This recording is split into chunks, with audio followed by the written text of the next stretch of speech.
What's going on, everybody? John here with you. I had a late opening here for Thursday, and we got to get this going. It's the Eastern Conference Final, Game 1. I haven't been able to cover the Florida Panthers and the Carolina Hurricanes a lot, and this is going to be a solo call for me, but I'm very excited for this one. It's Alexander Barkov, Carter Verhaeghe, Anthony Duclair with Gustav Forsling and Aaron Ekblad. Sam Bennett, Nick Cousins, Matthew Tkachuk with Mark Stahl and Brandon Montour. Antoine Lundell, Eetu Luostarinen with Sam Reinhart, Eric Stahl, Ryan Lomberg, and Colin White, with Josh Mahura and Racco Gudas on the back end. Big Bob, Sergei Bobrovsky will be in the goal crease as we're going to be into the national anthem very shortly. For the Carolina Hurricanes, it sounds like this, head coached by Rod Brind'Amour, Florida Panthers head coached by Paul Maurice, Sebastian Aho, Stefan Nason, Seth Jarvis, Jacob Slavin, and Brent Burns. Jesperi Kotkaniemi, Jordan Martinook, Jesper Fast with Brady Shea and Brett Pesce. Jordan Stahl, Tebow Teravainen, Marty Natchez, Paul Stastny, Jack Drury, and Derek Stefan with Freddie Anderson in net. Shane Gostisbehere and Jalen Chatfield will be the back-end defense on the third line. So let's just get to this before we get into the national anthems and all of that going across. The Carolina Hurricanes 50-21-9 on the season with 113 points. They're in the conference final alongside the Florida Panthers 42-32-8 on that side. Again, it's Rod Brind'Amour and Paul Maurice. These two have very good references of one another because Paul Maurice, he was a head coach of Rod Brind'Amour's squad on that side when they won the Stanley Cup. They've been all around that. Maybe Rod knows a few things here too to look in on the Florida Panthers. It's going to be a very intriguing first matchup. So the Panthers, they were down 3-1, and the best regular season team of all time, the Boston Bruins, said all sorts of everything, not even just the President's Trophy. Well, they won in Game 7. 4-3, they win the series. The Carolina Hurricanes, they responded on the other end. They won in 6, 4-2. Carolina Hurricanes and New Jersey Devils, that was a 5-game series. They won 4-1, and Carolina scored a ton of goals. They had 2 6-goal games and a 5-goal game mixed in between. And the Florida Panthers, their reward for beating the Boston Bruins was playing the Toronto Maple Leafs for the first time they won a playoff series since 2004. They won in 5 as well.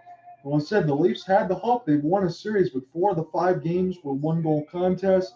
But it seems like the Florida Panthers got excellent goaltending from Sergei Bobrovsky. He was dominant the whole way through. And they always had an answer, and they never wavered despite the games being close. So here's the thing for me going into this series right now. You got to think about it as one of the best all-around teams still. The Carolina Hurricanes, they last won a cup in 2006. As we said, Brind'Amour and Maurice have a lot of history together. Bobrovsky has been excellent. And I think it's going to be a matchup of the Florida forwards of Florida and the Carolina defense. Who scores more? Florida's never won a cup, but they've been playing lights out all the way through. And I never had this feeling, despite Florida winning the President's Trophy last year, that they were going to be as capable as they are right now. The one thing to note, Carolina's penalty kill has been over 90%, and the Panthers' penalty kill is about 60%. So that could be a big difference in this game, but this is just game 1. Sergei Bobrovsky, 7-2 record, 282 goals against, 918 save percentage, and no shutouts. His numbers weren't as good in the first round. They've been excellent in the second round. Freddie Anderson, 5-0. 180 goals against, 931 save percentage. No problem with what Freddie Anderson's done in the defense and everything else alongside Carolina. Just whether or not he can stay healthy. Again, no Antti Raanta. Remember last year, it was Freddie Anderson that was hurt the whole way through, and Raanta had to go to the second round until they couldn't finish it off. And then Peter Kochetkov did play one game in bereavement off of pull. So it's going to be face-off here at PNC Arena. John on here with you for Game 1 of the Eastern Conference Finals. Let's get into this as it's sent all the way down in Florida. We're on the road here in Carolina. Then the road jerseys with the black pants and the red piping on the pant legs. As Montour will take a look. We'll spin this around the kick plate now. They recollect it off the back end for Nick Cousins. Montour going to slap shot this thing in, and it's softly brushed aside by Freddie Anderson. And around the net, Jacob Slavin trying to cancel it. It goes across the blue paint. Freddie Anderson with a big save with the right pad. This is recollected now for Reinhart. but this is brushed out of the zone, and Carolina can go ahead and quickly take some changes already as Montour's still out there. And they'll set it up right now with the defensive pairing of Gustav Forsling as they'll gain across the red line. And this will be flipped by Carolina, but Florida's got it now. They quickly gain the entry as Ekblad absorbs a check. Spun back around for Alexander Barkov as he tried to locate it, but Teuvo Teravainen off of a flip pass. Picked off from the neutral zone by Florida. And off of a couple sticks, it's a chance now for Aaron Ekblad softly. We'll just flip this one in over end in the defensive end of Carolina. This kept into the right side blue line. Here's a bouncing puck. Try to be gathered around the net by Florida now as they'll pick it up here for Montour. He'll wrap this around the end boards. As one of the Carolina Hurricanes goes down, it's Brady Shea. He got smoked loose in front of the net off a short side chance. Here comes a slapper. It gets blocked by Carolina. So Florida has all sorts of puck possession right now, although they just have one shots on goal. John Under with you from the Sportsnet feed, from the CBC coverage. That's what will be taking place tonight. If anyone does join in on that side, they're probably going to be using ESPN. As this is quickly played ahead by Slavin. There's a long wrist shot. It's held by Bobrovsky, and we get our first stoppage. So, again, as I told you, this is the first coverage that I've had in between Florida and Carolina this year. I wasn't able to get to anything in the first round side of it. I couldn't get to as many games in the first round as I wanted to, but I'm more than excited to bring you here from the slate opening of Game 1 to see what happens in between Florida and Carolina. And when this is done, I will be back this weekend on the side for Games 2 for Florida and Carolina and Dallas and Vegas on that side. So it'll be a double dip on the weekend side, as this is one off the defensive zone draw by Florida, but Carolina missed a slap shot as this is picked up into the neutral zone now. And Florida will have to spin back with Ryan Lundberg. There's a long pass and across the red line now, but it will touch the stick of Freddie Anderson. Spun around the kick plate, Carolina, and they're all red. They're trying to get this out in the eye of the Hurricanes. Jalen Chatfield gets a chance to flex now. Able to get rid of the puck as he absolutely got blasted on the right side boards, but it's picked off now by Racco Gudis. Here's a flipping puck that gets him through the neutral zone and back in the defensive end for Jacob Slavin. 17:35 left to go in the first. It's 3-1 in favor of the Panthers. As this is picked up now for Carolina, Slavin will dump it in across the red line. As Bobrovsky will take a look. Carolina 5-1 at PNC Arena in the playoffs. They've outscored opponents 22-11. As this is flipped in the left side dot, Slavin will let it go. This goes into the 5-hole of Bobrovsky, and this goes all the way back into the neutral zone where it's picked up now by Jarvis. Jarvis with an outstretched pass. We played around the end boards now, but it's not iced as Florida will try to press this the other way quickly. Sam Bennett, nice pivot. We'll drop this here for Matthew Tkachuk, but it goes a little bit too far for a stick. Now to the right side boards, it's Marty Natchez. He'll spin and shovel this away out of the backhand as it's recollected by Jesperi Kotkaniemi. Kotkaniemi now trying to make a play for Teravainen, but he got partially taken down to his knees as this was a flipping puck in toward the bench. It's turned over now. There's a long wrist shot, and it's blocked by the left pad of Bobrovsky as Lundberg able to get the pass out there, and Florida just escapes into the defensive end before Carolina will pick it back up with Jesperi. He gets stick lifted, and now Florida's got it in the offensive end of the right side. There's the drop pass. Good save for Freddie Anderson. A good shot right on by Florida. They've got 5 shots to Carolina's 2. It's been an up and down action here for the Panthers, and what you really like is they're playing the same way they did in the first and second round. It's no fear right now. You know what the offense is going to bring. And again, as we talked about, whether or not it's thinking about some of the same players that used to be there with Mackenzie Weegar or Jonathan Huberdeau. Again, they lost those players, and you insert Matthew Tkachuk from the Calgary Flames going into it. And this Florida team, even though they've had way less points, again, the point disparity between Boston and Florida was the biggest chasm of all time. But they look to be a really good team. This is the promise that was looking to be fulfilled as Carolina will ice it.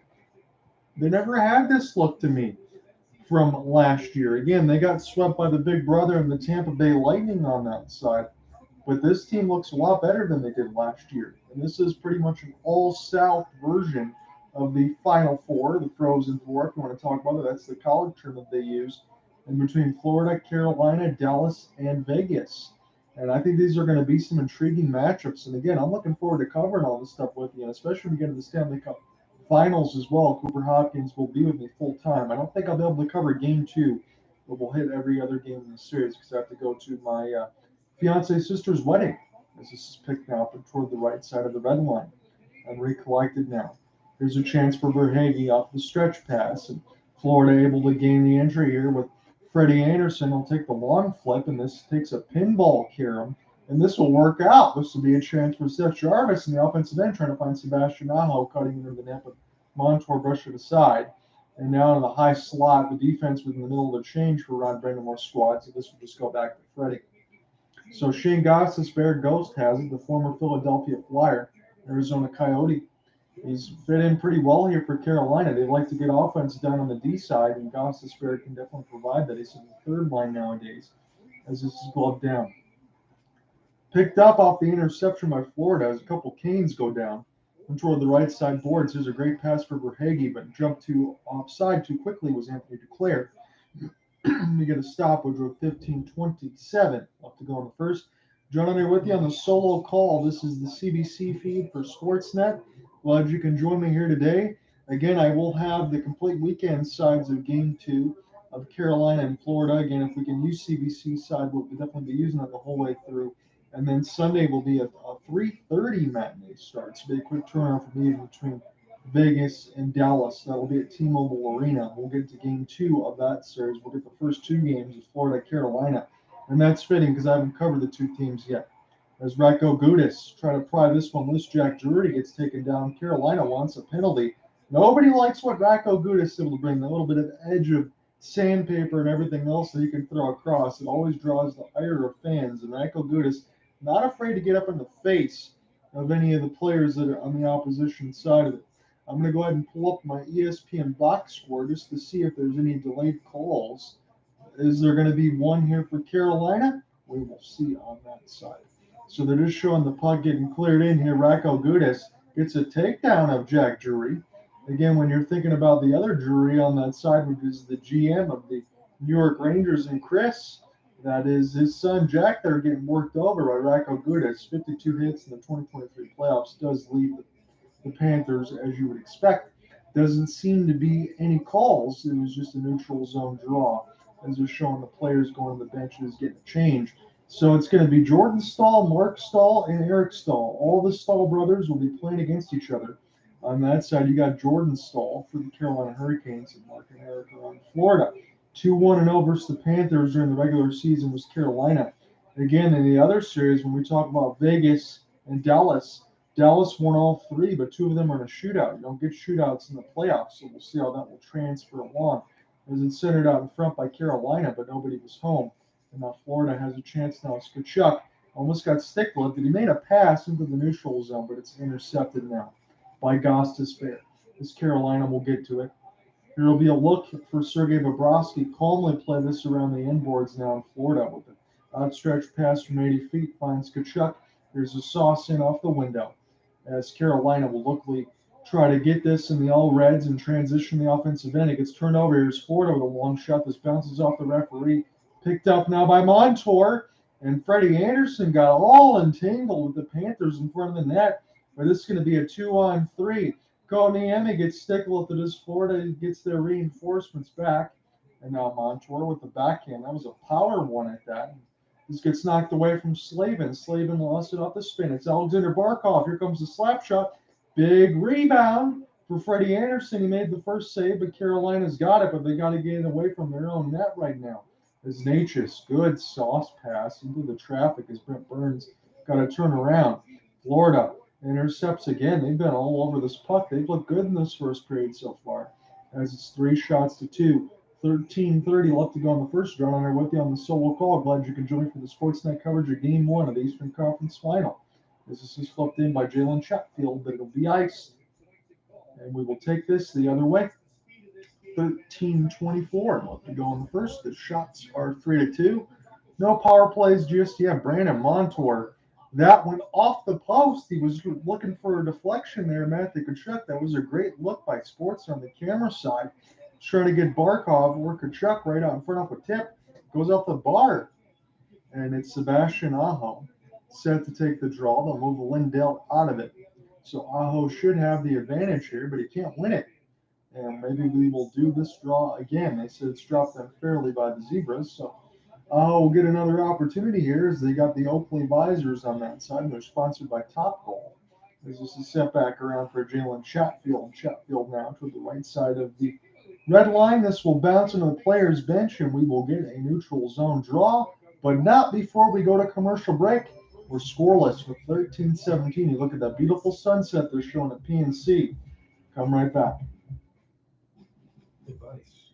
Everybody's got some advice.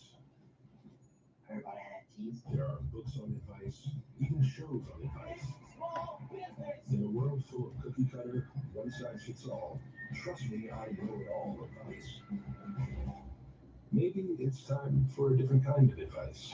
Advice that comes from getting to know you, that understands your perspective before giving you a new one.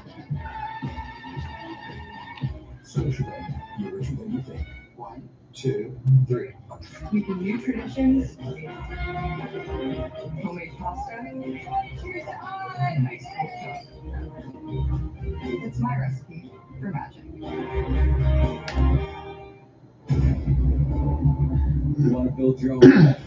Then you need to try same game parlay. So when we get in the first intermission, we'll put the TV downstairs and everything else isn't too loud. And in the room right now on this side where I typically do the broadcast with the computer in front of me on the side by side with the TV, so I can interact with anyone that goes in between the Twitter space and YouTube side. Again, no Alec Malva on this side. He's going to be out of the country. He just graduated a little bit, so I hope that he has a great time wherever he's at right now. I'll give away his location just in case there's anyone listening on that side. But hope that Alec Malva has fun during the graduation trip. And it's just going to be me here. And then on the weekend side, maybe I'll get a hold of Cooper Hopkins to see if we can try to cover either. It's probably going to be game 2 of the Eastern Conference Final because that one's at 8 Eastern on that side. I don't think he'd be able to join on a 3:30 side for a Sunday. I won't make him waste his whole day on that end, but I'll get a chance to get a hold of him. The fourth number 8 seed to make a conference final, not an easy path. So minus 43 on that side, goal differential to minus 19 to minus 21 in between the Bruins, the Maple Leafs, and the Carolina Hurricanes. As we're underneath the action now, this is in toward the right side dot. And this is picked up, knocked away from Marty Natchez as this is sent back around the inboards. And I'll pull my lineups back up as far as the Carolina Hurricanes. And this is recollected now. Natchez able to glove this one down and stay on side. And a good stick lift the other way by Gustav Forsling, always defensively responsible. And again, the one thing that we note in these two teams is the ability to be able to score some goals on the defensive side, whether it's between Aaron Ekblad or Forsling or Racco Gudas on the side in between Brent Burns, Brady Shea, and Brett Pesce. It'd be something to take a look at. Intercepted in behind the net for Florida, and Carolina just got it out of there in time. It was an open net to shoot at, but Florida couldn't get a hold of that puck. It could have been 1-0 Panthers. It's Sam Bennett now. Will make a back pass for Brandon Montour, and this is wrapped around the inboard, stays in place, tries to shoot it high, short side, and this will be picked up now by Bennett, but he's got to spin back around. Florida, they're working in behind the net now for Tkachuk. He'll spin and fire, and Freddie Anderson will fall on a little bit of a leapfrog as we get some pushing and shoving in behind the net. But Florida came oh so close. Freddie Anderson went to go play the puck. He wasn't aware of the traffic that was behind him. Florida forced the turnover on that end, but they couldn't get the puck back on a stick to be able to shoot it. As Tkachuk was just working his way behind the net, a short side chance. Freddie Anderson saw it all the way, but he did avert an immediate disaster. Tkachuk's got 16 points in the 2023 playoffs, which leads the team. 5 shots to 2. John Under with you for Game 1 of the Eastern Conference Final. It's the CBC Sportsnet coverage, as it's a defensive zone draw for the Canes. And off of the tie-up, we will see who this goes to. This will go back to Florida, as they'll wrap this around the end boards again. They've been busy in behind the net, and that's really where they're trying to make the pace to their play and force turnovers. As this will be flipped in by Nason. Nason will get it down. This will touch the stick of Bobrovsky, shovel it aside. Sebastian Aho will try to get to it, but he knocks it up into the netting. So no penalties here, but we will get a stoppage with 11:43 in the first. And we get a side-by-side. Don't think we're going to be taking a commercial break. We just got one. As Bobrovsky will wet himself down here with some water and keep cool. Again, he's not had the brunt of coverage in front of him. That's been Freddie Anderson. It's 5-2 for Panthers. So defensive zone draw win. Now it's contested toward the right side inboards of Carolina's defense on the outside of the cage. Carolina will collect. They'll throw this back D off the stutter step, fire it on. This goes up the right side of the inboards. And now Ryan Lundberg will get this now. Lundberg with a pass. This will bounce for Jalen Chatfield. And Chatfield now will recollect here for Carolina as he's going to do a couple moves of his own. He's still got it in toward the right side boards. Now I'll drop it up here for Ghost. But Gostisbehere will flip it in across the red line, take his change with 11:05 left to go in the first. Sent all the way back down here from Marty Natras and Brady Shea. Shea now will get the pass across to Pesci. And now here for Jordan Stahl. Jordan Stahl drop for Timo Teravainen. Back to Stahl, driving to the net. Here's the backhand. That was a good save by Bobrovsky. Brushed it with the right pad. And now a race for the puck, one-on-one. Florida will get to it now with Anthony Duclair. Makes a pay fall onto his knees and throws it right to Freddie Anderson. That was a heady play by Duclair. He just made a play to throw it to his net. He knew he was falling down on the other end and going to force Freddie Anderson to make the save and be on his P's and Q's. So good work there by Duclair. Good combination play that we just saw between Teravainen and Stahl. This was a drive in off the back end, the left hand of Stahl, and it was a good save by Big Bob. So we're almost halfway through regulation time. 10:44 left to go in the scoreless first, as this will be a face-off here. That is knocking one of the Panthers out of their circle. We'll do it again. Taking a look at Chewbacca, Brent Burns. He's got that hockey smile. As Jesperi Kotkaniemi didn't even get a stick down. He's going, what the heck is going on? I didn't get a chance to contest this draw. Let's do it a third time. Sam Bennett against Jesperi Kotkaniemi. And now Kotkaniemi gets a chance to win this one. He'll flip it down from 100 feet. This gets recollected by Carolina, but they're offside. There was a chance for Drury. He never lifted that pivot foot off his skate. 10:37 left to go in the first. Kotkaniemi's got 6 points in the playoffs, 5 points in the last 5 games. He's got hot on that side. And when you're thinking about some of the situations, when you're thinking about the former Edmonton Oilers in that trade on that side, he's not been able to chance to join the lineup when I'm thinking about it. And I'll pull up any kind of scratches on that, so don't even see him on the roster when you're thinking about it on that end. As it was Jesse Puljujarvi, he's the depth forward. He's not even going to be dressing here. And you would think with the Finnish-speaking Sebastian Aho that might work out. As this is picked up now by Jesper Fast. Here's a drop pass here for Slavin off the deflection. And this one is missed. Good play by Florida to get this off the backhand. It's Tkachuk. I'll sauce it. Try to find Bennett on the other end, but Carolina will intercept. And here's a long flip the other way. So Carolina not afraid to throw these skip passes and the long dumps across the ice. But this one will get iced against Carolina, and Florida will have another offensive zone draw. Slavin into the traffic. He was looking for another deflection, but couldn't get the stick down the other way as was Jesperi Kotkaniemi. But he's been in front of the net right now trying to alleviate some of the vision for Sergei Bobrovsky. He's had a pretty good game so far just to start to take another draw. So Kotkaniemi won the last one. This one's off the tie, a little bit more contested. This will get picked up by Carolina as we've hit the halfway marker of the scoreless first. Go ahead and take a change as Martin Fast and Kotkaniemi, as this will go back here for Rako Gudas. Gudas now with his stretch pass goes a little bit too far for Anton Lundell. Again, he's in his second year. Rookie was fantastic last year for the Panthers. As this is flipped in back around Gudas. He makes no mistake. He'll shovel this out quickly as this is played off the inboards now and recollected now. Florida, it's very contested and toward the right side boards, and Carolina almost forced a turnover, but now this is in the neutral zone across the right side red line as Sebastian Aho was lurking. Freddie Anderson will take a look at it. This will not be ice. That's 6-5. 9:15 left to go in the first round. They're with you on a solo call from the Eastern Conference Finals in Game 1. And as I've been saying throughout this broadcast, first time get a chance to look at Florida and Carolina in the playoff side. So very excited to bring this matchup to you. Anthony Duclair has got it now. He'll stick and drag, shoot, fire wide into the right side boards. As this is wrapped back around for Barkov, but it's a little bit too far and sent down. So Gustav Forsling will touch from Sergei Bobrovsky. He's got it now. Florida will try to go left to right here for the rest of this first period. We're still scoreless. This is flipped, stolen by Stefan for whatever reason.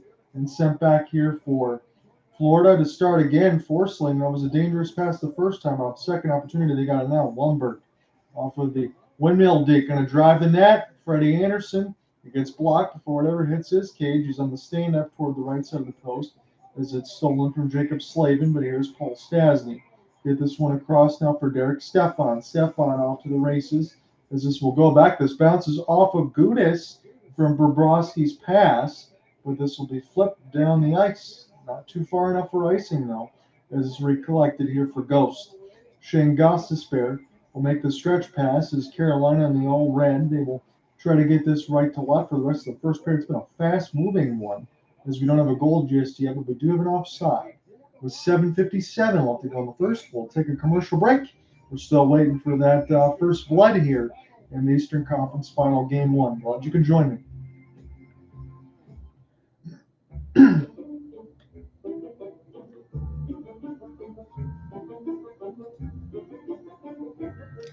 Appreciate anyone listening on the YouTube side. Don't care if it's one or none or anything else like that. If you want the clear audio, if you want to interact, you can follow along at John Reinott for Twitter Spaces as well. Same handle as the YouTube side.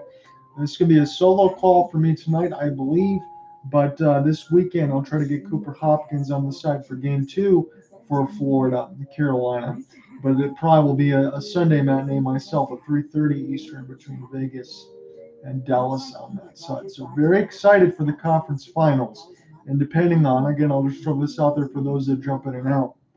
Depending on the day for the Stanley Cup finals on that side, I will be missing June 10th for fiance's sister's wedding. If that happens to be Game 2, that will be the only Stanley Cup finals game that I miss. Everything else will be on Twitter Spaces and on the YouTube side. But we will get you some more coverage of the conference finals. Handful of Game 2s this weekend before probably an off day Monday and then continuing everything else. If the Waterford Sharks and the Muskegon Voyagers do get to a Game 5 and the series is split, then I will be away next Saturday on that side to cover the MIHL Bill Long Memorial Cup Finals. Score the lowest fees with Skip.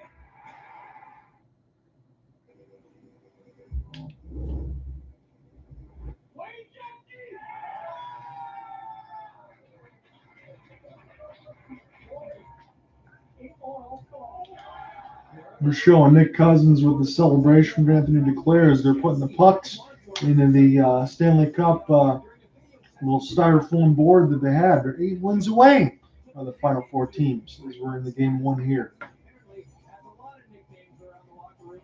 It's going to be a neutral zone draw upcoming here in between the Hurricanes and the Panthers. And Kotaniemi going to get knocked out of here, and Jordan Martinook will take this. He'll put this one to the right side wall as it knocks down one of the Panthers, and it's Sam Bennett. But while Brady Shea to gain the red line and dump this in, as Bobrovsky will take a look at it now. There's a mean cross check the other way, and I'd be surprised if this doesn't get called against the Carolina Hurricanes, but Florida dumped this puck, and they might get a delay of game, even though there could have definitely been a cross check. And we will see what the call is going to be against. So delay of game, not the cross check, the delay of game will be called against Florida. And this is just flipped in. It didn't touch anything else. Sam Bennett's going to be the guilty party, and the Carolina Hurricanes will get the first power play of the game. That's a little unfortunate because there was a cross check right in front that was not called. It was hit really hard, and this will be sent the other way. So Bennett goes in the box. Carolina gets their first power play, as they'll have to do this draw yet again. There's been a lot of problems here on the draw. Speaking of problems, both the power play and the kill. Power play just 19% for Carolina, but 65.8% of the kill for Florida. They've been horrible. As this is toward the right side, here's a back pass, and this just gets sticked away. They try to find Aho. And in round 2, 2 of 12 was Carolina's power play against the New Jersey Devils. They won that one in 5. Florida won in 5 against the Toronto Maple Leafs. Carolina finds the entry, but it's turned right over. Freddie Anderson will touch it with the stick. 9 of 11 in the kill against the Leafs. So Florida's kill got a lot better in the first round. It was just completely terrible, but it's still at 65%. As this is flipped in by Sebastian Aho. And now Natchez will take a look at it with Seth Jarvis. Here's Marty Natchez as it'll wrap it around for Sebastian Aho. Take a look back here for Natchez. Natchez, number 88, got it now. Combination play with Aho. Natchez near the right side. It's in the high slot for Brent Burns. So firing through the traffic. Big save by Bobrovsky. He looks behind him, but this is near the right side of the dot. And flipped down by Florida. So Carolina's power play is halfway over. It's the first one of the game. 55 seconds in which to work with as it's recollected now. Ghost is actually going to get some time on the power play here as it's flipped in. Cody makes the pass from his knees, and Bobrovsky cancels it off with the left side post. That was a great play. Sent back around for Foss. And now Kodniemi. It's Shane Goss to spare as it's flipped back around for Foss. And now Racco Gudas will fire and collect. He'll get this into the neutral zone. Shane Goss to spare lost it. He'll get it back now. Off the backhand and calmly played the other way. Here's a chance for Jordan Martinook near the right side wall. Here's a sauce pass looking for Stasny, and that was easily intercepted by Florida. 10 seconds in which to work with on the Carolina power play. As this is played off the backhand, and now Goss will settle it back down. 5:45 left to go in the first round. I'm here with you for Game 1 of the Eastern Conference Finals. It's played off the window. It's a weak pass. And Brady Shea couldn't get enough on it. They had 2 shots on their power play, including the one from the knees from Kodniemi. As this is sent back here for Shea and Pesci, the defensive group. They are one of the best. Again, I always throw this out there. Second line defensive pairings in all of hockey. Their plus minus is terrific. They know exactly what to do with it. And Stahl out there right now, trying to get it around Martinook, and now Nick Cousins will join in on the party. This goes back for Brandon Montour off the long flip. Florida flips it down. Carolina will pass this one. This will stay on side, and Martinook will give a chase, but this will go back here for Dahl. And this gets turned over. Now Carolina gets a couple passes in, and this will be an outstretch pickup here for the Panthers. They'll long flip this in across the red line. 4:50 left to go in the scoreless first. The shots on goal are even at 7. This is near Matthew Tkachuk and sent back down the ice, with 1:15. Then Martinook shift, and that is going to allow them to change, and Carolina cannot. They've iced it one more time. Brent Burns, they showed his shot was high. It brushed Bobrovsky up into the face mask area, and then Kodniemi falling down makes a pass from his knees to Jack Drury. And that would have been a spectacular goal. As we talked about, that's when the voice register went a little higher, as Aho lost it. And this will get picked up now by Carolina, flipped it across, but it'll be emblazoned across the Hurricane logo is Anthony Duclair. We'll find it now to the right side blue line and dump it in. Freddie Anderson flipped it back around near the left side of the red line. As it's recollected, Aho trying to throw the body. He might just take a change. He's already near the bench. Florida, here's a chance, and the shot goes high. And off the crossbar, stays in play. Freddie Anderson down. Makes the save with the right back at Racco Gudas. Absolutely flattens one of the Carolina Hurricanes. As it's sent back down the end boards, force him to take a look. He wanted the icing. Not going to get it. As this goes in across the open door, and this will go back for Ghost. Flip it in. And now Forsling will try to stick chop this thing as Carolina will get to it with Jesper Foss. Kodniemi, he gets thefted there off a stick lift. And now Carolina can't find it. They'll pick it up in the neutral zone. Does Florida try to brush it ahead? This is heavily contested. And back between the players' bench, it'll go back to Aaron Ekblad. He'll just hammer this around the kick plate as they'll take a look at it. Jalen Chatfield gets dispossessed. Picked up now. Kodniemi will try to locate this thing. And across the red line is Drew will pull it back down. Sergei Bobrovsky has got it. Calmly played here for Aaron Ekblad. He had to do so quickly, and that was clean. As this is picked up now for Reinhardt. Here's a sauce pass in between the legs the other way. And that was just missed. That was trying to center it in through the blue paint. As Florida will try to find it now with Forsling. Ekblad tried to join him as Martinook got hit on the hands. No call. Sebastian Aho off the one-on-one. He goes off the crossbar. That was close to getting the first goal of the game a couple times. And picked up by Carolina again. Jarvis, Shea. He gets knocked away from the puck. Bobrovsky will play it out of the air. Jarvis tried to send it around now. Carolina. All of a sudden they're buzzing. Here's a shovel pass from Pesci. finds Shea, and it's in the webbing of the catching glove for Bobrovsky. And that shot for Sebastian Aho goes off the bar, the right post, and we stay scoreless. Barkov had a chance. Aho had a chance one way. That rang off the pipe. As we go to break, we're still scoreless. Introducing Scotia Smart Investor. Set, change, and track your financial goals with real advice just for you, so you can worry less and rest easy. Like Ed here. Get started at ScotiaBank.com. Right, hold on for all my advice. It's the worst iced tea I've ever had. His parents hired me to bring him out of his shell before college. He was spin dipping. What about Shark? I'm very concerned about that. Get here right now! How's the game working out? This is going to be harder than I thought. Get away from her! You can't outrun the car! I can't lose my license! No hard feelings. You just choose the third. Chevrolet Silverado factory lifted trucks. Where will they take you?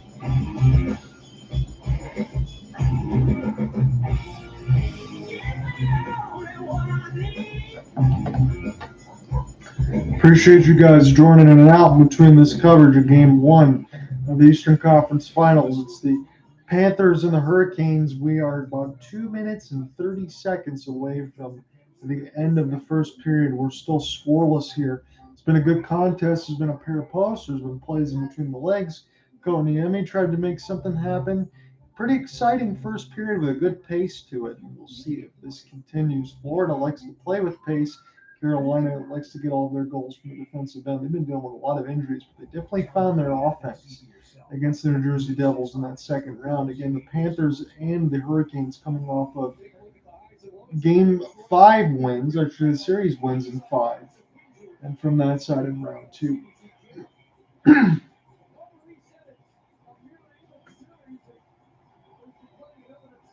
So just over 2 minutes left to go in the first frame here. John out with you from the CDC and Sportsnet coverage. A solo call here for me tonight between PNC Arena. It's an offensive zone drop. And Jordan Stahl will try to find it, but this is contested off the tie-up, and this will allow him to clear to be able to race through it. And across the blue line now to clear. Nice shovel. Sit up here for Verhaeghe, but he gets blocked and then fired wide to the right side of the inboards. Here's a slap shot right around.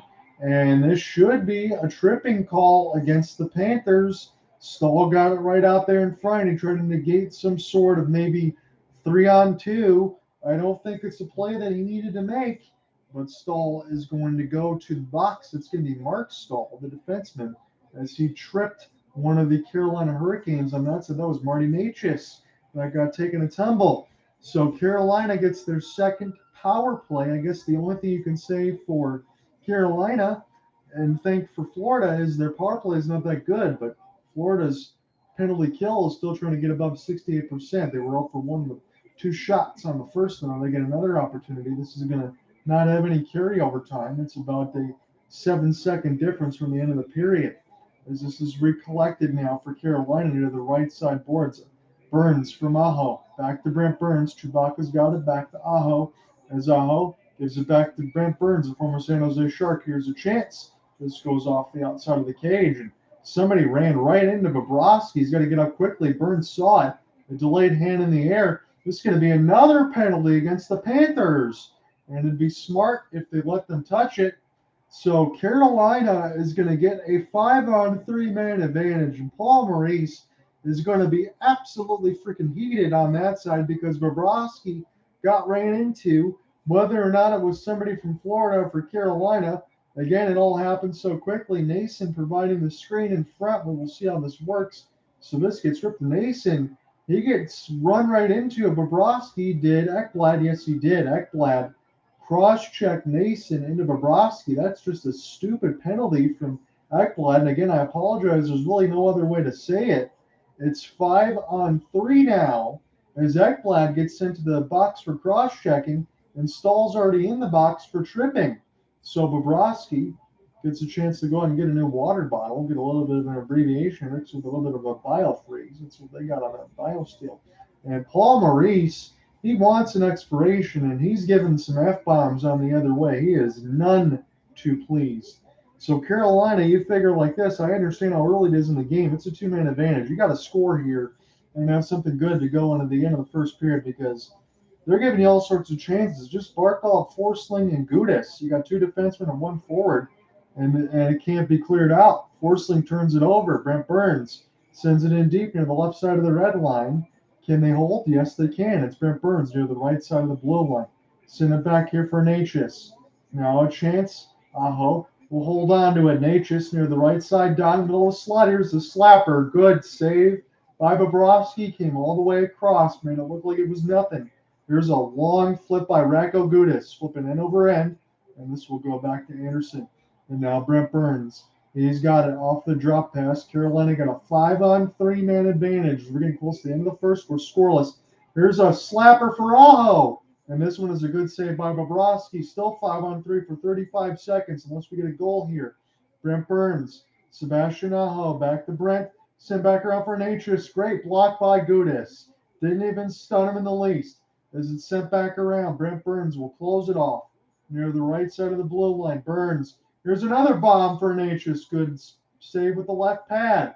Natchez now for Burns in the high slot. Try to settle it down as Aho. Two-man down to 10 seconds. Here's Burns. Aho fakes the slapper. And to the right side dot. In the middle of the slot. Someone falls down. Aho will shoot an outside chance. This is not cleared. Brent Burns has it toward the right side dot. Bodies full, scores! The Canes, they don't score on the 5-on-3, but they score on the 5-on-4, and they get the power play goal I felt like they had to have. It's 1-0 Hurricanes. Seth Jarvis. 11 seconds left to go. In this first, as the towels are waving at PNC, and that was an awful penalty for Aaron Ekblad to take. No other way about it. No reason. The cross-check, and that made Mason get hit right into Bobrovsky. It was called against Florida. It's their third penalty of the first period. Totally undisciplined. One of them has been over the glass. One of them was a trip. All penalties that had to be called.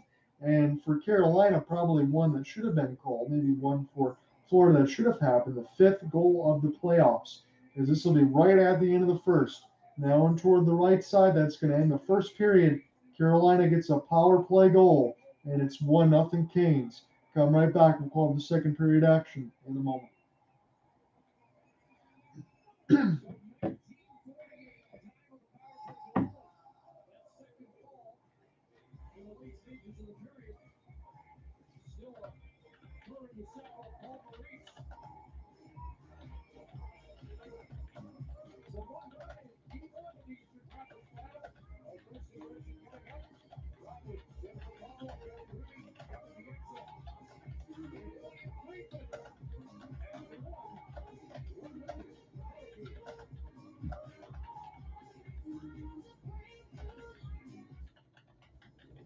This period brought to you by Scotiabank and Scene Plus. Enter now and you can score a trip to the Stanley Cup Final with an eligible Scotiabank Scene Plus debit or credit card. At Hyundai, this is what leadership looks like. It's the power of choice, the possibilities of imagination, and commitment to driving us all forward. Hyundai is leading the charge towards an electric future, because we're not just making history, we're making wow.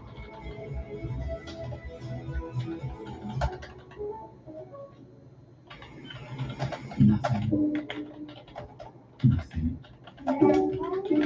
Absolutely nothing. There really is something. With Expedia, you can save when you book your flight and car as one customized package. So while barely doing anything, you can book everything because you've got nothing to do and absolutely nowhere to be. Goldstein DiBiase represents clients in all serious personal injury lawsuits with care. Trusted relationships through the entire legal process. Goldstein DiBiase. Call us first. 519-253-5242. Maple City Marine is one of the largest vendors and pontoon boat dealerships, all powered by Yamaha Outboards. The LX model provides a blending of superb craftsmanship, rugged build quality, and premium finishes. Maple City Marine, celebrating 75 years of taking families boating. Representation matters. When communities and people see themselves reflected up on the screens, they move from the margins into the forefront. It is an inspiring and a very powerful moment for them, and it gives them hope, and it gives them a voice. When you give people a voice, other people start listening, and when people start listening, things start to change.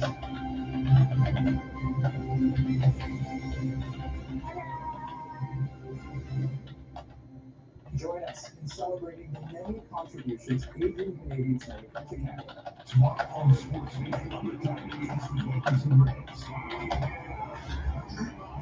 Just getting some notes typed in, and then we will give you the reset.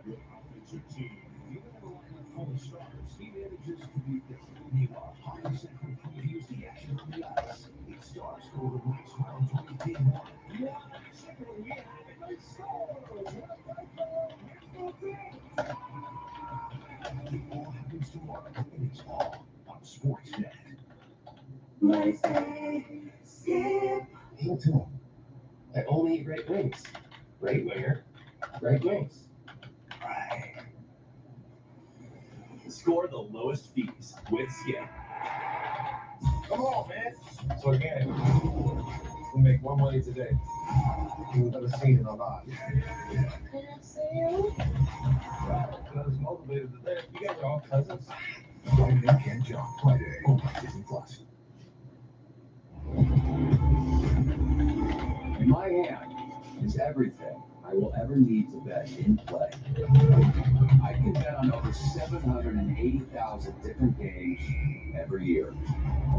Hold up. The latest live odds are on your screen now. Want to make a bet while the game's still being played? Download the app and see for yourself why Bet365 is the world's favorite sportsbook. What a start to the third round. 1-0 Carolina on home ice. The shots were 15-10 Carolina, but 8 of those came on the power play, particularly the 5-on-3. So, Maurice didn't like the call. Do you think it was a cross-check to Ekblad or a box out, Kelly? It's a penalty to Ekblad for sure. Agreed. Cross-check. Cross-check, that's not always called in the regular season, but it can be a penalty. I'm with Kevin. Box check to me, yeah. But anyway, cross-check. Right into his own goalie, too. I think that's what, for sure. Yeah, he thought it was goalie interference. Yeah, which it was. I won't get into guessing what was thought there, but it did not feel like a legit cross-check. Anyway, what about the, Kevin, why don't you take us through the goal? The goal was set up by the net front play. So I'll just give you the reset here for anyone else that just joins in of late. John, here with you on this side. It's the end of the first period. We're in the middle of the intermission. I'll just give you the reset of my notes on that side. So Yesperi Niemi made a play from the knees and almost set up Drury on the other side for a sick play off the short side chance with the left post. And that looked pretty good for Carolina. Again, it was pretty even up until the point that they started taking a lot of penalties to the Panthers. They took 3 penalties in the first frame. Bennett got a delay of game. Mark Stoll got a trip, and Aaron Ekblad may have had the worst of the cross-check on that side, as Ekblad ran Nason right into Bobrovsky. All these options right here, and now he's going to pick apart the PK. What does he have? What opens up? Well, it's going to be this right here, and it's a one-timer. It's almost impossible for Bobrovsky to stop. And he did have a great period up until that point. You know, we talked about Brind'Amour in the pregame with that great piece that Christine. Gonna make sure that I put this in there on that side. So he ran Nason right into Bob on that side, and it's got to be a call. It's got to be a penalty. So Carolina, they couldn't score on the 5-on-3 and toward the end of the first period, but they did get a finish on the 5-on-4. The play for Carolina was pretty simple. It was either Burns to Aho or Burns to Natchez for one-timers, but it was Zeph Jarvis in the slot with the goal, as Carolina had a 15-10 shots on goal advantage, 11-8 on hits, and 13-7 on faceoffs.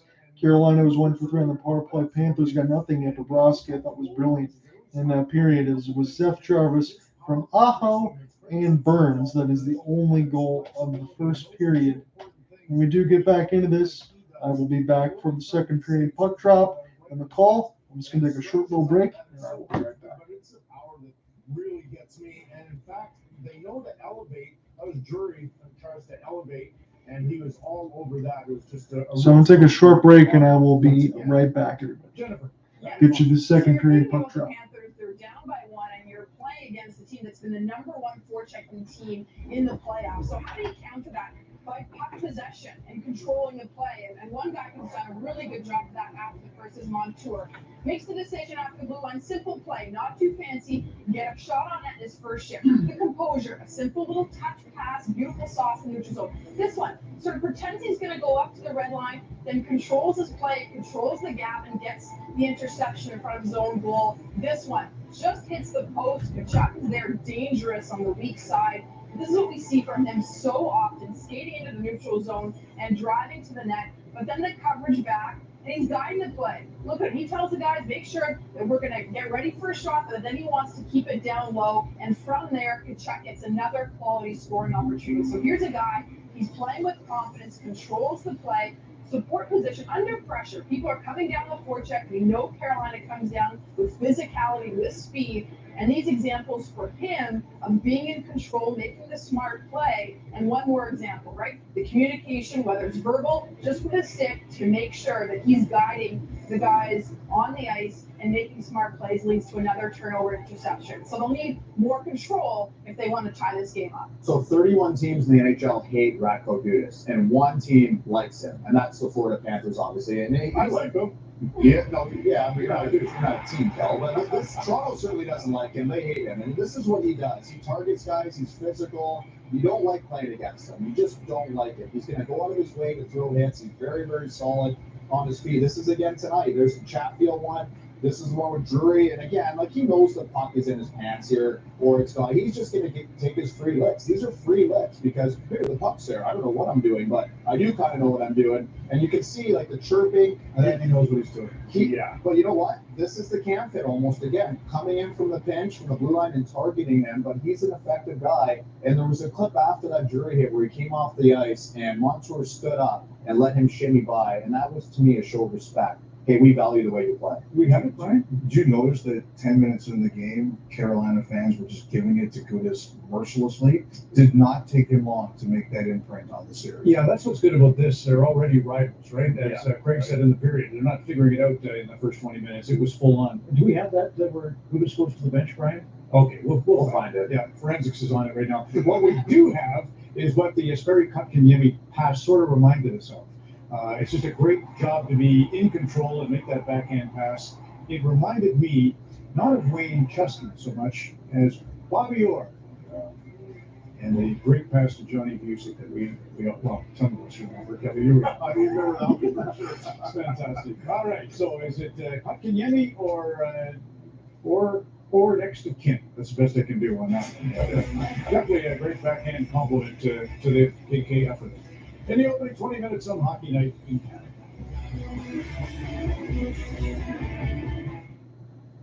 Get closer to hockey with the NHL app. Closer to the names you know and need to know. Closer to all the games all the time. Download the NHL app today.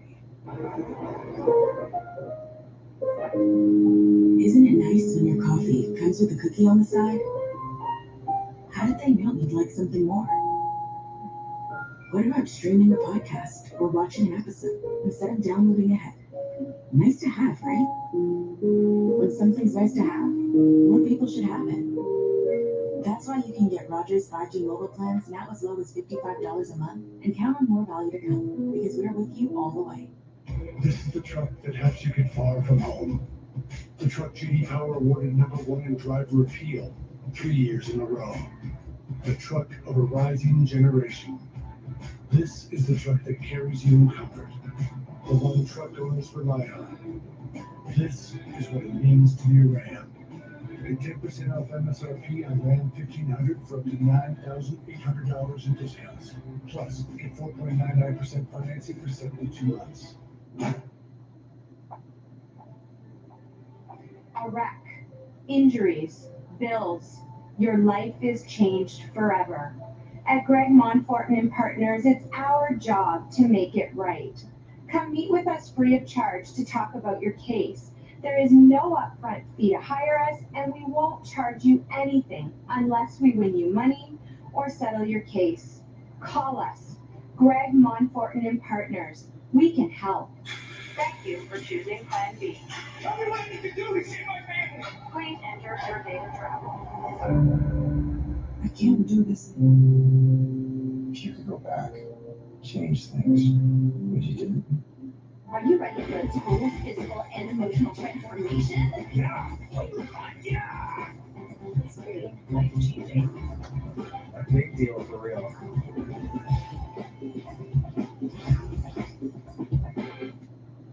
At Tim Hortons, we believe in the businesses and future of coffee farmers. That's why we're helping empower them through training with our partners to improve their livelihoods.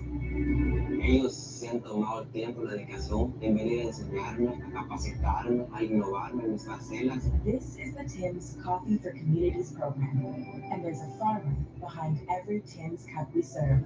Learn more at timhortons.ca. Want to do something good for you and good for the earth this spring? We mean really, really good. Just look for Proven Winners Color Choice shrubs in the white containers at your local garden center and plant them in your yard. They've all been trialed and tested for your success. So you provide a little bit of TLC and they'll provide for years to come. Proven Winners Color Choice. A better landscape starts with a better shrub. Here you are, Kev. Yeah, oh, sorry. Yeah, so as you see, Montour, he doesn't have to stand up there. He plays 26 minutes a night, but he's going to let Gudis walk by him, and he's going to give him a tap. Hey, I played 26, you played 13, but I appreciate your hard minutes. It's fantastic. Time for the in-game tracker presented by Bet365. A look ahead to tomorrow evening. We're on the air at 8 o'clock Eastern with Hockey Central, the broadcast. This is one of the few nights that's not the pattern tonight. 7:30 Hockey Central, game at 8. It's a half an hour later from Vegas for game 1 of the Western Final. Here are some thoughts beginning with Jonathan Marcus. Sorry about that, ladies and gentlemen. I have to quick break. Should be good to go for the rest of this game now. So I just can't say so there. Once the series gets going, we're trying to beat the Dallas Stars, whether they play one way or the other. We had a pretty good game plan going into the Edmonton series, and we hadn't really played much against that coach at all. There's video out there, right? Everybody watches video, so I think everybody has a game plan. But they want to have success against the other team, and it's no different no matter who the coach is. I think it's on us if we play our game. We're gonna have a good shot at winning here. So we're not too worried about what's going on over on the other side or what happened last year or anything like that. But for sure, just go down and play our game.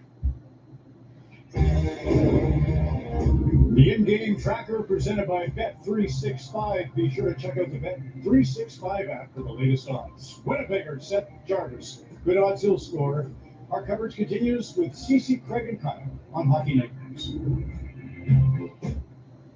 Impactful stories that are close to all games. Explore the connections. New ideas. Since I'm back now, I will take you a look through the rest of everything else that's going on today. Not too much, unless you want to count baseball scores on that end. We'll definitely get to those. Let's give you the update on the hardwood here. So the Lakers have a 23-20 lead with about 3 minutes left to go in the first. It is 7 points for Austin Reeves. He's the big scorer. I'll put this on there for the Twitter Space sub so they can see it. So the update for the Lakers and the Denver Nuggets, Austin Reeves with 7. He leads the Lakers in scoring. Jokic has 6 with 2 steals, 2 assists. Again, everything kind of just getting underway here. And Gordon's got 4. Maurice got 6 as well.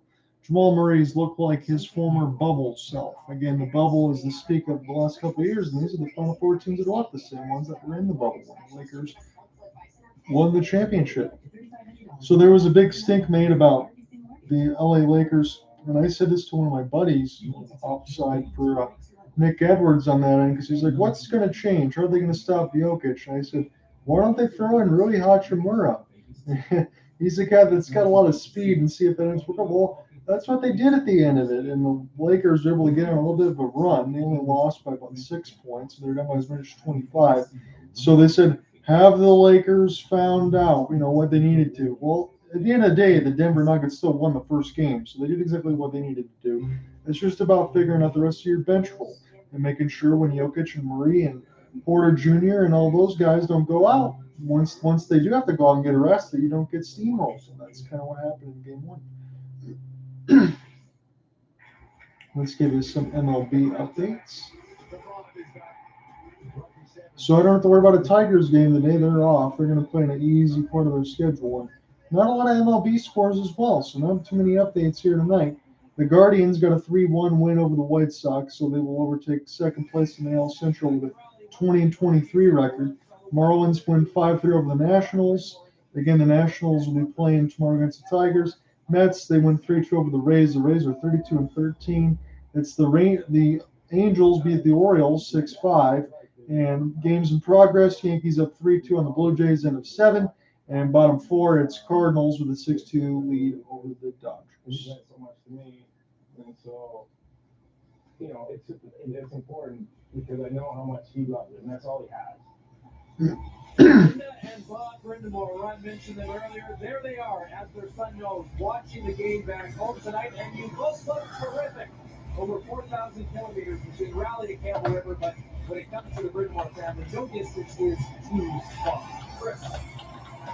Well, check, whoever can play their style longer will succeed in this series and look very even until the penalty problems for Florida late in that first. Yeah, their style is incredibly similar, and you wonder whether this is a series where special teams really make a difference. Well, Florida made it through. So we're going to be getting underneath second period puck drop, and again, I made sure to give my notes in the reset before I went for a little break on that side. And it was really at the end of it, now that I think about it, it's the first period of mistakes. Florida committed 3 of them on the penalty, and Carolina was able to convert on one of those. The shots on goal are 12-10. Carolina 5-0 when scoring the first goal in the 2023 playoffs. And the Stars, again, in the next series, they're 7-0 when leading after 2 periods. So who knows if it's going to be Hurricanes and Stars? We got a long way to go. We're just in game 1 of the Eastern Conference Final. Game 1 of the Western Conference Final between the Stars and the Golden Knights at T-Mobile is going to start tomorrow at 8:30 Eastern. Otherwise, we're going to be alternating 8 o'clock starts. But this weekend will be a 3:30 start on Sunday at T-Mobile Arena for Game 2 when I have that coverage for you. Sam Bennett with an outstretched pass again is the Panthers will go right to left here in the second period. They are in the white jerseys with the red piping and the blue pants. Carolina in the all red. This is sent back around for Ekblad in the defensive end. I'll try to flip it to Gustav Forsling, but Nature's got in the way. Sent all the way down the ice. This will not be ice. It'll be picked up by Freddie Anderson on left to right. Will come the Hurricanes in the second period. Again, Seth Jarvis scored the only goal on the power play. It's 1-0. We're just in the way in the second period. As it's sent back around for Barkov off the outside of the cage. We'll send it out in front for Declare. And this will be recollected now for the Panthers and Gustav Forsling. Forsling now. And across the Canes logo, we'll flip it in. It'll be an opportunity now for the defense to get a couple hits as Barkov took himself down and one of the Hurricanes to try to get a check. As this is sent the other way now. Florida stuck in their own end. Racco Gudis will finish off a punishing hit. The hits now read 13-8 for Carolina. That's your live update from me. This is sent back around from Montour. Montour will take a look at it. Lindell overskates it. Now Sebastian Aho can get things set the other way for Jalen Chatfield. They'll gain the entry. We'll just dump it into the right side of the red line as Racco Gudis will come back and replay this nicely between the legs. Try to get picked back up for Florida. My goodness. In their own flight as this goes back here for Jalen Chatfield. Against the first time I get a chance to cover both of these teams, so if I make a flub, that'll just be game 1 jitters on mine for the conference finals. I try not to do too many more of those. As it's sent back here for Racco Gudis. Gudis now lost it. And this will be picked up into the neutral zone now, where this will be sent back around for Stefan. Derek Stefan will find it, but Antoine Lindell will chip it. And this will bounce off the back legs of Carter Verhaeghe and settle back down for Jacob Slavin. Now near the right side of the dot. Coming together off of the head was Ekblad. He'll cancel it off. And Carolina is just pried in behind the left side of the red line. They have it. There's a stutter step, a drop here for Slavin. He'll shoot into the trees, and this one will go wide near the right side of the red line as it's sent back down. Slavin will brush this ahead to the right side dot, and Carolina will wrap this around the inboards again. It just seems like Carolina is very comfortable taking of what's given right now. They were given 3 power plays. They took advantage of one of them. Natchez in through the goal mouth as this will fall back.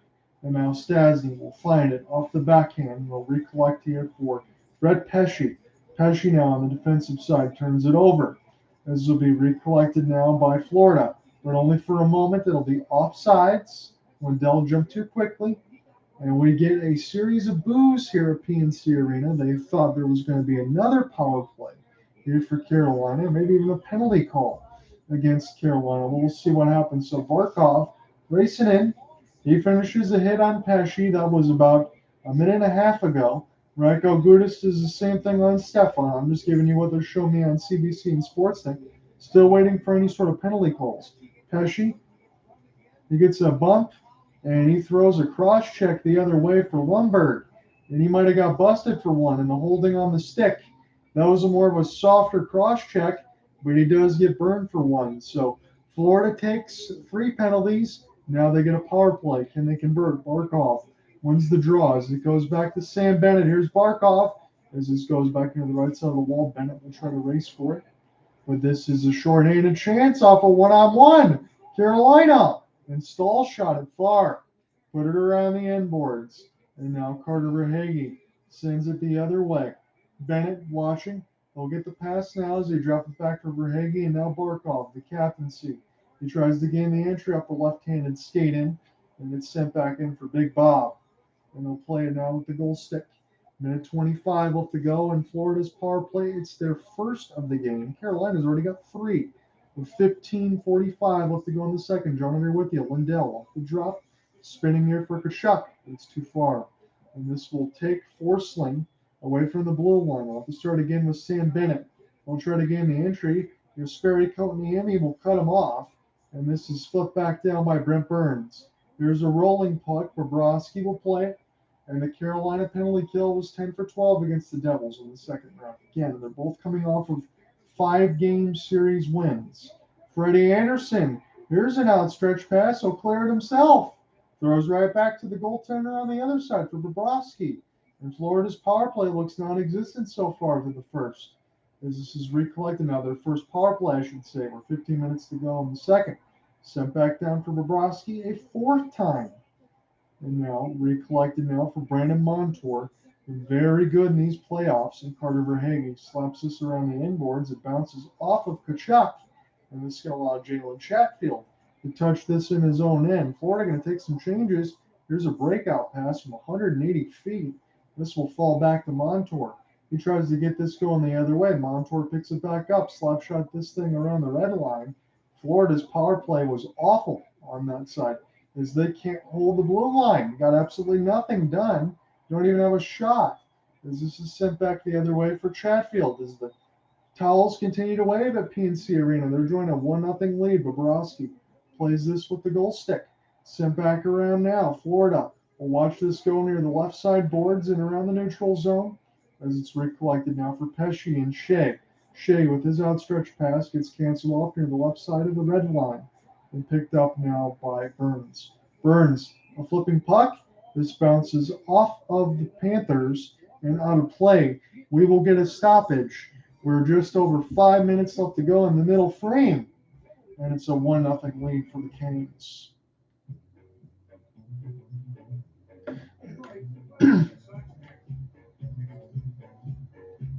Appreciate you guys following along in and out between the Eastern Conference Finals here. It's the Canes and the Panthers. I will give you any updates if the votes do change. As far as my question, nobody's voted on it yet. I said, did the Panthers steal Game 1 of the conference finals against the Hurricanes? You got plenty of time to vote. I'm not going to take the question away. Give me your thoughts. Right now, again, as we talked about, this is just a situation where the Hurricanes have taken advantage of what the Panthers have given them. They've given them 3 power plays. They scored on 1. It was a 5-on-4 bleeding edge with a 5-on-3. And that's it. That's really all you can say at this point right now. It's been a very clean game for the Hurricanes for the most part. The Panthers clean up on some of their mess. Maybe they can get a counterattack in this third period.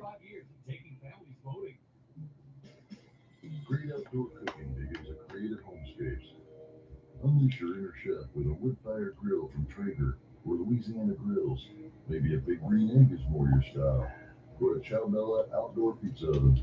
All feature quality construction. When we get into the second intermission, I will give you the reset as far as games on the hardwood and the NBA conference finals as well. It's game 2 of the Nuggets and the Lakers. We'll give you that reset. We'll give you the baseball reset. There's not a lot of sports going on unless you're counting the PGA Championship stuff going on this weekend.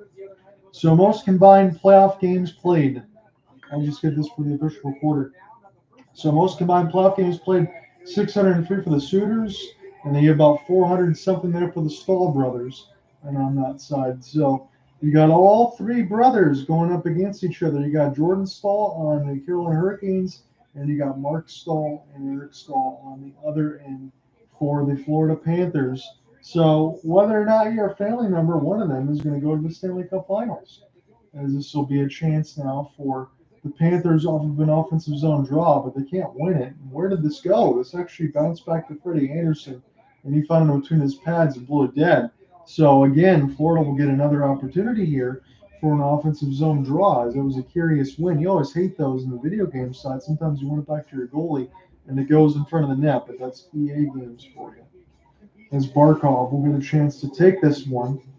And it's a 64% advantage for Carolina to 36 for Florida in the circles. So one by Barkov. Now force lane drive off a short side chance. This will bounce right back to him behind the net as Lindell will try to stick it back down. It'll be a race for the puck. Will this be a hybrid icing? Yes, it will. So Florida will get a third attempt at an offensive zone draw. They couldn't get the first two, but they'll try one more time as they're only down a goal. Again, it was a Seth Jarvis power play goal in the end of the first period, the very tail end of it. It was the very tail end of a 5-on-3. It was a 5-on-4 and about 10 seconds left. And then that's always the crippler one when you score at the end of the period. As it's picked up now, Racco Gudis will send this one across for Forsling and Verhage as it's sent back here. Gustav Forsling will pick it up now, and he'll wrap this in around the red line. Florida really hasn't been able to provide that pressure that they're used to seeing there from the side between Boston and Toronto. Again, Carolina is a team that loves to play defense, and they're very good at it. Marty Nature's trying to get Bobrovsky to turn this over in behind the cage, but Florida's got it now. Here's a chance for a force-link pass, as this is bumped up for Racco Gudis. He was in off the rush, and it will fall to Freddie Anderson. And they're making sure, hey, there's no penalty on that side, says Aaron Eckblad. I got hit pretty hard, but no call on that end, as we'll get yet another draws before the last five in the offensive end for Florida. 5-0 record with a 180 goals against the last 6 starts. John here with you. We're going to give you this coverage from the CBC Sportsnet. Those were Freddie Anderson's stats. I'll be here with you today for Game 1 of the Eastern Conference Finals and the play-by-play and game story at hopelesssportsguide.wordpress.com, and then we'll be back on the weekend side. I'm trying to get Cooper Hopkins in for Game 2 between Florida and Carolina. Probably can't get him for the matinee game on Sunday, but we'll catch up definitely next week if not. Try to get a duo in the booth. As this is flipped up here, knocked away, Brent Burns will have this one bounce back to him from the defensive partner, and they'll start it again as Slavin has it now. Jacob Slavin will go ahead and dump this in. Might take his change as well, as this is away from Racco Gudis. And now Jesperi Kotkaniemi. Here's a pass to an open Florida Panther, and Matthew Tkachuk off the long flip, and this will go right to Jesper Fast. Driving into the net, Jesper Fast wanted to get the rebound, but he just has to pick it up now near the left side dot. This is recollected now for Matthew, and Matthew will chip and chase to himself, trying to get around Brent Burns.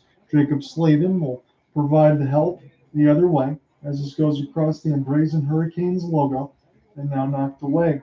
Here's a chance for Stahl and Bennett. Bennett now eludes a sidestep hit. Try to drop it here for Stahl, but it goes a little bit too far as Carolina make the outstretched pass. Bounces off a couple skates. Bobrovsky will take a look at it, drop it back here for Mark Stahl, the former Red Wing. Again, he's been a little bit everywhere now. He's with his brother Eric on this side. Jordan Stahl's on the Carolina Hurricanes, who's the captaincy. As this one goes up and out of play with 11:56 left to go in the second. It's a fast-moving game right now. Not a lot of intensity here, with the exception of the first period. There was a handful of chances, but if this is fast-moving, this is going to definitely help the vocal cords and the pipes. But I did want to get some practice. We had a late opening. I wanted to make sure we get some work in. We're going to cover two teams I haven't covered yet in the playoffs so far between Florida and Carolina. We're going to be all over these conference finals as this bounces out in front, and it was a shot wide the other way. That was a chance for Jack Drury. It just bounced right off in front of a Florida turnover as it's picked up now by Nason. Nason now with Jalen Chatfield as it's Stefan Nason. Flip it back around for Seth Jarvis. He's got the one power play goal as Florida will try to send this the other way. Lindell gets stick lifted and now picked back up now for Barkov. He'll fire it in across the red line as it's recollected by Sebastian Aho. Aho with a stick chop. Lindell trying to find it. And now Lester Ryan turns it over and across the neutral zone. Bankton across the red line. Here's an opportunity for Florida. Got to fire it one on the net, and they don't. They try to drop it in for Lester Ryan off the flip pass. Here's Forsling with a bomb. Good block by Carolina, but this will fall back to Gustav. Settle it back down for Rako Gudis. In the entry here for Stahl, but turned it over to Jalen Chatfield with 10:50 left to go in the second. John, here with you on the CBC Sportsnet feed. This is Game 1 of the Eastern Conference Finals between Carolina and Florida. Both teams dispatch their opponents in 5 as we get another offensive zone draw here. For the Panthers, there's been a lot of icing against Carolina on that side of it, but Florida not been able to take advantage. There was a carom out in front, and Nason fired it on, but he shot it wide. This goes off Bobrovsky and wide. So Florida does win the offensive zone draw. And Forsland will get this one. As Gostisbehere still out there, he couldn't make any personnel changes off the ice. One of the Hurricanes doesn't have a stick. We get a chance to pick it up now. As it's in toward the right side. That was Paul Stastny. Stastny now trying to cut off Lindell. Sent back around the inboards for Lester Ryan and drop it in for Barkov. Barkov, he gets punished with a big hit. He could have had an open one-time pass for a teammate near the right dot, but he took too long. As Derek Stefan will throw this back in deep. Carolina trying to make something happen as Stastny. It's worked over. And now Carolina will fire it on. This one will go wide near the right side. This will stay in play.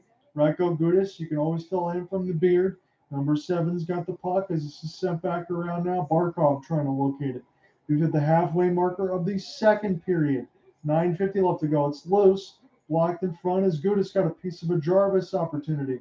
Here's Barkov now. We'll just flip this in as this will take a look, does Anderson, but this goes wide near the right side of the red line. Florida keeps it in. Ekblad lost it in between his skates, but Anderson will play it now. 9:30 left to go in the second as Carolina will try to go left or right. They're in the all red. Looking to break out. Instead, they'll gain the entry across the red line. Brent Pesce send it in deep alongside Marty Natchez with the help of Shea. Natchez has it now. Will fire it. This one goes wide and toward the right face-off dock. Kachuk with a flip pass. Natchez, great steal. Has it now in the high slot. Trying to get recollected now here for Stahl. And it's turned over. Matthew Kachuk been very quiet in this game, but wonder for how long. That's Nick Cousins looking for a tip and a good work there by Slavin to knock it away. As the stick gets chopped out of the hand of Gustav Forsling. And will this be called against Carolina? It was taken right out of Forsling's hands. Slavin doesn't like it. I don't think Rod Brind'Amour likes it. But when we do get to come back here, I think we're going to get a Florida power play as a stick chop right out of the hand. I just don't know if it's against Natchez or somebody else. When we come right back, we'll sort it out.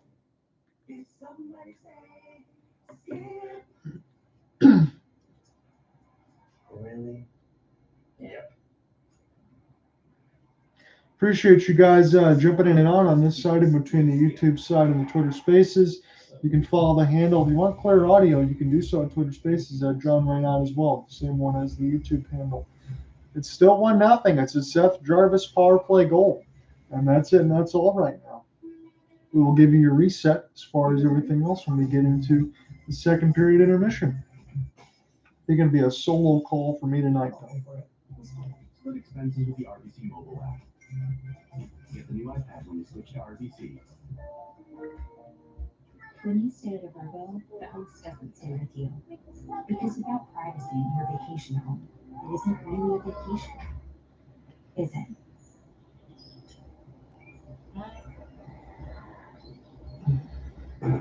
Dig deeper and get more from the news. What does this land do for us? Here on CBC News Explore. So let's start with the why, and then we'll get to the what. Because that's what we do here. We explore news. And that means more carpet is being released into the atmosphere.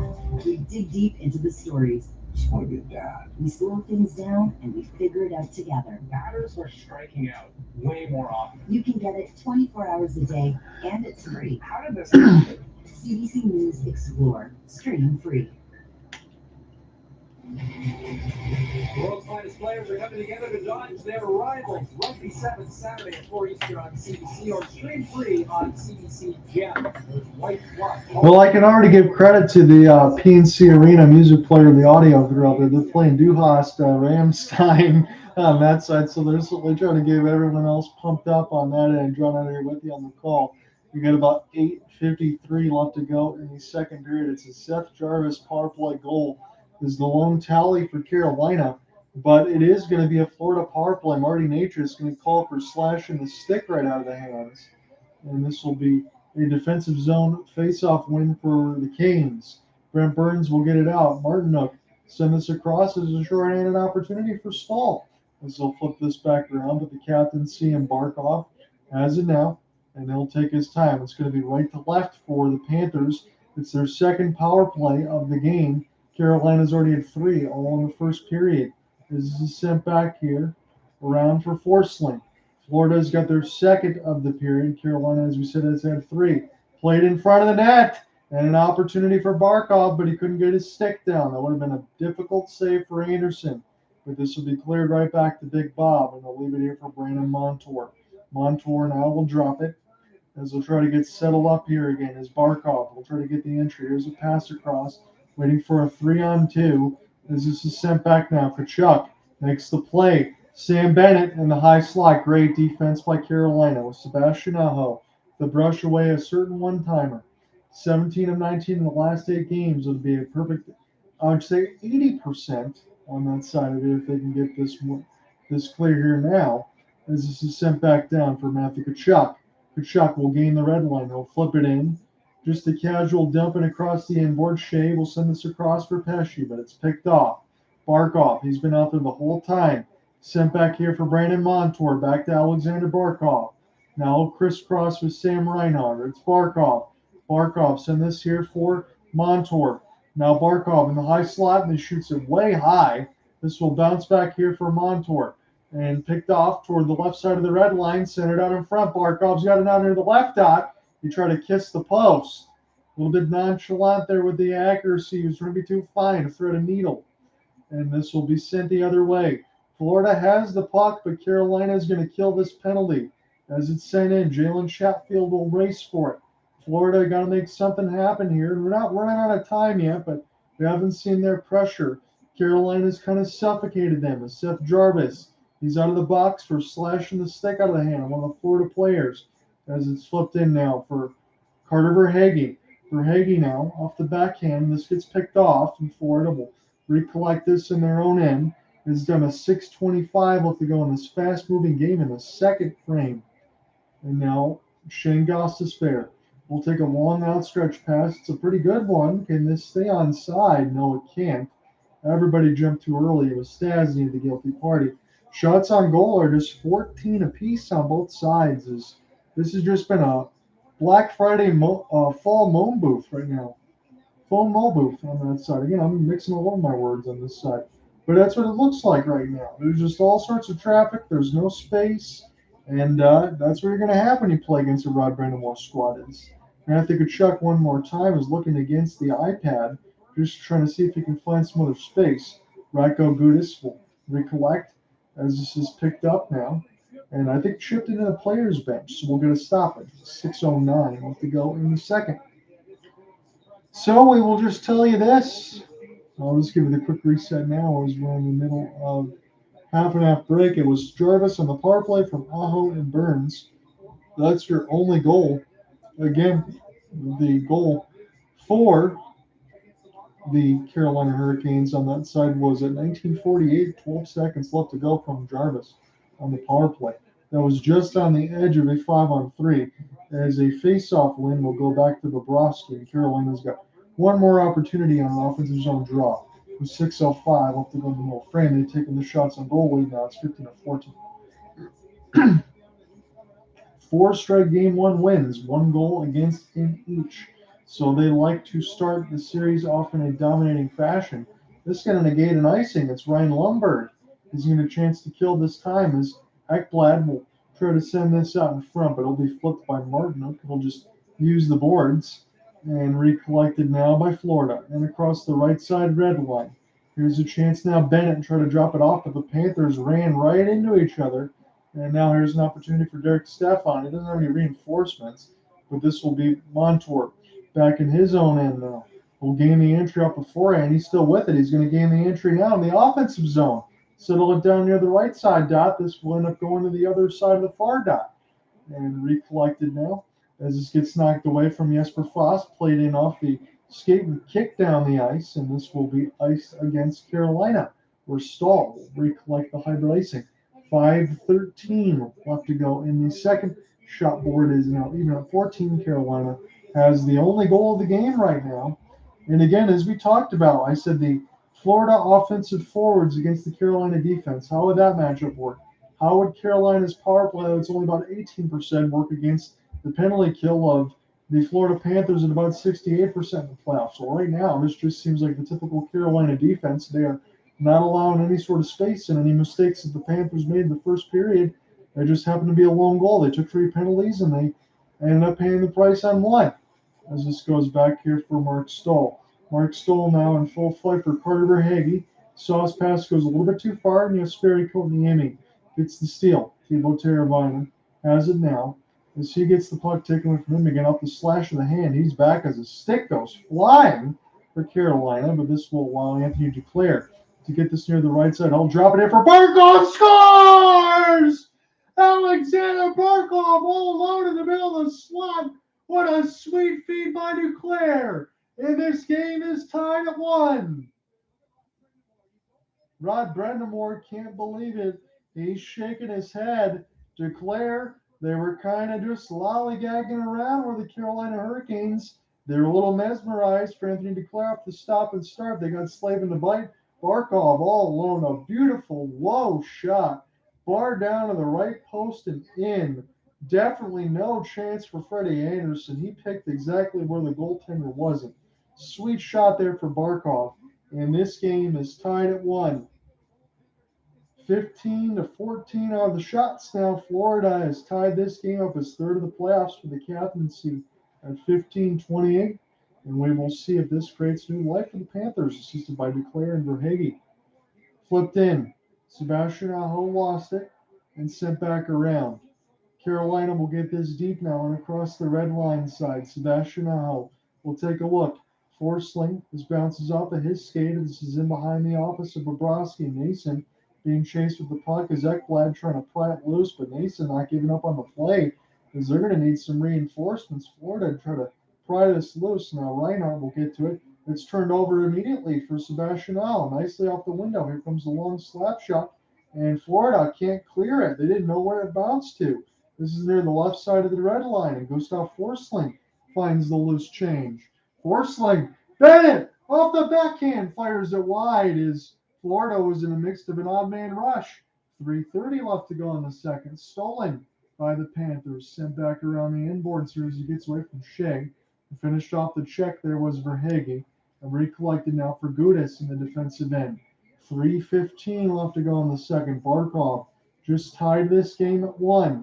As Ryan Lundberg trying to get it loose here for the Panthers. It's in the high slot. Josh Mahura will flip it around the third line defensive side for Paul Maurice's squad. Centered right out in front to Anderson, but he'll hold on as Colin White was on the doorstep. First time I get a chance to call any fourth line names. We go to a commercial break. It's 1-1 now.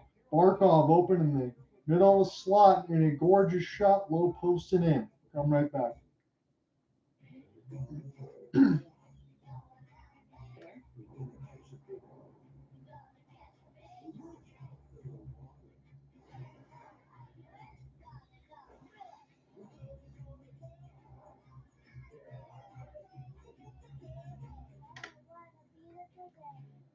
Wherever you're going, whatever you're doing, Do it in the most awarded SUV ever. Enjoy financing for as low as 0% for up to 60 months on Jeep Grand Cherokee. We're going to be getting dangerously close to the end of the second period. Alexander Barkov just gave the Panthers a 1-1 tie, even strength goal on that end. And Florida was finding something to grasp at to get some sort of momentum to get away from the Carolina chokehold. And Anthony Duclair made a great play toward the right side boards, dropped it there for Barkov in the high slot, and that was a gorgeous shot. Introducing Tim's Barbecue Crispy Chicken Loaded Bowls and Wraps. We need barbecue sauce. Need it on everything. We're sisters, but we're also barbecue sisters. Freshly prepared with ingredients like crispy seasoned chicken that's tossed in a smoky barbecue glaze and topped with a creamy barbecue sauce. It has cucumber tomatoes, glorious barbecue chicken. It tastes so good. You get more of the barbecue on barbecue. Can I take another bite? Try new Barbecue Crispy Chicken Loaded Bowls and Wraps for a limited time. 1-1 here late in the second period. We talked about this being a Dump and Chase series, a mirror image series, so it's different for Florida than playing against Toronto. You have to make adjustments. Toronto wants to hold the puck. They want to cycle around. They want to be an offensive zone possession team.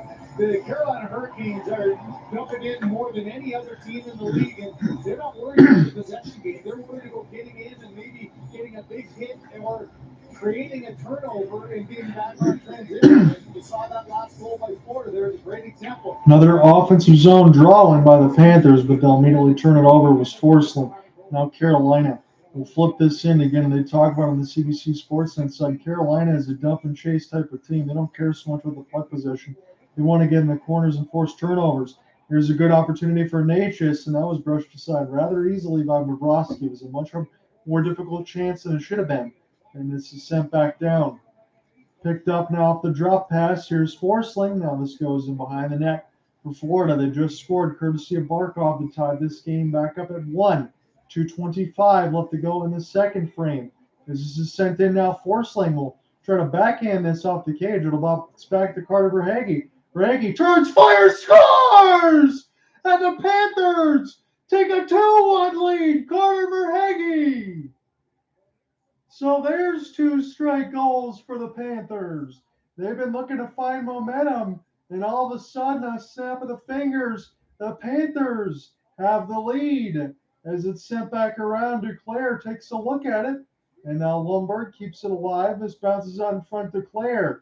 He'll bounce it off intentionally around the net. Verhaeghe picks it up from behind the net, fires off of the long side to the bottom right, beat Freddie Anderson. He looked like he had no idea where the puck was going, and the Panthers have a 2-1 lead. That was maybe a partial screen there by Duclair to obstruct the vision, but I'm not sure what's going on there with Freddie Anderson on that one. 2-1 lead. 5-0 record in the playoffs when Verhaeghe scores, and that's what they got. As this is sent back here for Radko Gudas. Played now. As it's turned over, Jesperi Kotkaniemi. He gets thefted by Bennett. Fired on, blocked by the Hurricanes. Sent back down off a stretch pass and recollected by Gudas. Here come the Panthers again. Nick Cousins. And he fires it wide. Panthers have it off the backhand turnover here for the Kings. Jesper Fast will stick chop at it. Jesper Fast clubbed it out of the air, drive to the net. Where's the puck? Everybody jamming away at it. And Bobrovsky has the play blown dead as it was in front of him. Radko Gudas fed. I think Kotkaniemi's lunch punched him right across the face, and we'll see if there's going to be a call on that end. Definitely made that visor shake. 1:39 left to go in this second. Yes, for Foss. It got deflected him a couple times. It was Martinuk back to Foss, trying to chip it out of the air. Bobrovsky in full split. Again, when you have a goalie that tall, about 6'4", you can definitely cover those post to post with those long legs, making sure nothing gets across that red line. Bobrovsky has been brilliant in this game. And now the Panthers have a 2-1 lead. They scored 2 unanswered as it's recollected now by Ghost. Fired wide as this is chipped away from Burns and sent back down the ice off the stick. Will this be blown dead? Yes, it will. Ghost will pick it up. 1:29 left to go in the second. And it's a 2-1 lead for the Panthers. And on the side for your goals, I'll give you a reset. When we get in the second intermission, I'll get my goal reset in notes and get those typed in. It was Barkov who set up in the slot from Duclair and Verhaeghe, and then Verhaeghe and Duclair with some excellent work behind the net. Verhaeghe will fire to the right side dot and get it on the left and beat Freddie Anderson. This is a 2-1 lead now for the Panthers. 1:20 left to go. As this is recollected, Racco Gudis. This gets sent down deep and across the red line now. Seth Jarvis taken away from the puck. Forsling trying to pry it loose alongside Bennett. Now Racco Gudis with an outstretched pass. Sent down the ice for yet another icing.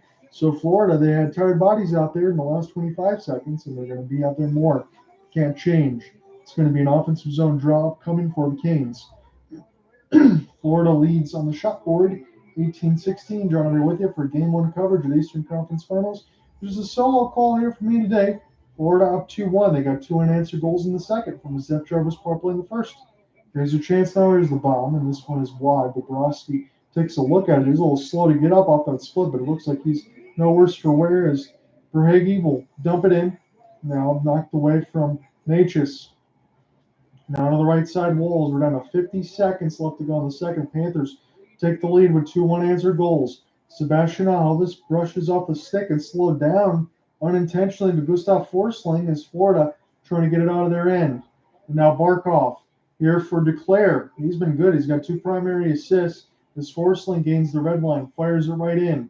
Carolina turns it over near the right side dot. Carter Verhaeghe keeping this alive. We'll center it back down across the left side red line as it's recollected now for Anthony Duclair. Barkov will spin. He's still got it. They can't dispossess him of the puck. He's near the right side now. We'll center in the middle of the slot. It's a race for the puck. This is a bad turnover. Carolina's got an opportunity. Here's a good stick chop. Stall. Cross pass. Down to 3 seconds. Down to 2. Fires it. Goes wide. That's going to end the second period. Florida takes a 2-1 lead in the third. We come right back. We'll call the third period action in a moment.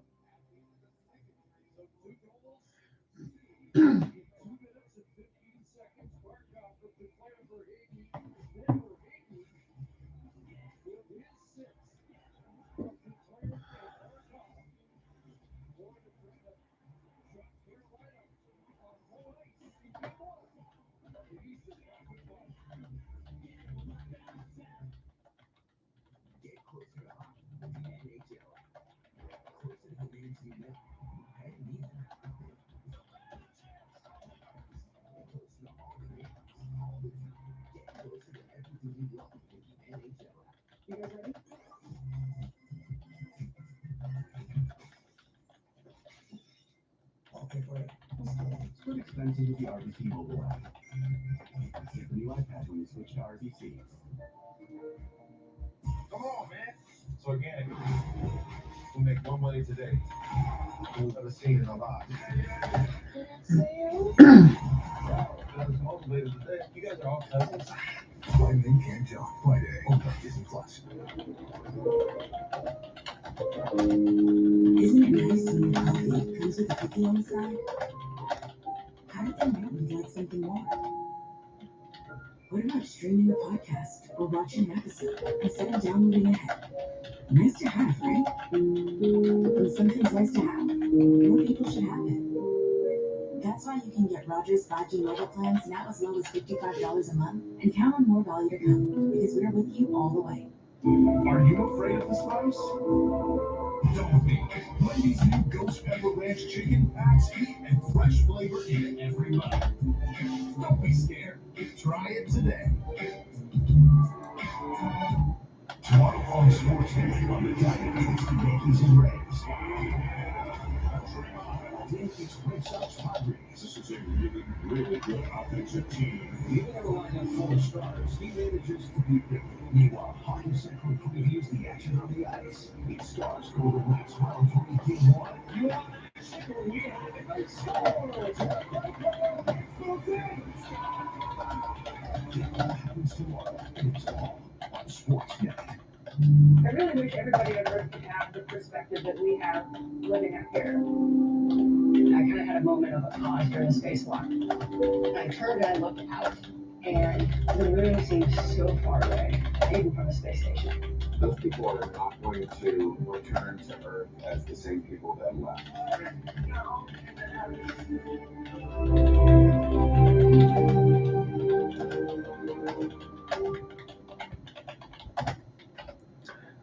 Chevrolet Silverado factory lifted trucks.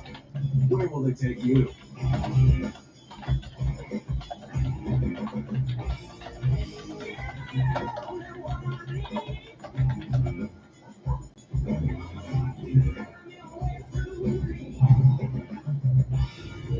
The 2023 Silverado's NR2, LT Trail Box, and Custom Trail Box. Because adventure is everywhere. When you stay in Virgo, you always get the whole home. Not part of it, but the whole upstairs, the whole downstairs, the whole fridge, and the whole secret bathroom. Because is it really a vacation home if you have to share the house with a host?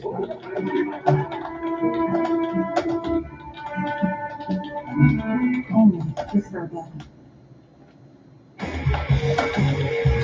Breaking news. Elliot, this is very, very. I'll take the first goal.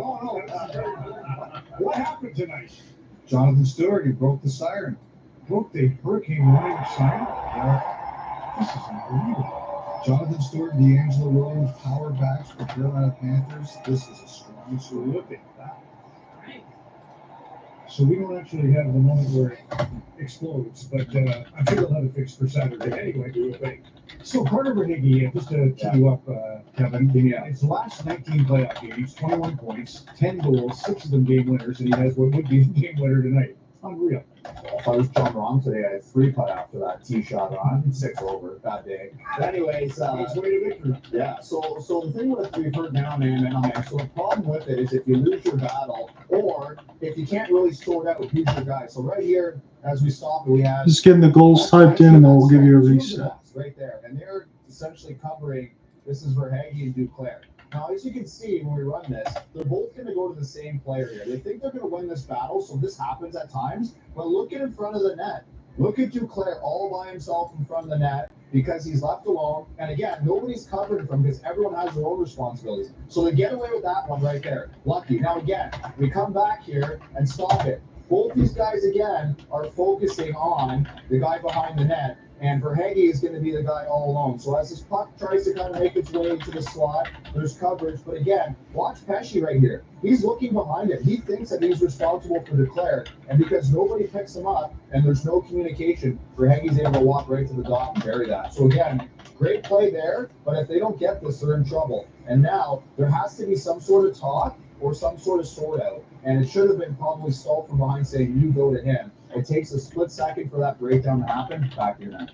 Barkov was the other goal scorer for Florida in that period. By the way, 2 primary assists for Duclair. And he's done a lot of things really well in this game. First of all, no surprise defense. 2021 the Selke Award winner. Not surprised to be back. The great back check there on Tara Vine back in the lineup tonight. Here's more good D from Barkov. Skates break it up and make sure he gets it out. 2019 Lady Big winner. Might have to give it back after that big hit on Pesce. And then, of course, the 1-1 goal, Kevin, as you point out, the big celebration. That's 3 playoff goals for Barkov, a new career high for him in any one postseason, and one that Anderson probably wants back. He said a swear word in the celebration. That's good. I'm good with that. Always love those primary assists. The queen of primary assists, Jennifer Botterill, during her 91 games consecutively with a point at Harvard, had tons and tons of primary assists. So let me just give you the reset for anyone else that's joining in late. I got all the notes and everything else typed in. Whether or not it's an audience of one, going to do this anyway on that side. So for the Panthers, they were down 1-0 heading into the second period. They were just trying to find a way to get away from the dump and chase, the defensive play for Carolina, the defensive trap. And when they did, they broke through big time. Anthony Duclair got in the offensive zone at 15:28 near the right side of the boards and looked to stun the Canes in the offensive end. Alexander Barkov, captaincy, was wide open in the middle of the slot. He got the pass from Duclair. He scored the beautiful low shot near the right side of the post and in as it caught Anderson out of the crease. Florida then, not even 2 minutes later, more pressure from the Panthers as Duclair, again, is at the center of it. He makes a play behind the net. He passes it back to himself off the mesh to buy time from behind the cage of Anderson. He creates a turnaround chance near the right side of the red line for Carter Verhaeghe.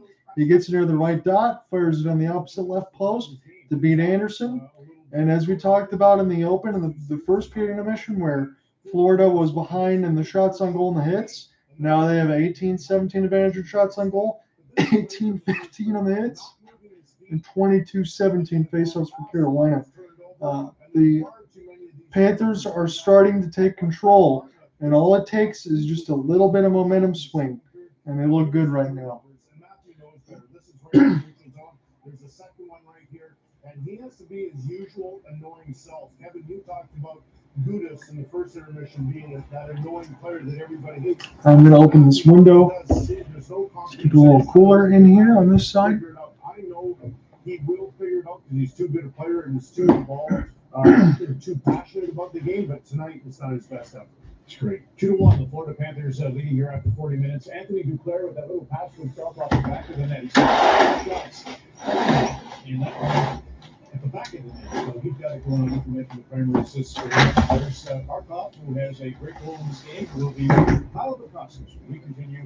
If it gets a little too loud, I will switch it back the other way. But it should be good. NHLShop.ca, the official online store of the NHL and Canada's largest selection of authentic NHL fan gear. Shop now. Again, I will be back on the weekend side for Game 2 of this series between the Panthers and Hurricanes, and then there'll be a quick turnaround matinee for Sunday for the Stars and the Golden Knights. That'll be Game 2 at T-Mobile Arena as well. Tomorrow I'm going to spend some time with the fiance, so I will be away. But this weekend, I will be back with you, maybe with Cooper Hopkins for one of the Game 2s. Probably not Sunday because it's a 3:30 Eastern start, but for the 8 o'clock Eastern start, probably likely it's possible if we can get that one done. We'll give you a little reset here. On the score line, the Lakers have a 53-48 lead over the Denver Nuggets. LeBron James leads all scorers with 10. He's a plus 10. Austin Reeves plus 16. He's got 9 points. Anthony Davis held the 7. Again, I should say leadoff scorers. Ray Hachimura off the bench has 17. 7 of 7, 1 of 1 from 3, 2-2 from the line.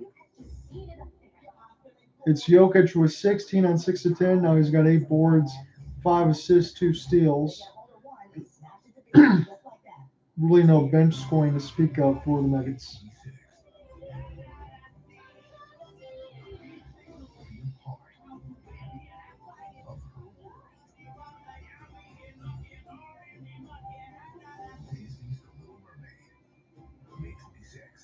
So if you want to watch the National during the hockey playoffs, but where is it?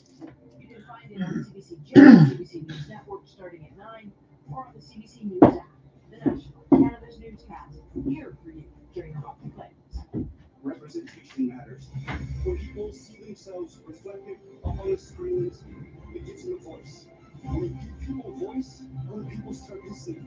And when people start listening, things start to change.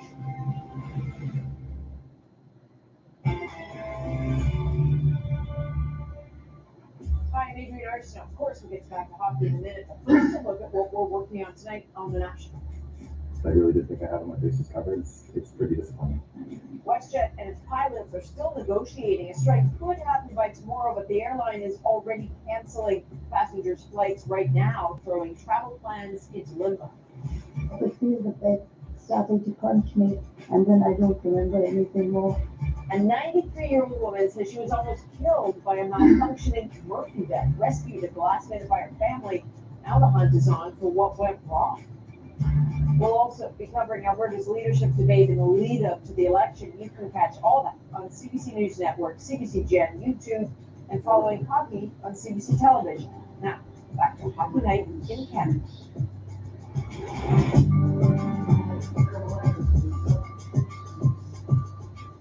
Did somebody say skip? I only eat right wings. Right winger, right wings. Right. Score the lowest fees with Skip. Welcome back. As promised, here is Sasha Barkov and Alexander, the game starts, building, jumping. Canes have been great on home ice all playoffs. How did you guys go about settling in here tonight? Just gonna do our thing. But been getting us successful this playoffs, so we're just gonna play hard, simple.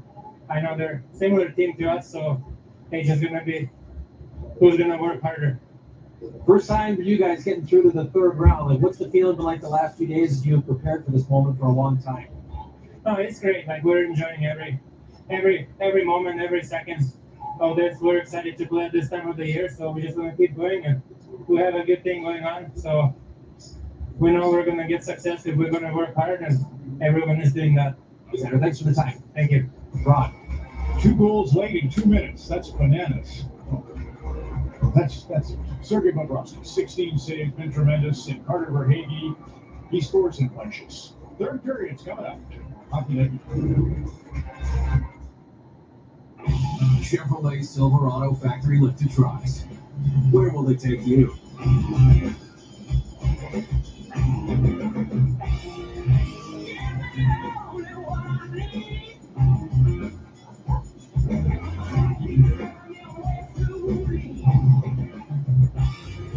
The 2023 Silverados NR2, LT Trail Boss, and Custom Trail Boss. Because adventure is everywhere.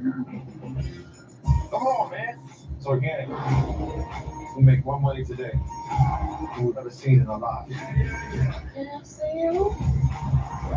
was motivated today. You guys are all cousins. Friday Ken John Friday on Disney Plus. Introducing Tim's Barbecue Crispy Chicken loaded bowls and wraps. We need barbecue sauce. We need it on everything. We're sisters, but we're also Barbecue sisters. freshly prepared with ingredients like crispy seasoned chicken that's tossed in a smoky barbecue glaze and topped with a creamy barbecue sauce. It has cucumber tomatoes, glorious barbecue chicken. It tastes so good. You get more with barbecue on barbecue. Can I take another bite? Try new Barbecue Crispy Chicken loaded bowls and wraps for a limited time. There's somehow no better way to travel this place than on the plate. The Expedia app tracks the price of your flight and lets you know if the price goes up or down. So instead of searching if your flight got cheaper, you can go searching for all the best flights. What kind of king do you think you'll be? A CBC News exclusive. Well, you know, he'll get you one-on-one with Princess Anne in London. He's been practicing for marriage. Adrian Arsenault reports on CBC News Explore.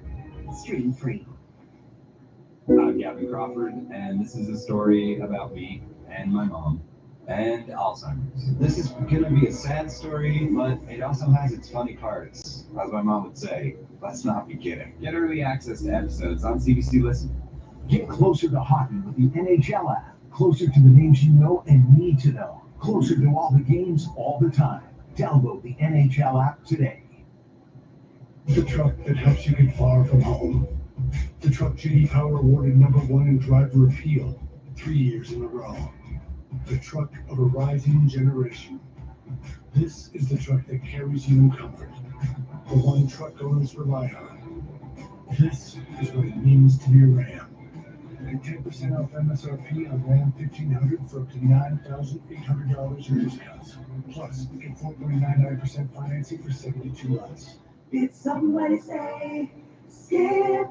Heel to I only eat right wings. Right winger. Right wings. Right. Score the lowest fees with Skip. Welcome to the big showdown. My turn.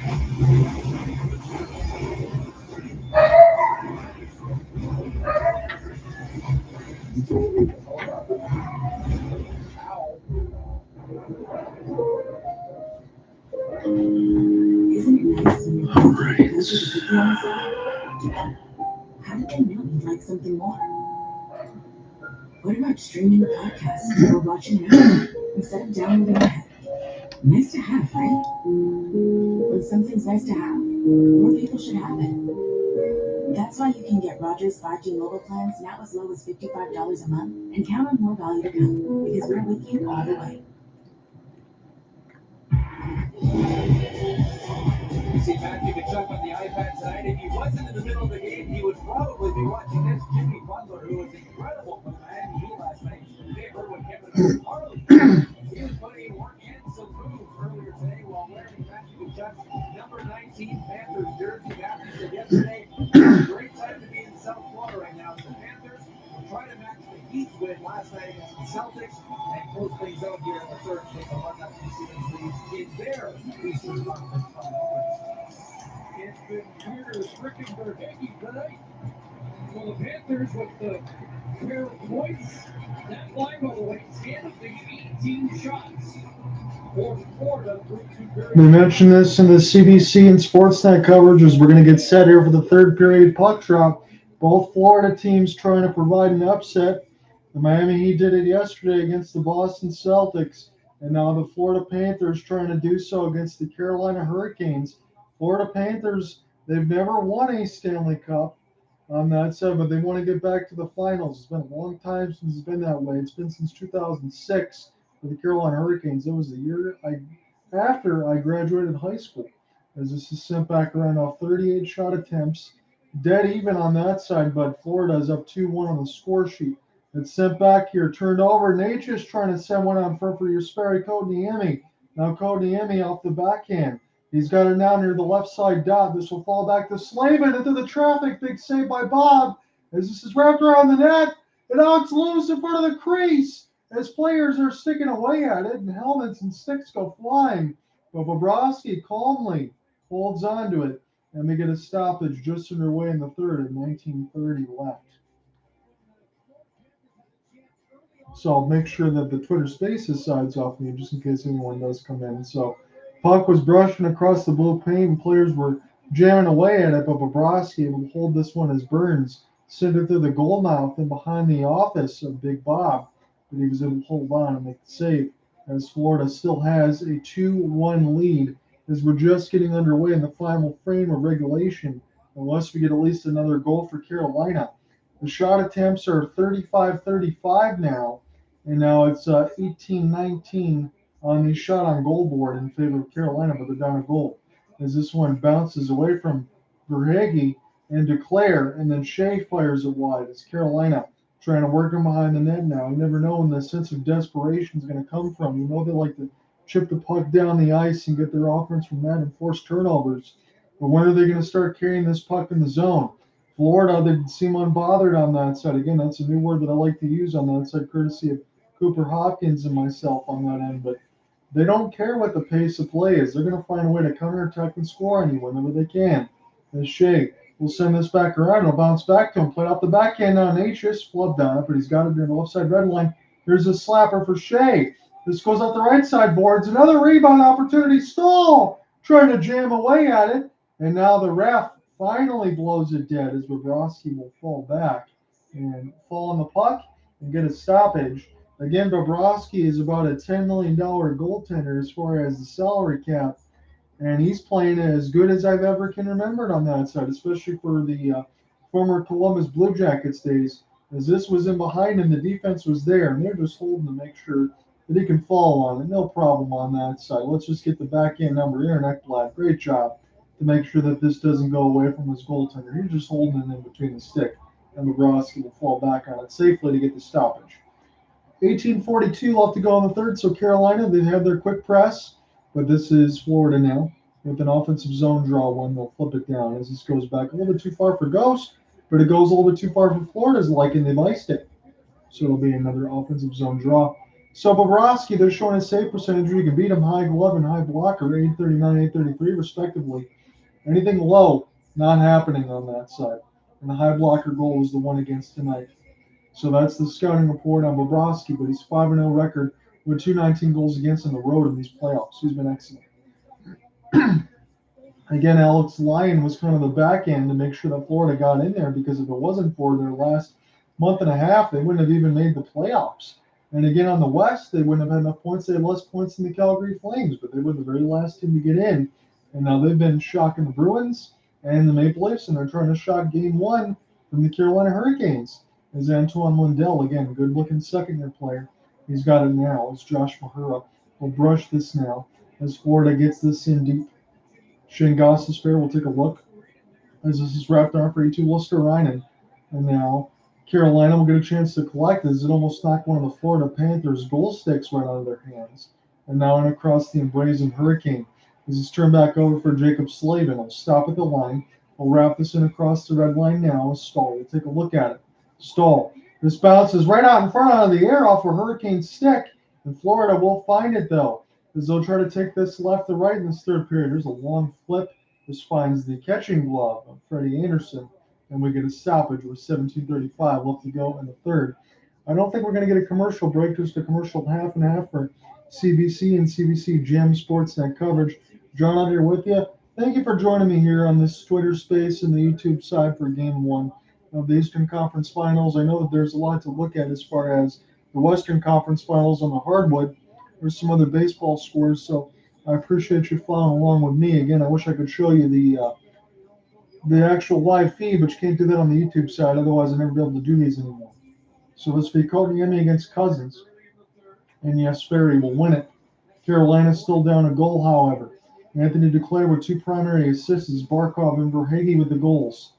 As Carolina now, it's taken down pretty hard. It was Jesper Fast, and now this is wrapped back around by Jesperi Kotkaniemi.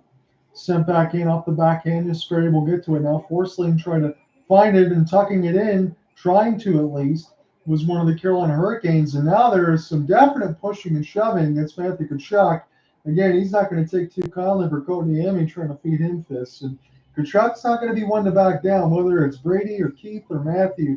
On that side of the family, you pay with them, you're going to pay the price on that side. You might get knocked out. So Bennett finishes his check, and he got that one pretty good against Kotkaniemi. And I think that was why he took a little bit of an exception. He tried to get a piece of Matthew Tkachuk, but you're not going to sway him in the slightest. So they're showing some of those. They're going to get Bennett for boarding on that side. And again, that was a very delayed call. But Carolina is going to get their 4th power play. They're 1 for 3. And Florida is 0 for 2. So it's another mistake that Florida has given there. Aho, Jarvis, Natchez, Mason, and Burns. As this will get picked up here. Short-handed opportunity now. They'll be carry this in. Barkov off the backhand, trying to center this one back out in front, but this will be recollected by Sebastian Aho. Number 20's got it now. As he's very patient and across the red line, we'll flip it in. This will touch the stick of Bob, and we'll flip this across now, but it gets bounced off of the Carolina Hurricanes' body. Jarvis turns, sends it back here for Brent Burns. Jarvis has it now.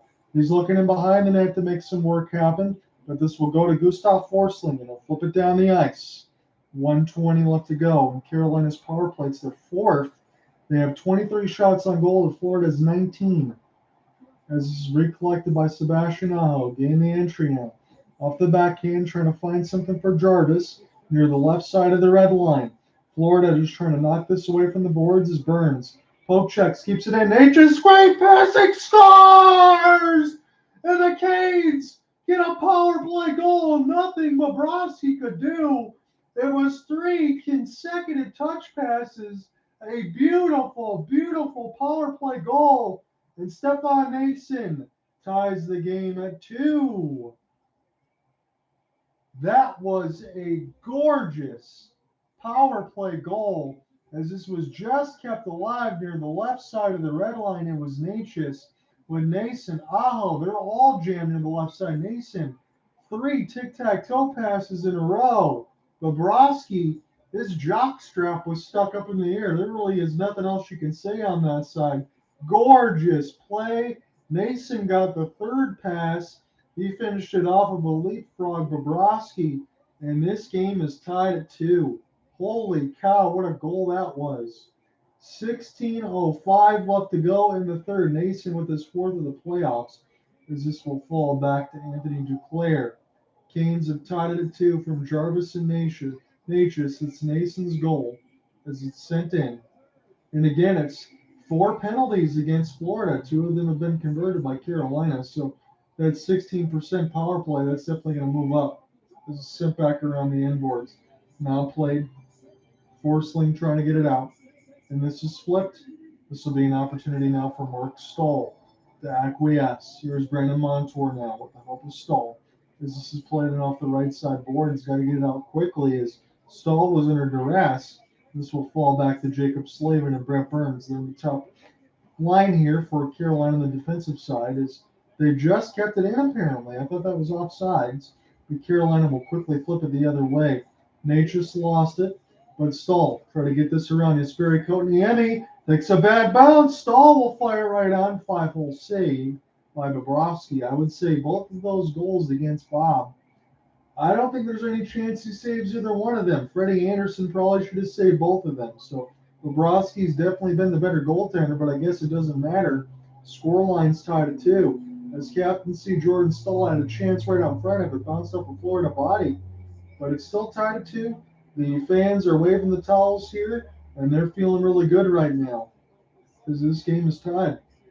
Sebastian Aho set to take the draw. The shots on this period, not on goal, just this period, are 9-1 for Carolina.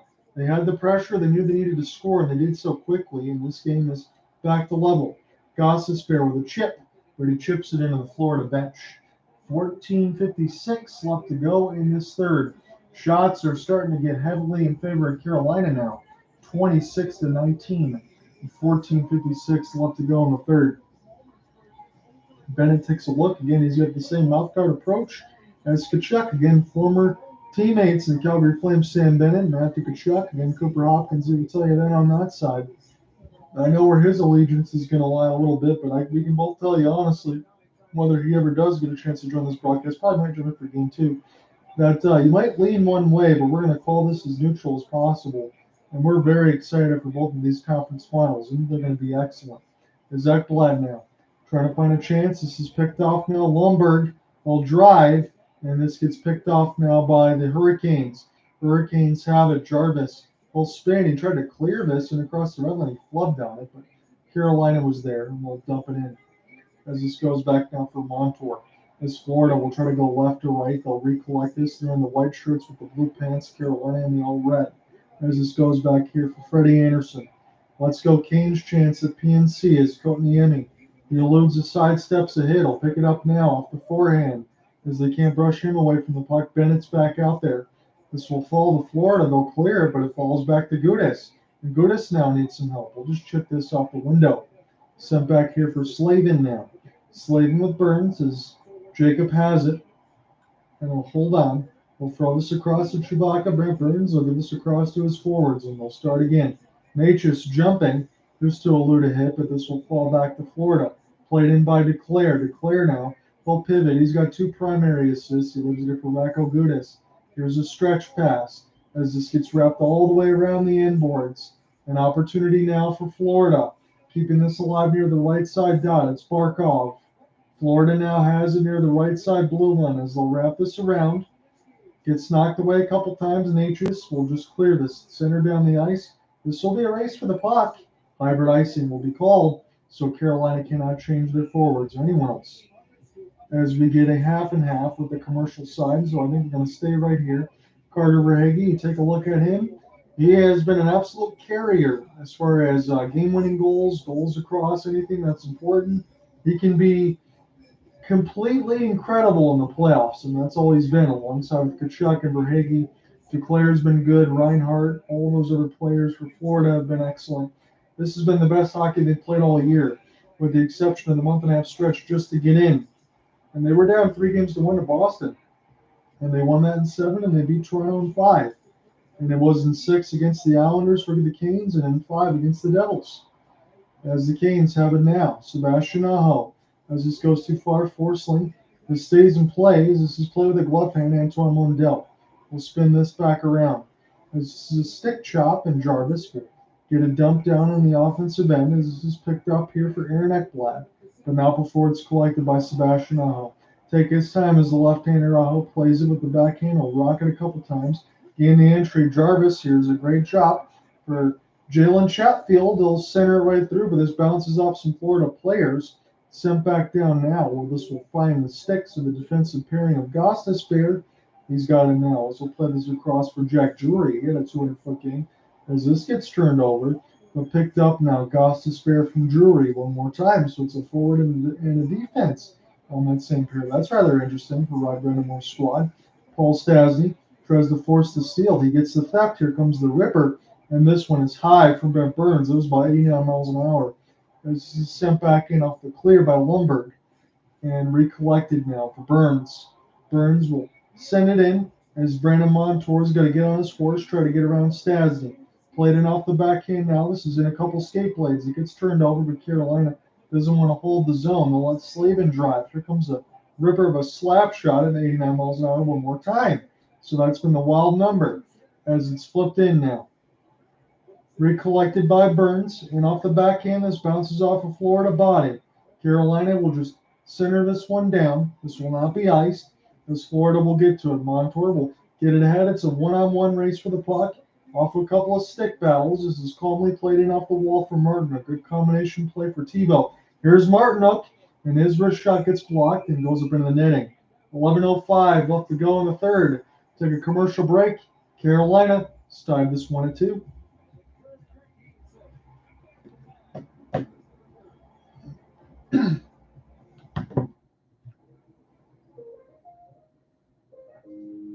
Isn't it nice when your coffee comes with a cookie on the side? How did they know you'd like something more? What about streaming a podcast or watching an episode instead of downloading it? Nice to have, right? When something's nice to have, more people should have it.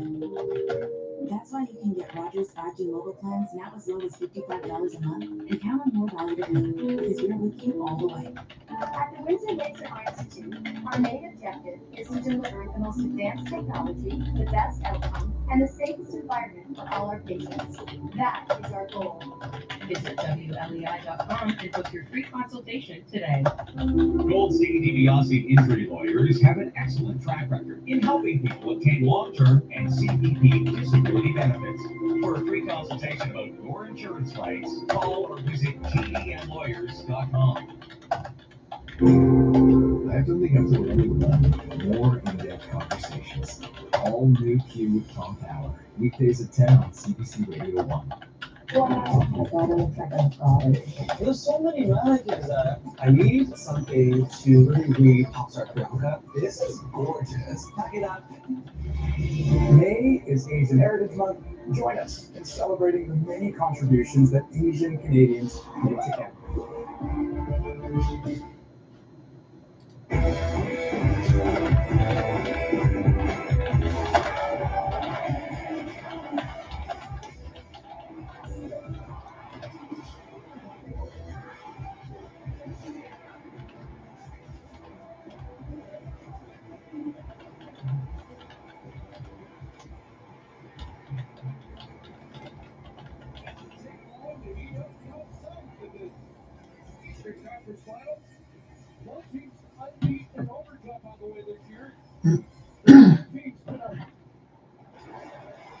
Back underneath the action now, just under 11 minutes left to go in the third. It's a tie game now. Carolina with Stefan Nason has got another power play goal. Both Carolina's tallies are on the power play, and Florida committed 4 infractions, and they got bid on 2 of them.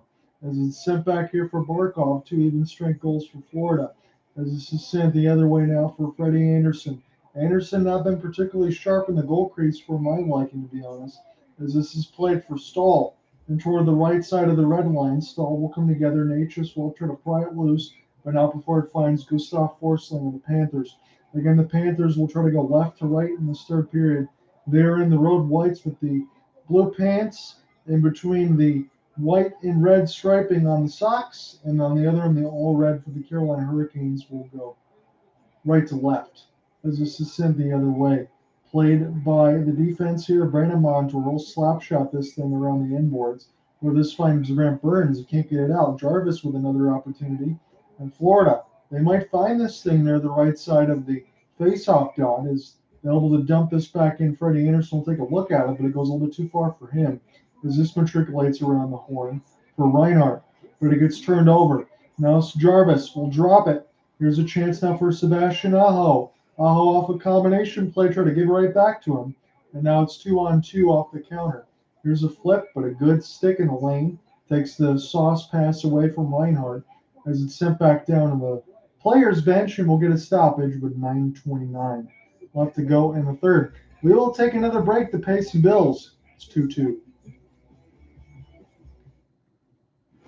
The Jeep No Limits event is here, which means more trails to blaze, more challenges to meet, more sights to discover. Get into a Jeep Wrangler, the most capable Wrangler ever. Or Jeep Grand Cherokee, the most awarded SUV ever. Jeep No Limits is here. Time to test your limits.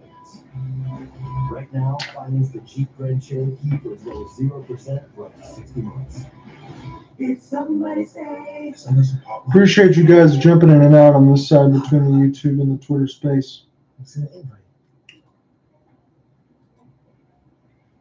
Score the lowest fees with Skip. Come on, man. It's organic. We'll make more money today than we've ever seen in our lives. I was motivated today. You guys are all cousins. Why men can't jump Friday on Disney Plus. Are you ready for a total physical and emotional transformation? Yeah. Yeah. That's pretty life-changing. A big deal for real, James. Together forever. Amazing.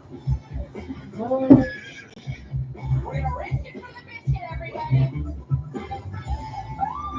Was there any? Boy, what's this? Top of Armor is brought to you by the next generation GMC Canyon AT4X, the official vehicle of Nowhere. Satchel Barkov. Are simple. I know they're similar team to us, so they just gonna be who's gonna work harder.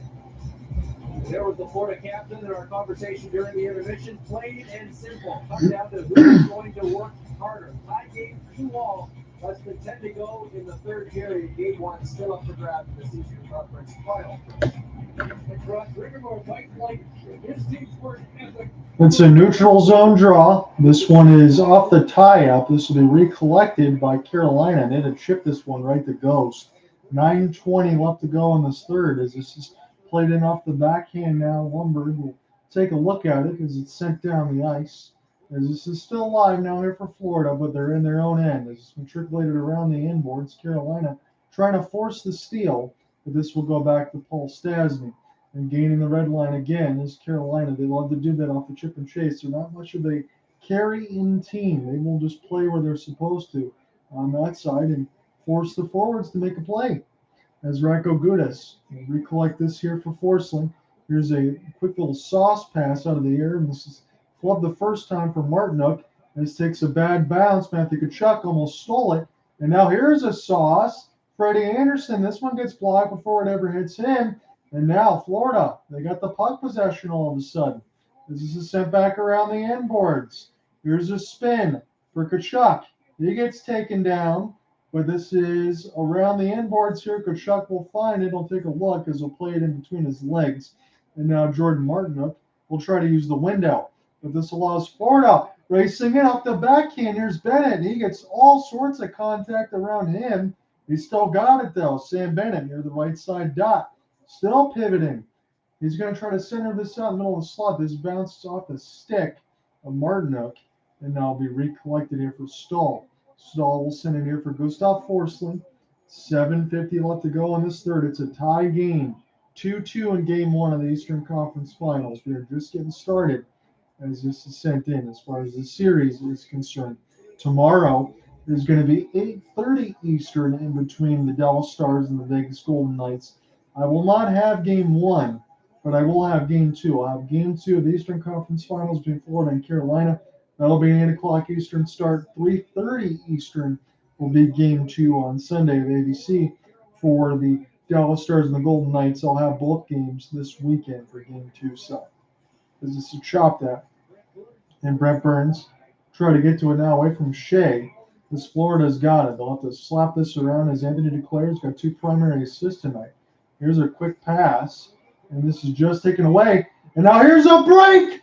Carolina, holding on the right side post, and Bobrovsky finds it with a glove hand. But this is with Carolina now. He was doing the splits near the right post.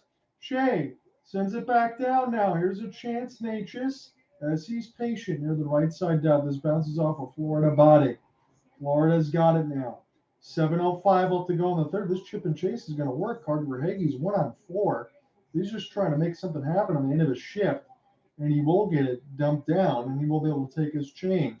So Bobrovsky with an excellent save. He has been far and away the better goaltender in this game. Freddie Anderson's looked lost on a couple of these, to be completely honest, as this is played the other way. Aho will find it. Montour off the spin, as this is sent back down now. Bennett. This goes a little bit too far for him. For Jacob Slavin now will get a chance to recollect. Picked up now Nason. He's got the latest power play goal. Both Carolina's goals are on the power play. Both Florida's goals are on even strength. Florida's 0 for 2 on the power play. Carolina's 2 for 4. So Florida, they're known to be able to give up some infractions, and they got bit on 2 of them, as they want this puck and a penalty be called for a trip, but they're not going to get one. Aho. Spin back around. Carolina's already got 4 power plays. Aho. Leaves this around the window. And to the right side, this one goes wide of Bobrovsky. Picked up now here for Bennett. And now Sam Reinhart, the other Sam, has got it. Number 13. They'll just put this in across the red line. And this will bounce right back. Radko Gudas now gets it turned over. As good defense there by Jack Drury and squad for Carolina. Shot attempts now read 56-41. As this is near the left side of the red line.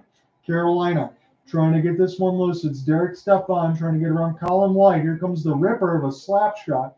And this goes back to Ghost. Good interception in the middle of the slot, trying to push this the other way. It's a race with the puck. I think it's Colin White that got all tied up. No call on that side. This will be resent in by Gudas. And now right back to Freddie Anderson. 5:15 left to go in the third. Jalen Chatfield getting a huge hand as the stick get taken out of his hand. He might have got chopped. He got hit off the left side of his hand. He's kind of holding on to that gingerly. 23 hits to 18. Kotniemi with the drop. Now he works his way in behind the net. He gets stick lifted as Martinook will take a look near the left side of the red line. Still a 2-2 tie in this third period. We'll get continuous overtime until somebody scores. If we get nothing after the third, this is sent back here. There'll be a rip pass to Martinook. This might fall back to Jordan. And before it's turned over, Matthew Tkachuk, he was the one to get chased. It's sent back around by Carolina quickly and across the red line. But it'll be the Hurricanes that will intercept this in the neutral zone. Shots now read 31-19. Turned over. And this is near the right side dot. Marty Natchez can't get around Gustav Forsling as Gudas will take a look at it. Slavin will put this down deep as he gets the Let's Go Canes chance. Here's a chance now for Gudas. He's in full flight with the help of Anthony Duclair. Anthony Duclair got a piece of it with the captaincy of Barkov. They'll dump it in across the red line. Brent Burns, with about 4 minutes left remaining in the third. John out here with you for Game 1 of the Eastern Conference Finals. It's a 2-2 tie between the Canes and the Panthers. They're at PNC right now, trying to hold on to home ice. Panthers scored 2 unanswered goals in the second, 1 in the first and 1 in the third for Carolina to keep this tied at 2. Here's an entry now. Carter Verhaeghe will try to get to this, but he got to get around Shea first, as this is recollected by Carolina. And Sebastian Aho off the long flip, but it's not going to work. Panthers able to pick this up off a couple of bodies. Uto Lusterainen takes one of the Canes off the puck, but it's Sebastian Aho. And off the backhand, he'll back up a little bit near the right side of the blue line. Flip this one back around for Seth Jarvis. He's got a power play goal alongside Nason. Anthony Duclair got a couple of primary assists in this game for Florida, as this is near the right side of the boards. Panthers will steal, and they'll settle it back down as they'll let their forwards take some wholesale line changes. Reinhart now. He's got it, as this will go back to Gustav Forsling, and now Radko Gudas. Gudas with the sauce pass from 50 feet, as this is gloved down by Jesper Foss. Gain the entry. Jesperi Kotniemi. He's taken down, makes the play from his knees, but he throws it right back to Florida. It's a 4-on-3, but you got to dump it in first. Does Florida. And this goes a little bit too far for Lundberg. Carolina off a 2-on-2 the other way. They'll be joining 3-on-2 in the late rush. Kotniemi, sauce pass, easily picked off. Gudas can't clear it. Martinook gets it under the left side of the red line. Jesper Foss gets dumped down hard. As this try to get sent back around the end boards, but canceled. As Florida got a piece of the ghost in the high slot. Wrap this around the net of Bobrovsky. As it's Jesperi Kotniemi. And behind Bobrovsky's office, Stefan Nason lost it, but this will stay with Carolina with a long shot. This will be gloved down by Sergei as we get some cross-checking. And after the play, Florida taking no exceptions because Carolina's had some of those too. Just over 2 minutes left to go in the third period. We're still tied at 2.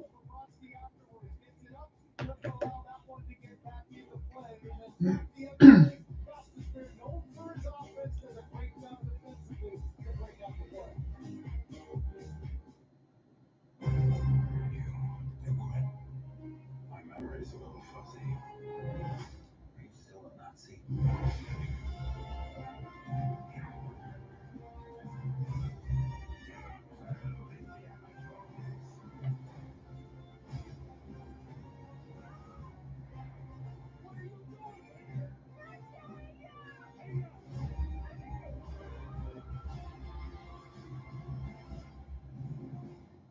How do you go from the best, the ultimate, without breaking the bank? You choose the big, bold, ultimate taste of ultimate chicken sausages and hot dogs. Choose ultimate taste and value, only from Maple Lodge Farms. Chevrolet Silverado factory lifted trucks. Where will they take you?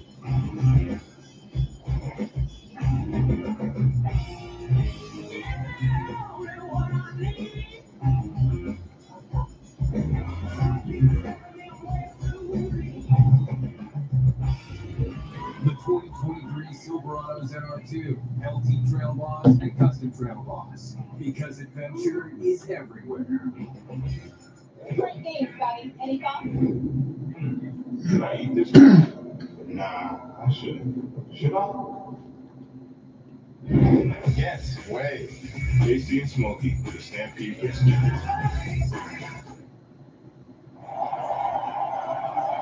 Panthers have the lead through 40. Hurricanes have tied it. Roberto Luongo changes Leon. Roberto Luongo is spending his days up into the coaching staff of the Florida Panthers and the GM side of it, assisting things in the front office. He's looking a little anxious. Again, all fans are a little anxious right now. It's a 2-2 tie, and there's not a lot of time left in this third period. We might need OT. Down at 2:05, Jack Drury can't hold it, and this is going to allow Florida to gain some puck possession. They'll put this one down, but too far for Declare. And this goes off the glass, so we'll do it again. 1:59 left to go in this third period action. John Hunter with it for game one. It's a solo call for me at the Eastern Conference Finals. Carolina heavily out shooting Florida in this third period. The shots now rate 31-19. It was close all the way through. Carolina needed that press of desperation to get one. To tie the game, they did. And they've been controlling this third period. Now as Florida wins this draw, they flip it into the players' bench. So we'll get another stoppage. So what I will try to do for the Game 2 side, I'll be with you for both, between the Eastern Conference Finals and the West. Game 2 will be Saturday at 8 Eastern on that side between Florida and Carolina. I'll try to get Cooper Hopkins with me on that one. But if not, we'll probably catch up next week as this is flipped yet again for the third time. In the West, I'll be with you for Game 2 for Sunday. That'll be a 3:30 matinee, so it'll be a quick turnaround for me. We'll get both Game 2s, and I'll probably take a day off on Monday for rest as far as the pipes, and then we'll go back into the rest of this series and kind of alternate as we go along. And when Alec Nava does come back in from the trip side, and we'll get in there for a game. When we do get into the Stanley Cup Finals, we should have coverage of all this stuff with Cooper Hopkins, with the exception of Game 2, because I got to go to my fiance's sister's wedding on that. So I think it's on the 10th. So that might be where Game 2 is going to be in June. So picked up now for Marty Natchez, as this is now in toward the right side dot. This will be an opportunity now for Verhaeghe, as this is centered in, looking for a deflection there for Natchez. But Florida will find it. Now they'll play this calmly. Duclair will jump stop, send this back around for Alexander Barkov as he gets pinned near the right side boards. But again, he can get beast mode as far as this puck. They have a hard time taking away from it. Last shot for Florida was at 16:27. I think that's a full almost 20 minutes of action as far as they're doing, not just the time limit. This is sent back here for Montour, but it's the final minute. This could be a time to get one shot and one goal. That's all they really care about is it's Sam Bennett. Bennett now to the defense as we're down to 50 seconds left to go in regulation. We are tied at 2-2 as this is sent back in. Reinhardt keeps it in. Here comes another chance. This one gets blocked off the seat of the pants. Montour, he lets one fly. I thought they might have blown play dead. It seemed like nobody picked up Montour. He just fired it right at Freddie Anderson. And now Florida has got it. they'll flip it in. And this hit the mesh, so it's not going to count as an offensive zone possession.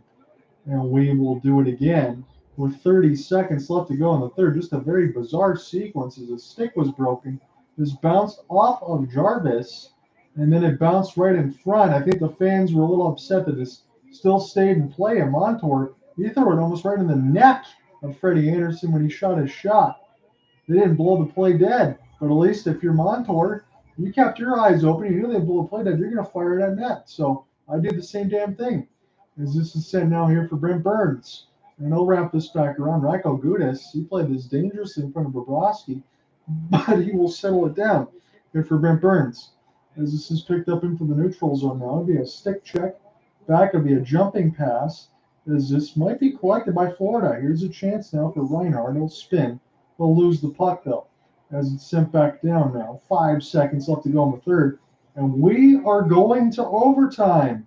So hold all tickets here. Carolina did tie in the third, but we're not done yet. We're going to sudden death OT. Come right back. We'll call the overtime.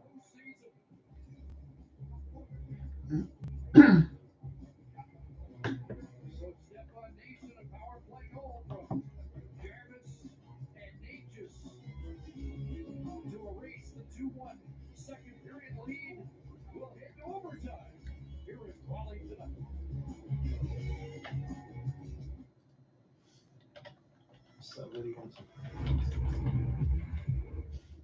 keeps close. Really? I'll let them forget who runs the street. There is a massive power shift. Let's talk about death. Within warm.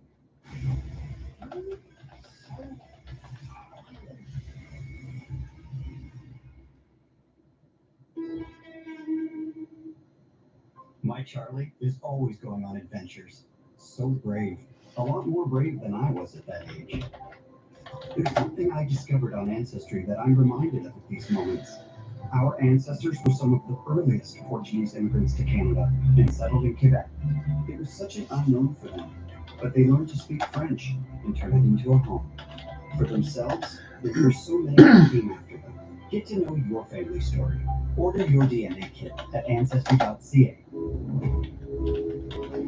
How his design affects how he moves and how we're moved by it. Introducing the all-electric Ioniq 6, taking wind resistance to a new low and electric vehicle range to a new high. Because at Hyundai, we're not just making history, we're making one.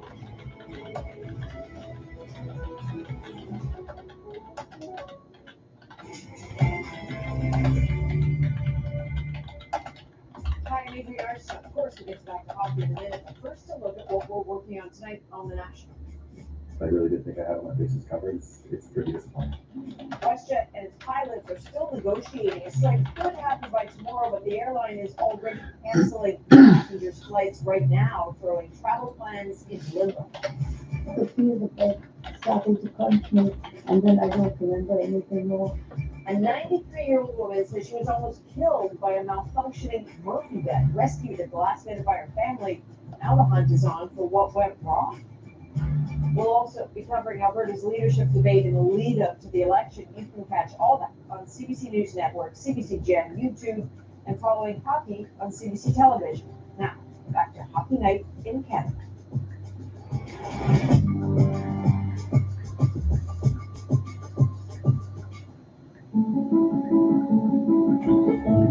Imagine Dad when he was a kid.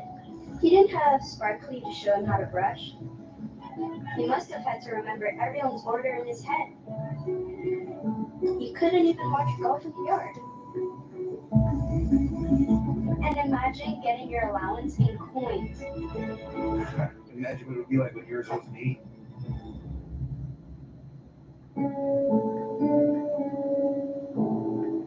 Nowhere is out there.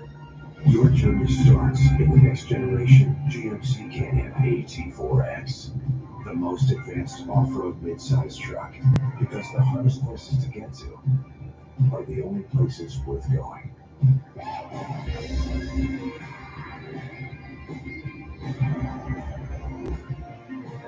Introducing the next generation GMC Guilty, the official vehicle of nowhere. What a night. And to see Roberto Luongo, we'll get to how Roberto Luongo helped save Paul Maurice's career back in 2002 when Carolina went to the conference finals under Maurice. Also, just a tremendous game here, Kelly, by Sergei Bobrovsky. But before we get to that, Sam, you've identified in his time in Calgary, there was times, Yes, okay, you said of course. there were times when he would take that undisciplined penalty. Yes, he just can't help himself. He's one of those guys that he plays so hard, Kev. I know you talked about him in the pregame, and for all the right reasons. And I love this guy, but it's so annoying from time to time when he takes these penalties, Jen. Right, and he is that player that can be feisty and is always on the edge, but then takes this penalty in the third period. And then it's Carolina on the power play that capitalizes. Look at all the support that they have around the puck, around the boards. And then what a beautiful passing play and the finish. Nate just with the power move up to Jarvis, across to Nason. And this, the Kel, you said this was so key for him. It's a beautiful passing play, but his ability to get it up high. Bobrovsky is so good, you mentioned, with the powerful side-to-side pushes, covers the low side of the net, but up high on that beautiful finish. And now Bobrovsky again shining. He's just been excellent. 29 saves for Florida. And just, I talked about him before and just talked about what you were saying, Jen, about his powerful movements. And it's his crease movement. I did that, a little thing on him in the pregame show versus Toronto. And the other goaltender coaches around the league really marvel at how hard he works. He doesn't do anything different than anybody else, but he really works on that powerful side-to-side push and the flexibility, including one on that one. I mean, if he's not flexible, Nate just easily roofs it, and that's a key for Bobrovsky. If you're in tight, you definitely have to elevate. That's the only way you're going to score on him. First of all, I don't think this is going to be only overtime in this series. This series is going to be like this all the time, but I think this is going to be also a very punishing series. You know, we've had two really tough rounds of the playoffs so far, and if what we're seeing tonight is any indication, we're going to get a lot more of this. And it's not just the hits, but they're really hard hits. And there's a lot of jousting. You know, Gudas, the puck was in on the body here. He took the advantage of Drury, and he's obviously not going to back down. This was the big hit by Stahl on Forsling. You know, Teravainen back in the lineup, not afraid to throw the body there. That's a big win for Shea. Barkov takes one here, although he seemed to see it coming and he got down before he got hurt. But there was one late in the period, Eric Stahl, Chatfield. There was another big Gudas one, like you compared it to Camp in the last round. This is going to be a hard series. I feel like in the East, there's not as many hits as the West, but the harder, the bigger collisions. And certainly, like you just showed that, they're big collisions when they do come together. Said you, Aaron Ward likened Slavin to Lidstrom. He felt that he actually dictates in their differences, but he really had high praise for him, and you love him in Burns. Yeah, I love him and Burns. And we think of Carolina left, maybe Vegas. Those are the two best decors left. And the interesting thing about Carolina, they always stay in their pairings, which means Burns and Slavin are always together. And same with the other two pairs. They're actually within 20 seconds of ice time, average ice time, which is amazing, other than Burns' power play. But watch how easy these guys make the game because they're so comfortable with each other. Like Slavin just whacks that back because he knows Burns is going to be behind him hinging. They follow up. Burns' game has really changed, guys, from the time he came in the league. And I remember him as a forward, then a D in San Jose. He just stands on the blue line. He conserves energy. It's very, very minimalist now. He used to be up and down the ice all over the place. Now look at this. Just simple plays, move it up, stretch, come up to the blue, change. And when you're playing your best hockey, the game is simple. Again, little tap right pointer, little tap right there. It's not on their stick for long because there's a familiarity and a comfort, but they also realize that that's the right way to play the game. All right, Seth Jarvis has 2 points tonight. He's got 10 now in the playoffs. He's one back of Aho for the #1 spot in Carolina's scoring list. And, you know, one of the stories I read about him in the series against New Jersey, and I can't remember where it was written because I wanted to credit the reporter. Could have been accurate, man. I just have a really short-term memory. I'm a cat. I can't remember. A really good story. I can't remember anything about it. No, but what I remember about it is that this year he sat in on all the penalty kill meetings, even though he was like the fifth forward, because he said you know, there could be a time where he has to get the opportunity. So, two best looking men on TV. But I competition though. I really like that story about Jarvis. Very conscientious guy. Very conscientious. You know what they say? You steal from 50 people, it's research. You steal from one, it's plagiarism. Yes. That was plagiarism. Well, it's fun working. So how did Luongo save Paul Maurice? I know you're all dying to hear the answer to this. In 2002, just like this year, Paul's team had a terrible start.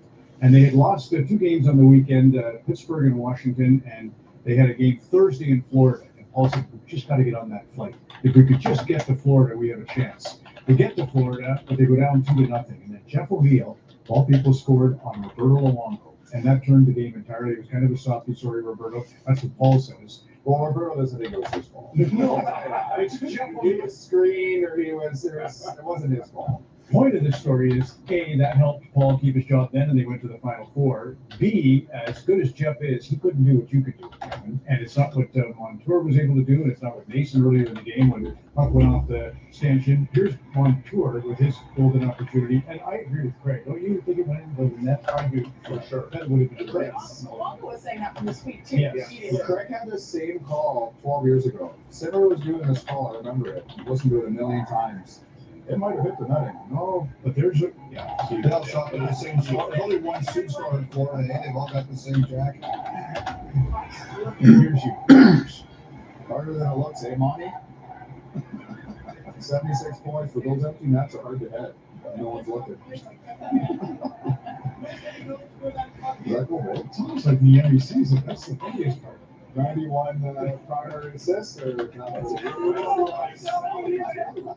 For that amazing skill set, Kevin, you get first picks tonight for the overtime winners. Who do you think? I'll take Turbo because he's back in the lineup, and because That's terrifying. it's terrifying. I'll take Sam Bennett because Kelly's just been raving about him all night. Jennifer, you're also up. Pick Reinhardt and Kotkaniemi. Oh my God. That is unbelievable. I didn't think anybody picked Kotkaniemi, so I had him. He's too good. Yeah, yes, but most people won't take a chance on saying it at this hour. I go out with it. I'm going to go with Cousins and Natchez. That's good. It's another. And Elliot? I got Aho and Verhaeghe. Okay, Aho and Verhaeghe. I'm going to go with Stanley would be, I think, a really good pick for me. And I will go with Stevens. Lundell. Oh, yeah. Pick it all. All right, do we want to come on tomorrow night, Brian? Yes, we should. We're on the air with more of this great stuff, starting at 8 o'clock at ET, Hockey Central, and 5 Pacific, and then, of course, the game 1 of the West. All right, so I sent out some feelers there on the side. If anyone wants to join in for the OT, get the update as far as the Twitter side, for anyone else that's following along for goals and all of that. In the third period, it was pretty much dominated by Carolina. They got the goal they needed to tie it up, but we go to OT. It was Stefan Nason on the power play from Jarvis and Marty Natchez. And in that third, man, at 3:47, it ended up as a goal, as a tic-tac-toe pass. There was another careless penalty. This one was Bennett. He was able to get a roughing call about the puck, nowhere near against Martinook on that side. Tic-tac-toe, no chance for Bobrovsky. And now your shots on goal go to 31-20 for Carolina. The hits are 29-19 Florida. Faceoffs are 32-25 Carolina. So we'll see what happens in this OT. Appreciate you guys following along on the Twitter space and the YouTube side. Just trying to give the other updates as we go across. I'm going to save the pipes a little bit for this OT just because we don't know how many more we're going to have. I think this might be I know they said it on the CDC Sportsnet side. I think that might be right.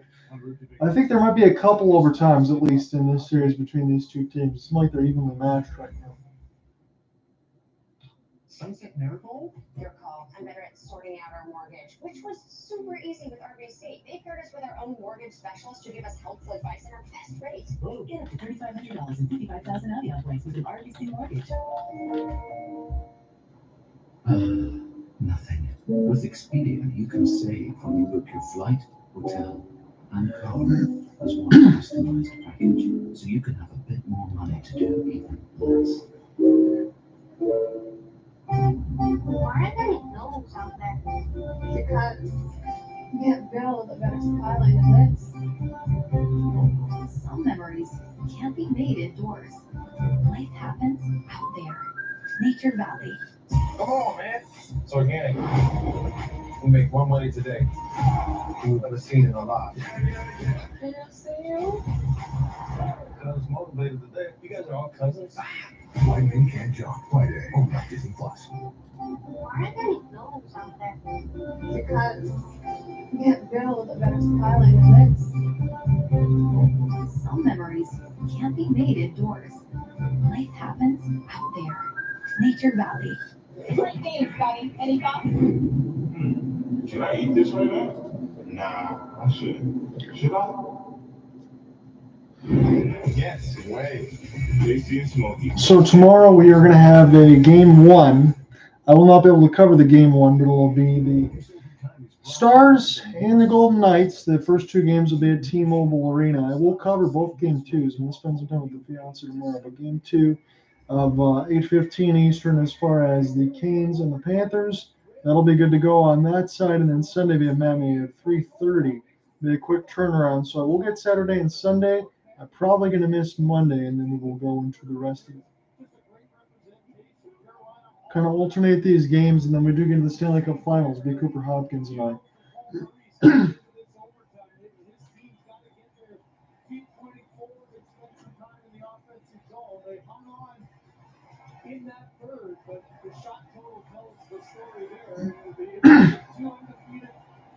We're going to be going to overtime, folks. It's going to be a good one here. 2-2 is the score line. Carolina got the latest goal from Nason.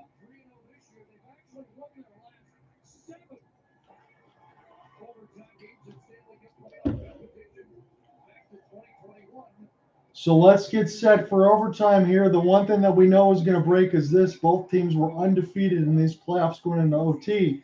That's not going to be the case now because both of these teams in the Panthers and Hurricanes are going up against each other. So let's see what we get. Brent Burns fires it off the blocker of Sergei Bobrovsky. Burns will try to collect, but Florida now will try to make this play. They're going to go right to left in this overtime frame. They're in the white with the blue pants. Carolina in the all red will go left to right. As this is sent the other way for Declare. Drop pass, and between some skates. Now Forsling, and through the traffic, shoots it high. And off the end boards, Marty Natris will spin, turn, and fire. We'll have to go back and leave this here for Brent Burns. Sperry, Kotaniemi will make a rolling puck play. But this will be picked off here by Carter Verhaeghe. Verhaeghe now gets us here to Sam Bennett. Sam Bennett now for Kachuk. And around the end boards as Anderson will take a look at it as we're just under the first minute of this OT. Tied at 2. Carolina has got a heavy advantage on the shots on goal. It's 32-20. Here's a long outstretched pass. It stays on side. Florida collects. Bennett, short side chance, and that's saved by Anderson with the left pad as this will fall back. Here for Forsling. He'll recollect this thing with the help of Ekblad, and now Matthew Tkachuk will spin near the right side wall, trying to keep it alive. This just is kept in by Bennett. He's dragging that blue line. Here's a long chance by Lomberg. That's saved there by Anderson as well with the right pad as it's flipped in by Carolina. Sergei Bobrovsky will let this go for an ice. So Carolina cannot change. 18:26 left to go in the OT. John, I'm here with you for a solo call for game one. I threw out some feelers. I'll let everybody know on the social media side. Call and let your friends know this game's going to OT. I understand you're going to be in competition with the basketball game as you're going to mix series in between the West and the East, vice versa on that side as you got Lakers, Nuggets. But Carolina and Florida that we're covering right now, this game one of this Eastern Conference Final is an OT. And it's the first time I get to cover both of these teams in the playoffs. So I'm looking forward to both of these conference finals. As this is knocked away from Gudas. And now Jesper Fast gets around through a couple of stick checks. Fast has it now near the right side of the dot. Is sent back here. Florida trying to get this into the neutral zone now with Antoine Lundell. Just softly put this one in the left side of the end boards here. Carolina will find it, and they'll try to make a play in cross transition again. As we mentioned, Carolina, they're not afraid to throw the puck in deep and just draw the puck in that way. They will not skate it in, Carolina. Brind'Amour wants these guys to dump it in and chase. As this clear goes to Bobrovsky. 17:54 left to go in the OT. So in the overtime, there are no commercial breaks. but we do get a momentary ice scrapage as we hit the halfway marker. So we'll get about 7 minutes and 54 seconds of that. Once we get close to that next stoppage, we will get the ice scrape, and then we will continue. And this will go until we get a goal. There's a long shot into holding a catching glove, and Bobrovsky holds on. So it only takes 3 seconds off the score clock. Gostisbehere was the one that let it fly.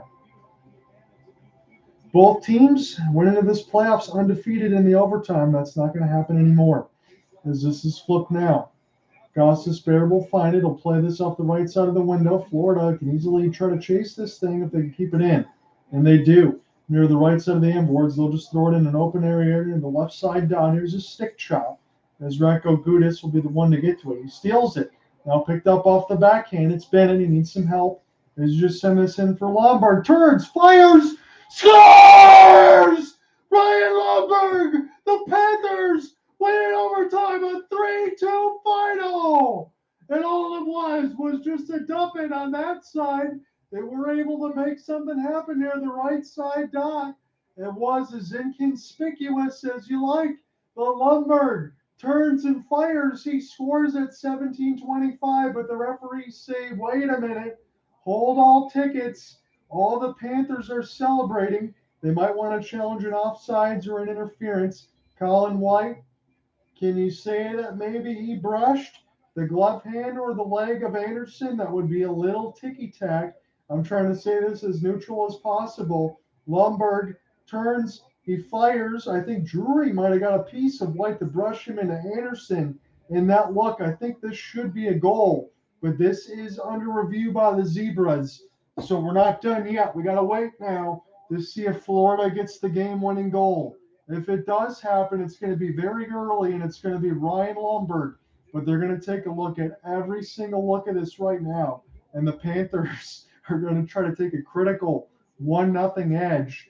Again, I'm not so sure because Drury might have got a piece of Lomberg on that side. And if there is any sort of goaltender interference, there's not much of it to even really try to differentiate Anderson from the path. But we can't really go anywhere yet. You can definitely say that the right stick or the right skate of Lomberg got the left pad of Anderson. That is not in question. But the question is how much contact did it really deter Anderson from making that save? That's what the Zebras are going to have to try to determine right now. What say you? 17:25, we know that it's going to come out from the wash.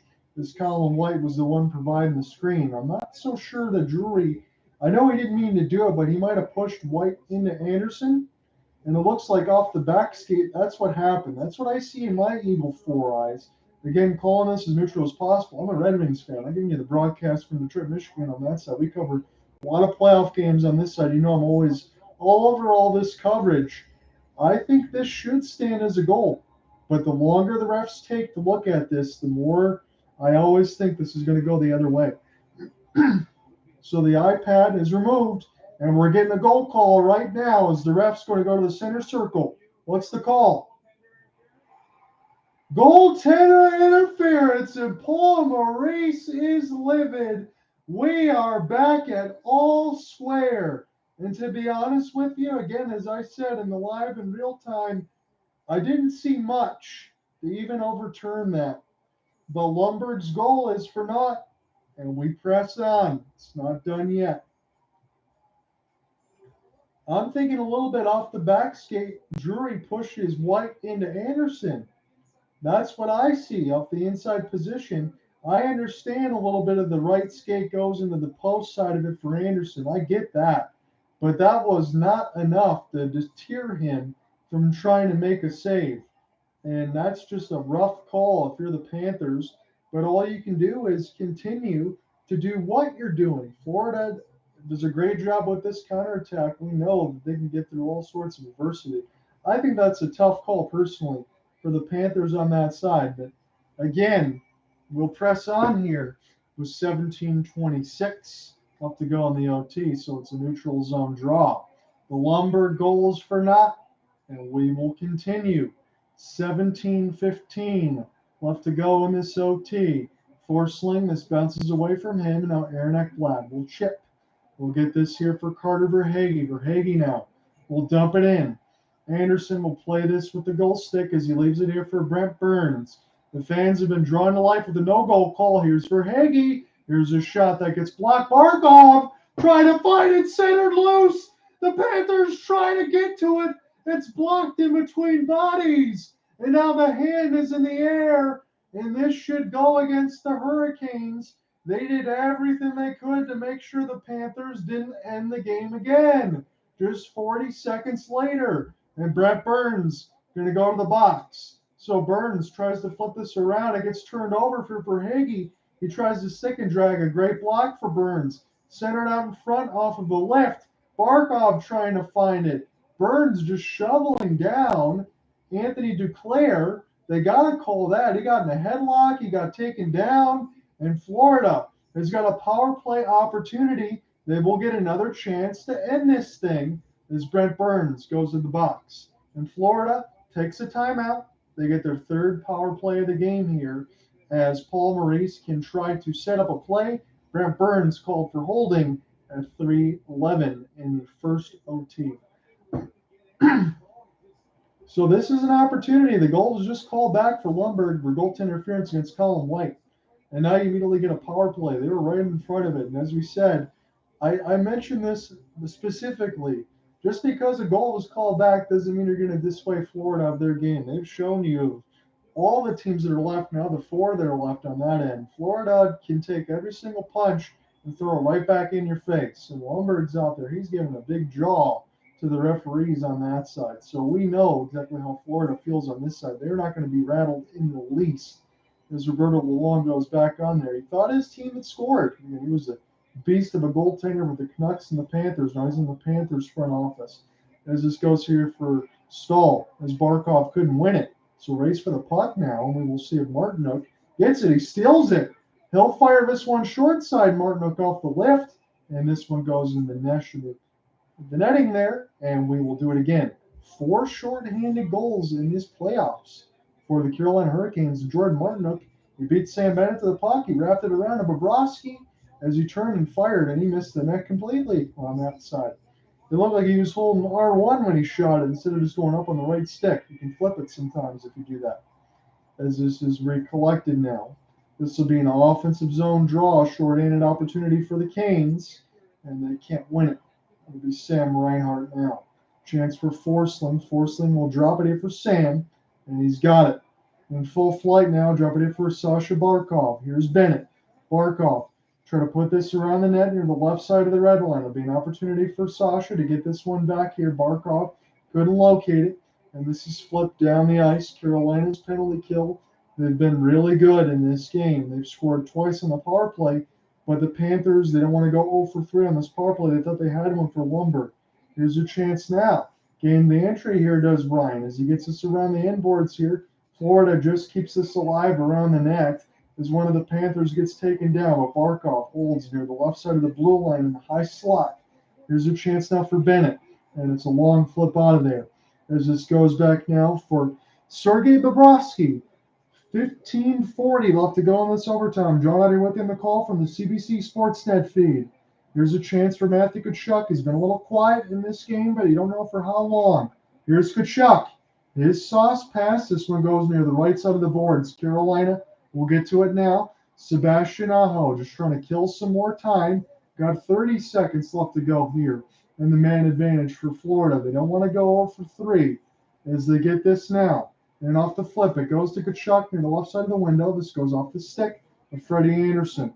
A little bit too far for Reinhart. Verhaeghe can't pinch as it's Jeff Jarvis.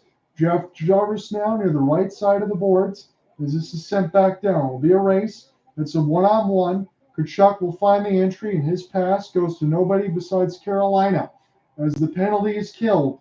14:45 left to go in this overtime. No shots on their power play. That was their third. As the towels wave at PNC. Again, a goal was called back from Lundberg that would have won the game for Florida. This is just game 1 of the Eastern Conference Finals. As it's dumped in now. Stasny will take a look at it. Maybe he can race for it, but this is flipped in. Radko Gudas will find it in his own end. Gets partially turned over. Carter Verhaeghe's got to turn back. And I'll leave this here for Gustav Forsling. Forsling trying to get on his Jets. He gets this in across the red line now. It's a 2-2 tie in overtime. We're in sudden death of game one. Joining you with it from the CBC Sportsnet feed. And we will be back for Saturday for game two. 8:15 puck drop on the Eastern Standard Time. As this is a chance for Lombard. And this is flipped into the neutral zone. Florida's got it off the stick chop. Here's a give and go for Lombard. He'll fire it right in the living of the catching glove. Freddie Anderson, and he makes the save. 33 shots to 24. Carolina's still in that edge. Lombard thought he had one, but it was called back on goaltender interference against Colin White. I'm going to take a look just in case we have any comments on the YouTube section. I appreciate you guys following along. You can follow along at John Ryanot on the Twitter space and the YouTube side. If you want to interact on the Twitter space, it's at John Ryanot. Seth Jarvis is back underneath the players' bench.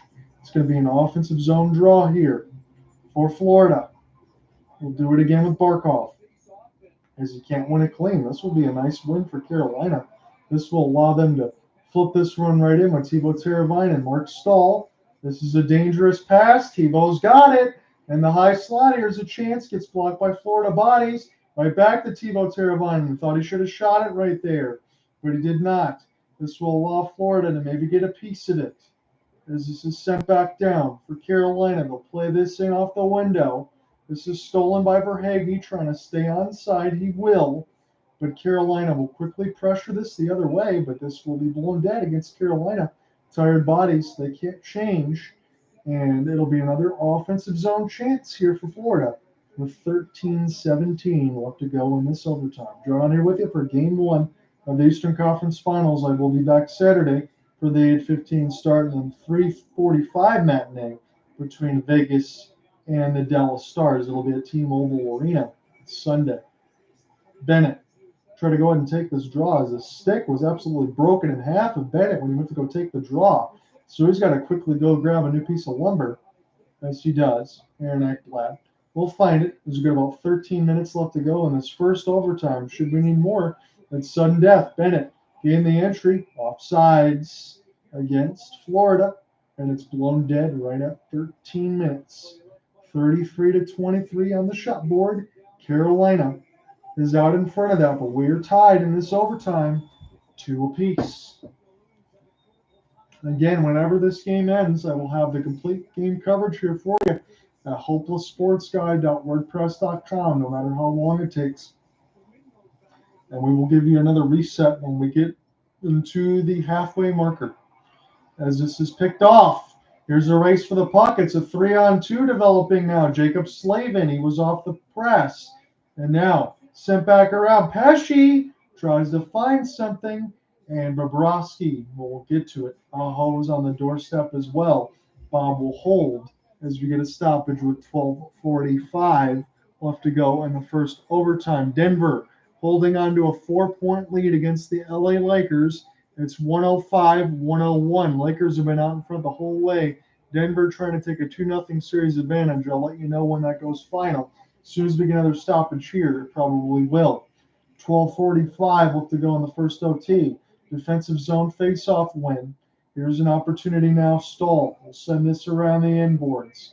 Florida will flip it in. Reinhart turns it over, but this will go back in across the red line. Forsling safely in across the red. And this will be fired into the screen, so we'll get another neutral zone draw.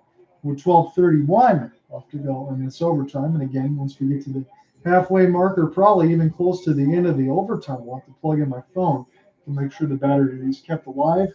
If Alec Nava, if you do listen to this late, my friend, I hope that you're having a great trip and you're enjoying yourself. And congratulations on your college graduation, my friend. I remember those days, and about, 12 years ago for me, as it's sent back around. And this is picked up here. Gudis will race for it. This is turned over. Stall! There's a rebound out in front, but good defense there by Florida to stop this from going across the goal mouth and recollect. Racco Gudis trying to make a play falling down. He gets it into the neutral zone. Racco gets back up. He's flying. He's on his full horse. As this is sent back here for Forsling. Forsling now with the help of Stahl trying to get this back around the end boards. But this will be flipped. Here's a long one.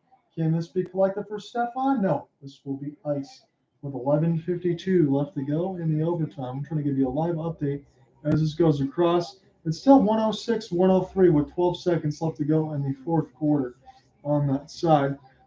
Once that does update, we will let you know. It's free throws on the board at this point. We'll give you that scoring update once it goes final. Stefan, try to take this defensive zone draw. He can't win it.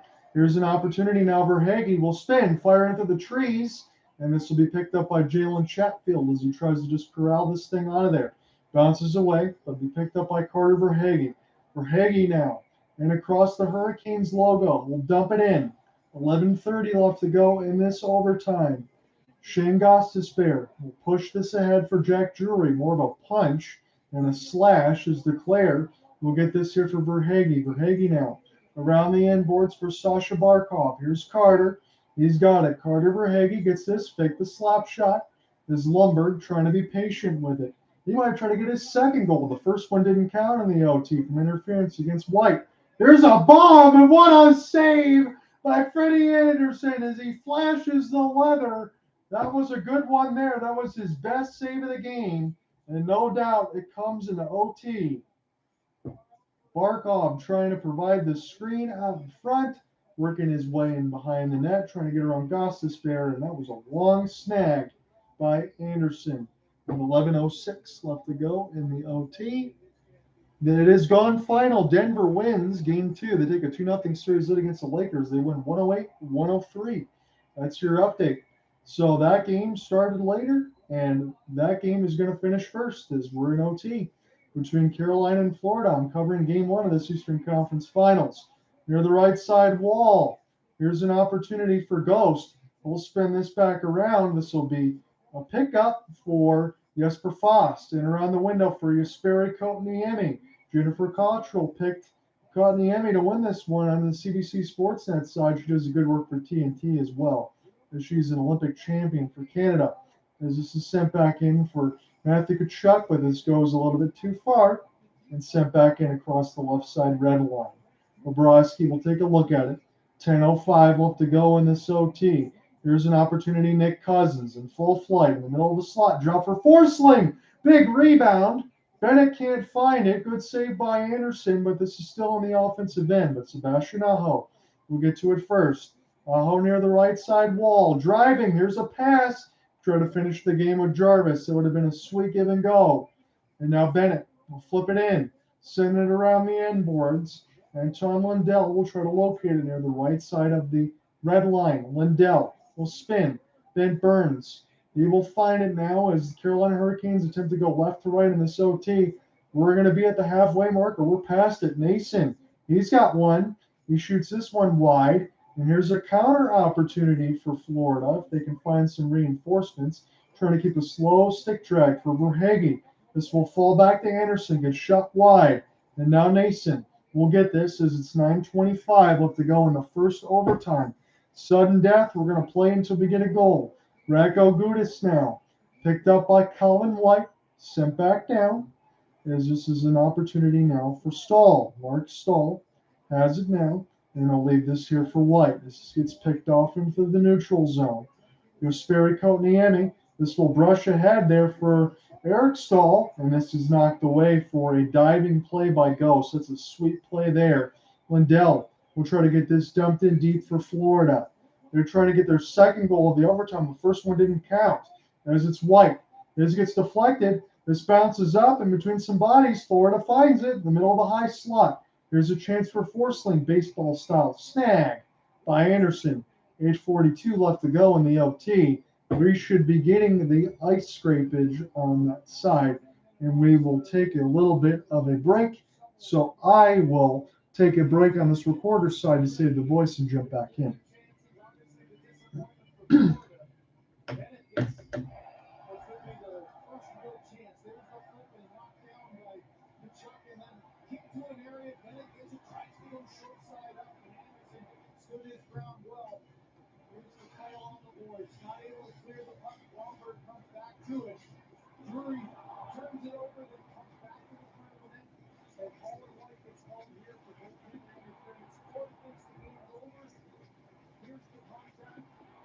So I'm glad Cooper Hopkins said this. I got a text from him about that goaltender interference. He goes, I don't know about that goaltender interference call. I wouldn't have called that. Yikes.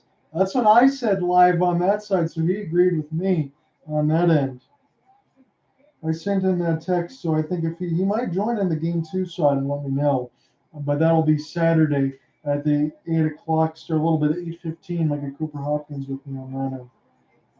So if I get any more texts from him, I'll follow those along.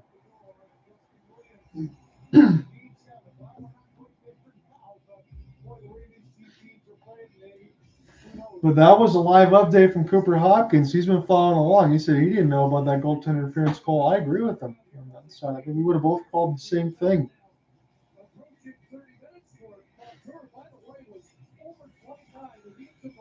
So we're at the point in the OT with 8:42 in the first that the defenseman will start to get over 30 minutes time. It's no surprise here.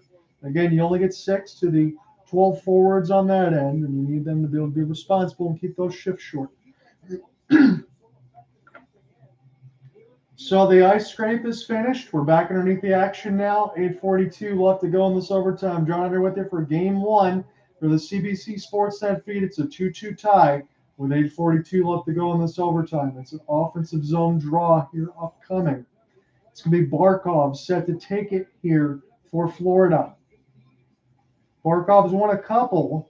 See if he can do it again. He wins it clean as he gets this one back here for Aaron Ekblad. He'll drive off the backhand. And this is recollected now. Your Sperry Niemi turns it over as Florida's got it now near the right side of the wall. Forsling couldn't hold that blue line. Florida's got to check back up. Anthony Duclair got to get back on side. It's Carolina now. We'll try to go left to right for the rest of this overtime as we're in the middle of the sudden death OT. Now, Florida has it now as they'll flip this here for Forsling. Here's a race for the puck, and Anthony Duclair trying to make life difficult for the defensive pairings of Carolina. As we get a whistle blown, and Duclair, is he going off? That's the question here. Pesce was making a bother on that side. Did Pesce get a high stick? Did Duclair get a high stick? If this is going to go against Florida again, Paul Maurice is going to be absolutely beside himself. That is the 5th penalty against the Panthers. Anthony Duclair, he got the stick up in the hands the first time. Did he get a little bit of a chop there on Pesce? A little bit late? We're going to look at the secondary replay. He got a chop. Yeah, he did. He did get a chop there on Pesce, no doubt about it. So a little bit too careless with the stick there for Duclair. High sticking call. It's going to be the 5th power play for the Carolina Hurricanes. And if Florida does end up losing this game, it'll just be too many mistakes.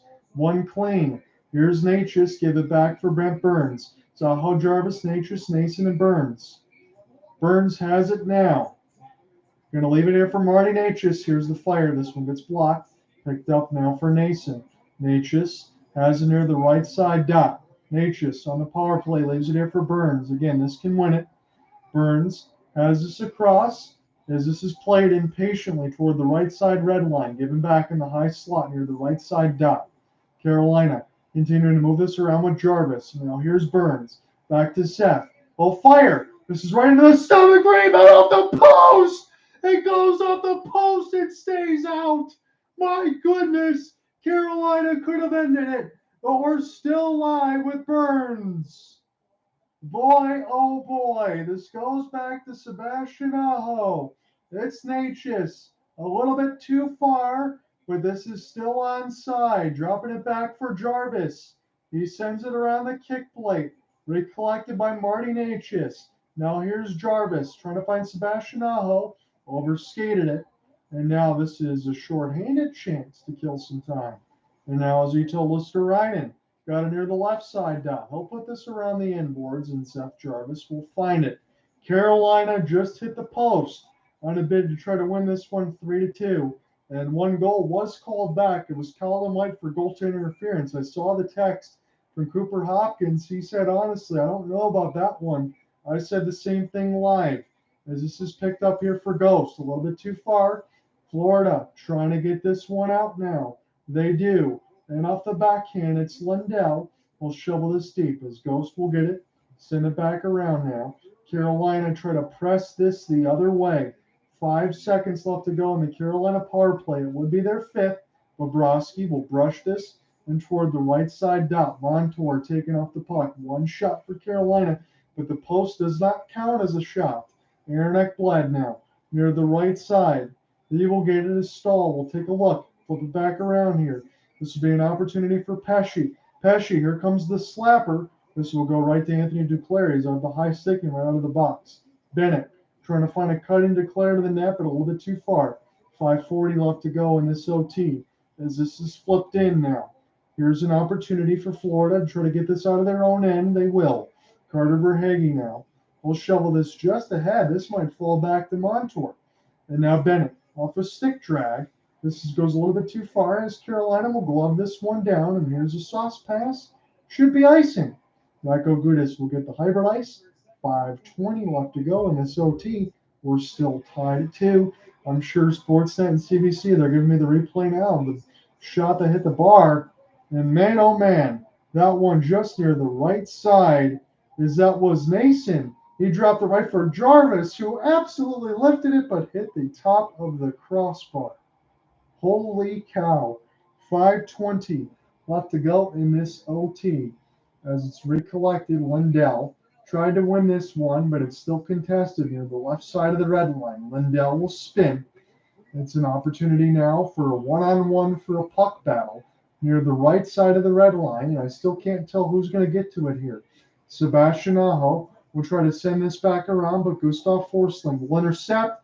Here's a turnover, but this goes right in between the center of the circles. Florida will find it.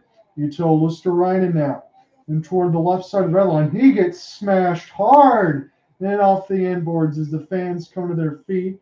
A little slow to get up, but Luosterainen going to go right to the bench and make his change. As Aho seems this one shoveled in deep. Radko Gudas for Forsling. That was nonchalant. This is going to allow Carolina to get some possession alongside Jarvis. Crowd wants a cross check. They're not going to get one. Seth will watch this one go back alongside with the help of Stefan Nason. He's got a power play goal. Both Carolina's goals on the power play. Both Florida's on even strength. Verhaeghe lets it fly. This goes in the webbing of the netting. And we get a stoppage with 4:16 left to go in this overtime. 35-25 are the shots on goal. That's in favor of Carolina, but we're tied at 2. And when we do, if we get on the second overtime, I'm going to close this window because I'm starting to get a little cold on this side. But I'm glad that you can join me here. Again, the Lakers game and the Nuggets game have ended. The Nuggets have taken a 2-0 series lead. I'm joining you here for Game 1 of the Eastern Conference Finals in the solo call in between the Panthers and the Canes. We're at PNC Arena for Game 1. As this is picked up for Stahl, and on the draw, he's been a chance to get this. So the captaincy for Stahl, he's really good on this draw. You would think he's got the distinct advantage here, as this is one back, picked up by Carolina, and they're going to go ahead and get some puck possession out of this thing, as this will be flipped away. Duclair will get a piece of it just to get it into the neutral zone before it's dumped in deep by Carolina. Got 4 minutes left to go in the first overtime. Who knows if we're going to need the second one. As this is picked up now, Jarvis tried to make a play, but this is across the Hurricane logo, the 25-year anniversary of the former Hartford Whalers and now the Carolina Hurricanes, as this is sent in. Will this be blown down again? It'll be ice against Carolina, so they can't change to the distress of the fans. 3:45 left to go in this first overtime. John, are you with me on the call? More than happy to get this late day off on the side of not day off. I knew I was going to have some plans with the fiance. That's going to move to tomorrow. So I can't cover Game 1 of the Golden Knights and the Stars, but I can cover Game 2. We'll get both Game 2s this weekend. We'll cover the first of the Game 2s between Florida and Carolina at PNC Arena. That'll be a 8:15 Eastern puck drop, and then 3:45. There's a wraparound, and this one is blocked. As this is picked up by Florida. Brandon Montour will slap shot this thing around the kick plate. As this takes a high bounce, this could allow Florida to get to it. But Carolina will find it. Marty Natchez overskates the puck as they're just trying to get this to create a little turnover, a little animosity here for Florida. But game the entry was Lumber. Again, he thought he had one, but Colin White got called for goaltender interference. That was a ticky-tack call on that side. I think I had Cooper Hopkins with him in the text. He said the same thing. If we were both together on this broadcast, I think we would have agreed. As this is Radko Gudas, he stays patient, but this is intercepted. This bounces off the official. Now picked up by Gudis in the defensive end as we get 2:55 left to go in the OT. I've only covered one double overtime game, and that was the very opener of the Stanley Cup playoffs in between the Minnesota Wild and the Dallas Stars when Hartman scored. As here's a wrist shot. This gets blocked, and now Carolina gets one the other way. Was a delayed hand in the air, is the call? As one of the Hurricanes gets taken down as Jesper Fast, and I don't think we're going to get a call against the Florida Panthers. I find it hard to believe that there would be 6 penalties called against the Panthers, especially when you get into an Eastern Conference Finals. You think with each advancing round that the whistles get swallowed a little more, but tell that to Paul Maurice and the Panthers. But they have committed a couple infractions, and that was a skate by Forsling, and the Fawcett tripped him down. Another offensive zone draw. So Kotkaniemi against Lundell. Kotkaniemi's won on 8 out of 13. Antoine Lundell won 7 out of 13. Kotkaniemi now 9 out of 14. As this is flipped, but not out. Forsling gets a stick on it with 2:25 left to go in this OT. Recollected now. Off the turnover, here's a slapper. This goes wrapped around the inboard. Sam Reinhart took a look at it, but he missed it. 2:15 left to go in this OT. Kotkaniemi gains the entry. Now for Jesper Fast. Kotkaniemi and Martinook, they'll play crisscross. Martinook try to find this back, but this goes back to Jesper Fast. Back to his defensive side. Here's Burns. He fires into the traffic. Big rebound. Bobrovsky down. And he's got it. 2 minutes left to go in this OT. Sergei Bobrovsky makes the save. 2 minutes left to go in the first overtime, unless we get a goal. Brent Burns fired into the traffic. It looked like it got deflected by one of the Canes on that side, but Bobrovsky saw it the whole way. And then as soon as he saw it, he made sure that he fell back down against the crease, against the post, and held on to it. So we're right at the 2-minute mark. It's going to be a Carolina offensive zone draw. Barkov against Jordan Stahl. Stahl can't win it, but now it bounces back to him. Here's a slap shot, Bobrovsky and the butterfly. But this will go back to Sasha as they're chanting all the small things at PNC Arena, a little Blink 182. As this is sent back around now for Carolina Hurricanes. Seth Jarvis a little bit too far. And this will be sent back around for Lundell. Can't get it out though. Nature's able to get a steal. He gets taken down.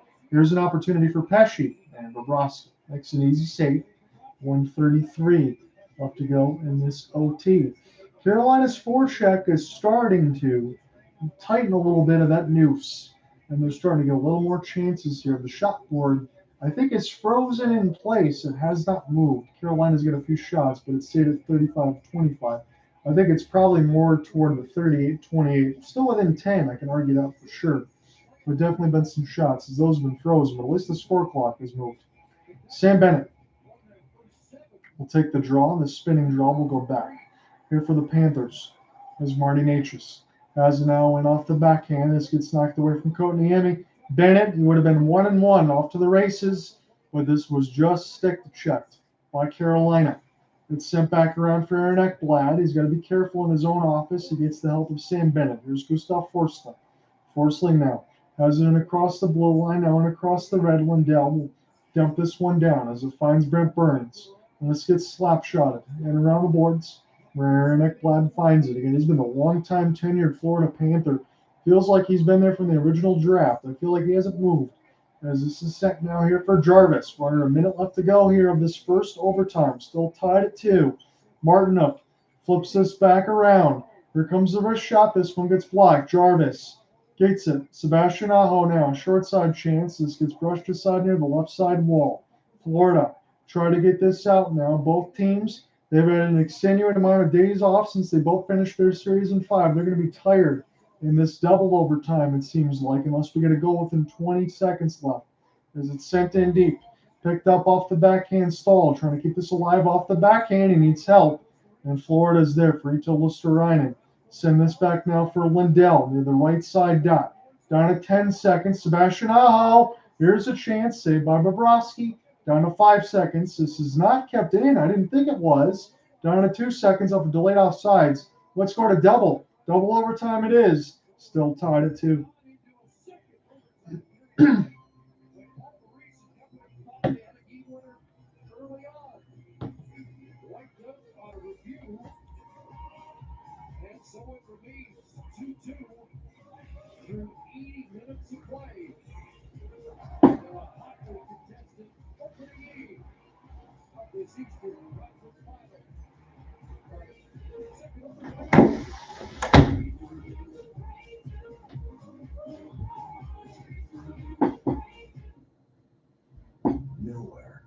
is out there. Your journey starts in the next generation GMC KM84X, the most advanced off-road mid-size truck, because the hardest places to get to are the only places worth going.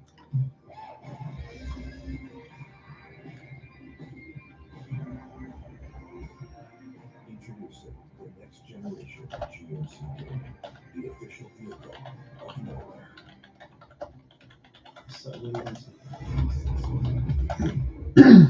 Take cross. Really? I think the guy runs a straight. There is a massive parachute out there. Let's talk about that. Everything wrong. Really? So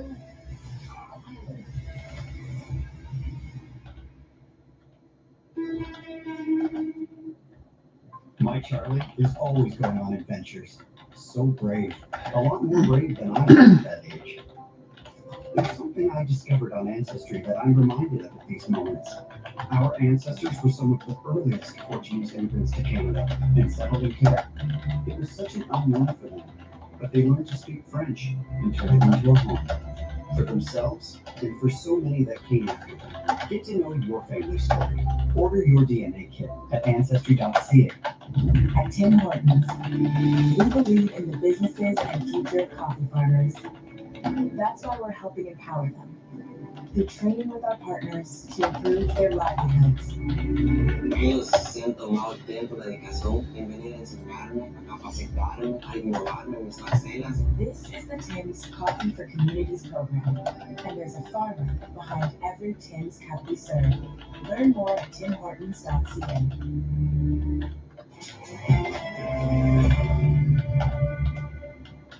Hi, I'm Adrian Arson. Of course, we'll get back to hockey in a minute, but first a look at what we're working on tonight on the National.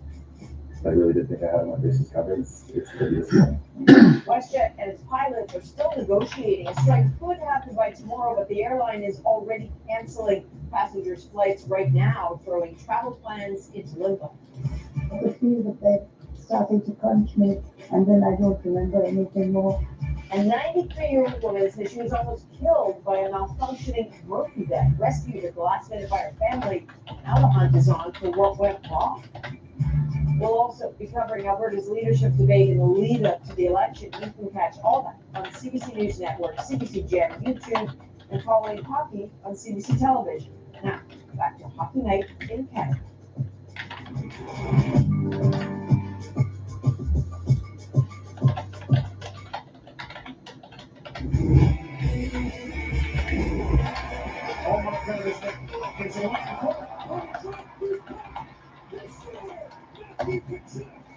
There will be a game 6. Here's for shooting the scores. Corner with 8:35 in overtime. The Panthers have done it. They've stunned the Boston Bruins. Twisting outside the line. Now advancing. Lays the bank to the far side. I'll be right back. We're going to be heading to double overtime. I'm just going to take a quick little bathroom break. I'll be right back. I'll give you the reset too when I come back.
CC's been on the fact that these two teams tremendous in overtime. Florida, 4 victories, 3 on the road. Carolina, 3 victories in OT, 2 at home. This is the 19th overtime of the Stanley Cup playoffs. And just seeing Paul Stastny's there, his dad, Peter, and Anton once in two games against Vancouver and Washington had 27 points in 2 games. So here we are, 4 periods in a 2-2 game. Times have changed a little bit. Anybody have a problem with the disallowed goal, Elliot? Why don't we start? No, I thought it was the right call because I think the Florida player White goes into the crease on his own. And I mention this all the time. Down Goes Brown has done a great piece on goaltender interference, and it's the best way to explain it. And basically, he says if you go into the blue paint yourself, 99.9% of the time, you're not winning this. I know there's contact with him and Drury, but the fact that White goes into the crease himself first, I think that opens him up for this to get called off. And I agree. The only thing I question was whether Drury was pushing him back in. He wasn't facing towards him. I think that was a key factor. But I agree with the call. I think he connected with Bobrovsky's pad on one side and couldn't recover the other side. That was just the one thing. It did look like Drury was pushing him back to keep him from preventing from leaving the blue. All right, so let me give you a quick little reset. We'll see how long I have a voice here. On this side, we're going to be headed to double overtime. So I got all my notes and everything else all squared away, so we'll be good on that end. So for your reset, Kodiemi, he made a play from his knees. It almost set up Drew for a sick play off a short side chance. Florida was totally undisciplined. They took 3 penalties in the first frame. Bennett got a delay of game. Mark Stahl got a trip and Ekblad and had the worst of the cross check as he ran Nason into Bobrovsky. Carolina couldn't score in a 5-on-3, but they did so in a 5-on-4 late in the first, about 12 seconds left. After Burns and Aho and Natchez exchanged one-timers, it was Jarvis in the slot with the goal. And then in the second period, Florida was looking at everything to break the defensive trap of Carolina and wanted to play a dump and chase. And then they did. More pressure from the Panthers. Anthony Duclair is at the center of it. He made a play behind the net, passed it back to himself off the mesh to buy some time. Carter Verhaeghe scored the go-ahead goal. It was 2-1. Alexander Barkov got set up by Duclair, wide open in the slot. A beautiful low shot, kissing out the right post and in. That was the first goal. Florida scored 2 in the second. It was a 2-1 lead. And then in the third period, Bennett got called for a careless roughing without the puck against Martinook. At 3:47 in the third, it ended up as a goal of 3 tic-tac-toe. Perfect passes.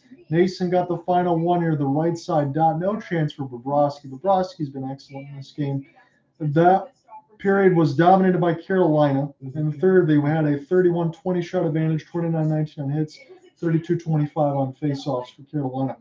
In overtime, a goal was called back from Ryan Lundberg as Colin White got busted for goaltender interference. It looked like Jack Drury, to me at least, was pushing him into Anderson.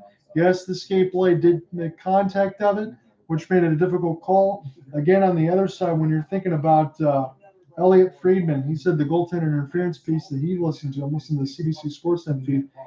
When you put yourself into the blue paint, 99% of the time it's going to go against you, and that's what ended up happening. So Carolina got another power play, and they ring the top of the crossbar with Seth Jarvis. So after the first overtime, it's 40-25 shots on goal for Carolina, 31-23 hits for Florida, and 46-33 draws for Hurricanes. I think what I was looking at was just checking like how long some of the more offensive lines hadn't played a bit, but I remember. Maurice, so quick little score reset for the Western Conference Finals in the NBA. Denver takes a 2-0 series advantage. Jamal Murray absolutely dominant. He came alive in the fourth quarter, especially 37 points, 10 rebounds, 9 of 10 from the line, 6 of 14 from 3. Nikola Jokic, just another typical game for that bad man on that side. 23 points, 17 rebounds, 12 assists, 3 steals. And for the LA Lakers, LeBron James with 22, played 40 minutes, 10 assists, and 22 for Austin Reeves, who was good. But Anthony Davis, he was held silent, 4 of 15 with 18 points. Was 9-11 from the free throw line, but 4 of 15 shooting. Davis has got to be better, and that's a big reason why the Lakers are now down 0-2, but especially in this game. He was really good in the first game as they pretty much came out. Nuggets punched him in the face. This game was a lot closer, but Nuggets take a 2-0 lead. They've never been to the NBA Finals on that side, so they have a good chance as they get a 2-0 lead. Heading back to Crypto.com arena.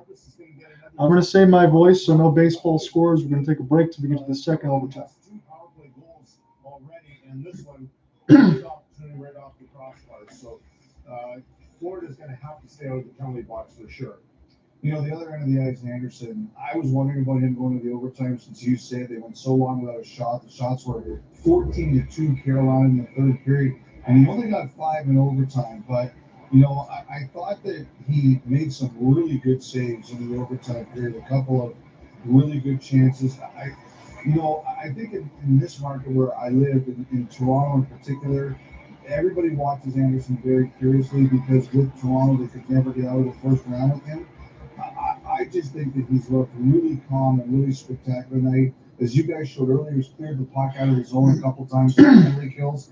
And also, you wonder how a goalie's going to be after that disallowed goal that's shaking it all. He doesn't look like it even bothered him. Boy, am I with you. He looks really calm and poised. You know, I don't think that goal that was called back bothered him one bit. Rock solid, yeah, all night, really. So this is our first double overtime of the Stanley Cup playoffs. So like, start to watch the ice times of the defensemen, and you know, like I said about Carolina, they play in pairs. As you can see, Chatfield plays with Gostisbehere. They're really close in ice, 30 seconds, and then Pesce and Chase, same thing. But Burns, he gets the extra power play time. That's the difference with Slavin, but they're comfortable just rolling the boys out. And as you can see, Mahura's way down, and Forsberg and Montour get the line share of the minutes there, along with that guy there. So you have to think the longer this goes, the more comfortable Florida or Carolina will be.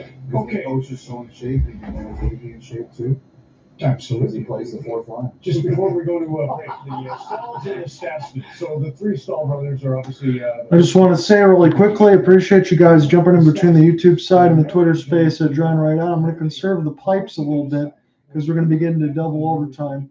But I will update this question on the site because we have some votes. It said, did the Hurricanes steal Game 1 of the Eastern Conference Final?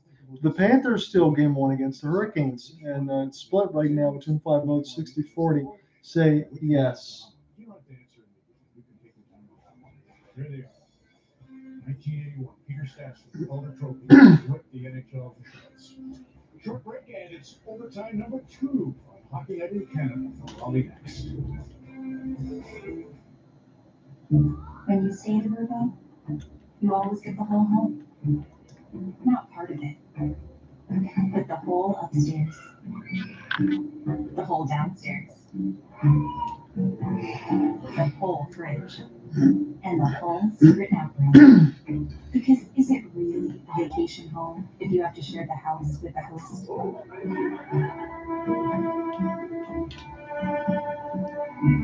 Only with Virgo. Want to do something good for you, good for the earth this spring? We mean really, really good. Just look for Proven Winners Color Choice shrubs in the white containers at your local garden center and plant them in your yard. They've all been trialed and tested for your success. So you provide a little bit of TLC and they'll provide for years to come. Proven Winners Color Choice. A better landscape starts with a better shrub.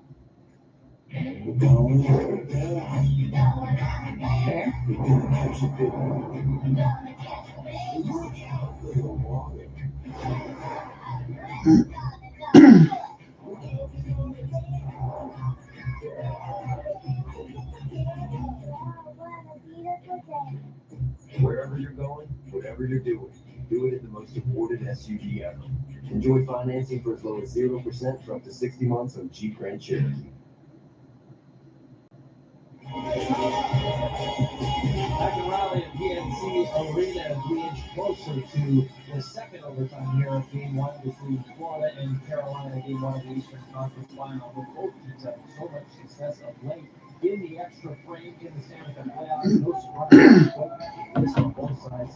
The playoff OT winners, Jordan Staal and Carter Hayden, 3 apiece in their careers. Rob Brind'Amour saying this morning that his 90% mental this time of year. You know it's a grind, and you can't let your mind think you're tired. That's pretty good for us the longer this night goes on, as the grind has set in. We wait for Game 1 hero, Chris. Oh, you wait a hero. Ryan Longer thought he might have hit Gosino. Not the call they were hoping for. And we play on into the second overtime. And again, neither one of these teams has lost So we can give you the same refrain that we gave you in the first overtime. Neither one of these teams has lost in the Stanley Cup playoffs going to OT, but that is going to change. But we're in double overtime right now. We had no goals. There was a chance for Ryan Lundberg on that side, but it was a Colin White goaltender interference call that had blown the play dead. Again, it looked like Jack Drury might have pushed him into it, but Elliot Friedman had said this. He looked at some things about goaltender interference. You go in the blue paint, 99% of the time, you're not going to come out with a victory. That's what happened. So the Panthers have it now near the right side. Here's a chance for Gudis off the flip, and that one goes a little wide for Declare. As Freddie Anderson still had to take a look at it again. They're in the road whites with the blue pants and the red striping on the pant legs. The Florida Panthers are going to be taking this left to right. Carolina Hurricanes at PNC Arena at home, they're in the old red. They're going to go right to left. Here's a chance now for Montour off the backhand. As it's picked up now for Forsling. We'll send this back around. Bennett in the high slot, and Ekblad fires and misses. This is an opportunity now for 3-on-2 here for Carolina, and they'll just fire this one right on. Bobrovsky probably say thank you very much as you get a stoppage with 18:59 left to go in the double overtime. Again, I will probably tease Cooper Hopkins if we get into a third overtime, or maybe in a fourth. I might say help on that side and see if he brushes in. Man, Anthony Duclair, that was a good drive by in the net. That deflection just went wide. He had 6 shots tonight. He's been really good. He's got 2 primary assists as Anthony Duclair. Matthew Tkachuk's been a little silent. He's got no points. And then we'll see how long that lasts, though. As this is sent back around, here's Sperry cutting the in. Gets worked off the puck with Sebastian Aho now. Near the right side of the red line as it's Ghost. We'll send this back around. As we'll take a look for Jordan Martinook in Carolina. Still try to work with this. Gostisbehere has it. We'll send this across for Aho. There's a short side chance, and Bobrovsky sees it all the way. Holds on the left side post, and we'll do it again with 18:39 in this double overtime. 40 shots to 25 now. Carolina has really had the pressure from the third and the first overtime. And once they've gotten that goal that they needed, Florida had a 2-1 advantage after 2 periods. Kind of been stuck in a stalemate as it's Gostisbehere. He'll center this through the goal now, but this will fall back to Seth Jarvis. Jarvis now be patient. This gets turned over. Here's a 1-on-2 long wrister. This one is saved by Freddie Anderson and now picked up by the Panthers near the right side dot. Here's a shot through traffic, but this gets blocked before whatever hits Carter Verhaeghe. Now try to get recollected by Eetu Luosterainen, but this will fall back to Ghost, and he's got it. So the former Philadelphia Flyer and the Arizona Coyotes. Again, the Arizona Coyotes, Tempe, Arizona, and all. They didn't want the new arena apparently over there, so they're going to stay at Arizona State University for a couple more years, and then we'll have to figure out where the Coyotes are going to go. Maybe they'll move back to Quebec. This is flipped back in for Radko Gudas. Radko Gudas now near the left side of the face-off dot. Sent back around for Jacob Slavin. Brady Shea will fire it in. This goes across the goal now, and this just slides right around. Bobrovsky. Radko Gudas will get this one dumped in deep. Again, it's a good thing that these two teams won their series in 5 games. There's going to be some tired legs heading into Friday, I guarantee you. As we're in the 5th period, we're in double overtime. As this is picked up now, Radko Gudas got a skate back alongside the help of Stahl. Stahl didn't turn on any jets there. It's going to be dangerous trying to get this one way. But this is picked up by the Panthers near the right side, and Brent Burns will wrap this around the kick plate. Here's a chance for Florida off the backhand. Now Verhaeghe fires it wide. This goes back to Stefan Nason. Carolina will look to press. Get this one back down the ice. As Mark Stahl one more time will try to get around Marty Necas. Center out in front. It's Carolina. And Bobrovsky finds it. It was Jordan Stahl with a wraparound opportunity. He was also close to ending it in double overtime. As Mark Stahl a couple times, I understand he doesn't have the same speed anymore, but no urgency to clear the puck the last couple times. So Stahl actually got it twice. The first one went off the post to the left side, and then a wraparound on the net went wide. As it is Jordan Williams taking a chance to look around. Justin Williams, excuse me, Mr. Game 7, and sent back around as the shot gets blocked. And now Florida's got it. They look like they were thinking about taking a penalty, and this is picked up by Radko Gudas. I saw some emotionless Panthers there, and this is flipped in off the long dump by Radko Gudas as it's Stahl. Again, he was close to scoring a couple times, but it's sent back now for Verhaeghe. And now Ekblad. Ekblad has got it now.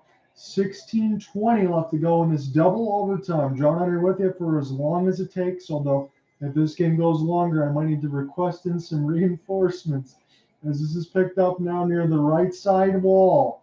Here's a chance Forsling will throw this rink wide and send it in. 16:05 left to go in double OT. 41-26 of the shots. And it's iced against Carolina, so they cannot change. 41-26 are the shots. Again, we've given you the reset. I'm going to try to keep everything as level as possible and try to not overextend myself just in case this game continues to go long.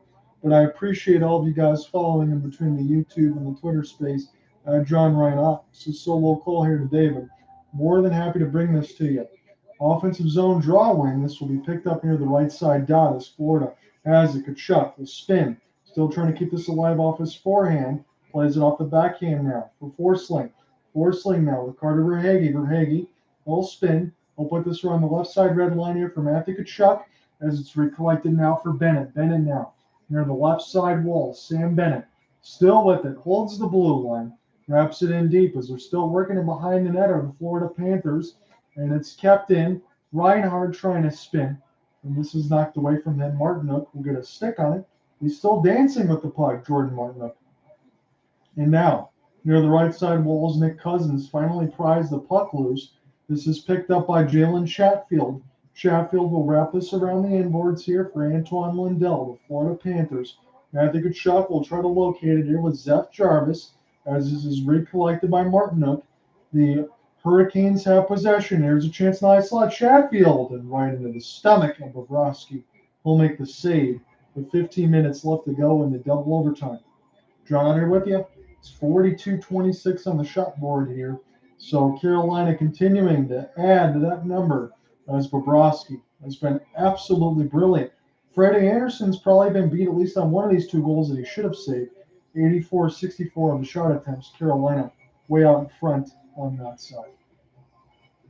So Antoine Lundell going to go ahead and take this draw. It's going to knock out one of the Carolina Hurricanes. So it'll be Mason against Lundell. A couple wings taking this one. And this will be picked up here by Gustav Forsling, and it's turned over. Here's a chance now for Carolina off of a defensive zone pickup. Florida turned it right over and might have done so again near the right side wall. And here is a stick chop as Carolina was just making sure they played back. Was Brent Burns. He just used the long reach to pry it ahead. 14:35 left to go in the double overtime. Here's a long chance. This bounces out in front of Freddie Anderson from a Carter Verhaeghe chance. And now Carolina. Here's a chance for Slavin off a one-on-one. Here's a toe drag. And Slavin's got it. And behind the net now trying to send this to an open area.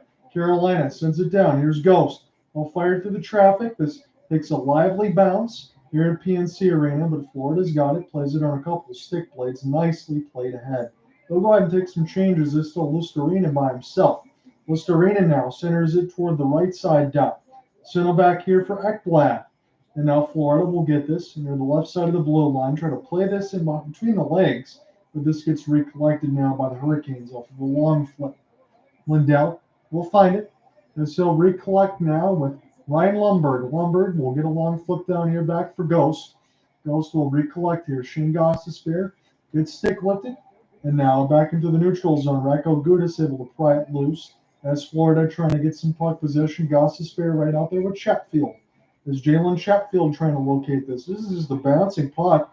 And behind the right side of the red line, Barkov trying to locate, make a play from his knees. Panthers trying to just ride this toward the right side wall, but there's no space. There's Sasha Barkov. He's turned on some jets as this is wrapped around and behind the net for Florida. That's where they love to work. There's a chance now. Carter Verhaeghe sends this back here for Barkov. As Gostisbehere been out there for a minute 20. This one goes off the right pad of Freddie Anderson. And now here's a stretch pass. Jordan Stahl able to gain the entry. Rako Gudas will take a look at it now here for Carter Verhaeghe. Verhaeghe will flip it back down the ice. This will be blown dead against Florida. So an offensive zone draw coming here for the Canes. 12:54 left to go in this double overtime. Again, as we said, no commercial breaks in the OTs, but we do get momentary ice scrapage past the halfway point once we get a whistle. So Racco Gudis' shot goes off the left pad of Freddie Anderson. Again, he stopped 26 of 28. Bobrovsky stopped 40 out of 42. He's been by far the better goaltender, as he's made some miraculous saves. Jesperi Kotkaniemi will get a chance to take this draw. He wins it clean. And now Brett Pesce trying to center this one right out in front, picked up off the backhand and fired for Teravainen, bounced up in the air. And Brandon Montour gets this one here from Matthew Tkachuk. Tkachuk will take no chances. He'll just dump this in across the left side red line. Again, Matthew Tkachuk's not trying to play out of his own head right now. We know how insanely talentedly skilled he is, but he's making the right plays. There's a long shot in from Kotkaniemi, and this is saved by Bobrovsky. It's going to be an offensive zone draw coming here for the Kings. So, John out here with you for Game 1 of the Eastern Conference Finals. We are watching the CBC Sportsnet coverage, and I will be with you as long as it takes. The full game coverage will be at hopelesssportsguy.wordpress.com, and then we'll be back for Saturday and Sunday in between Florida and Carolina and Dallas and the Golden Knights. That'll be 8:15 and 3:45 Sunday on that. So, be a matinee day game. Because this is another win here for Carolina. And the offensive end, Sebastian Aho's got it near the left side of the wall as we go to 12:15 left to go in double OT. Sent back around for Slavin. This gets blocked, and Florida's got it now. This bounces off a leg. And there's an outstretched pass as Racco Gudis and Ekblad trying to throw that body. And this is cleared in by Carolina. We'll take a look there with Aaron Ekblad, the assistant captain. Barkov is the captaincy, as this is picked off away from Lindell. Now near the left side down. This is route back around in an open area for Sebastian Aho.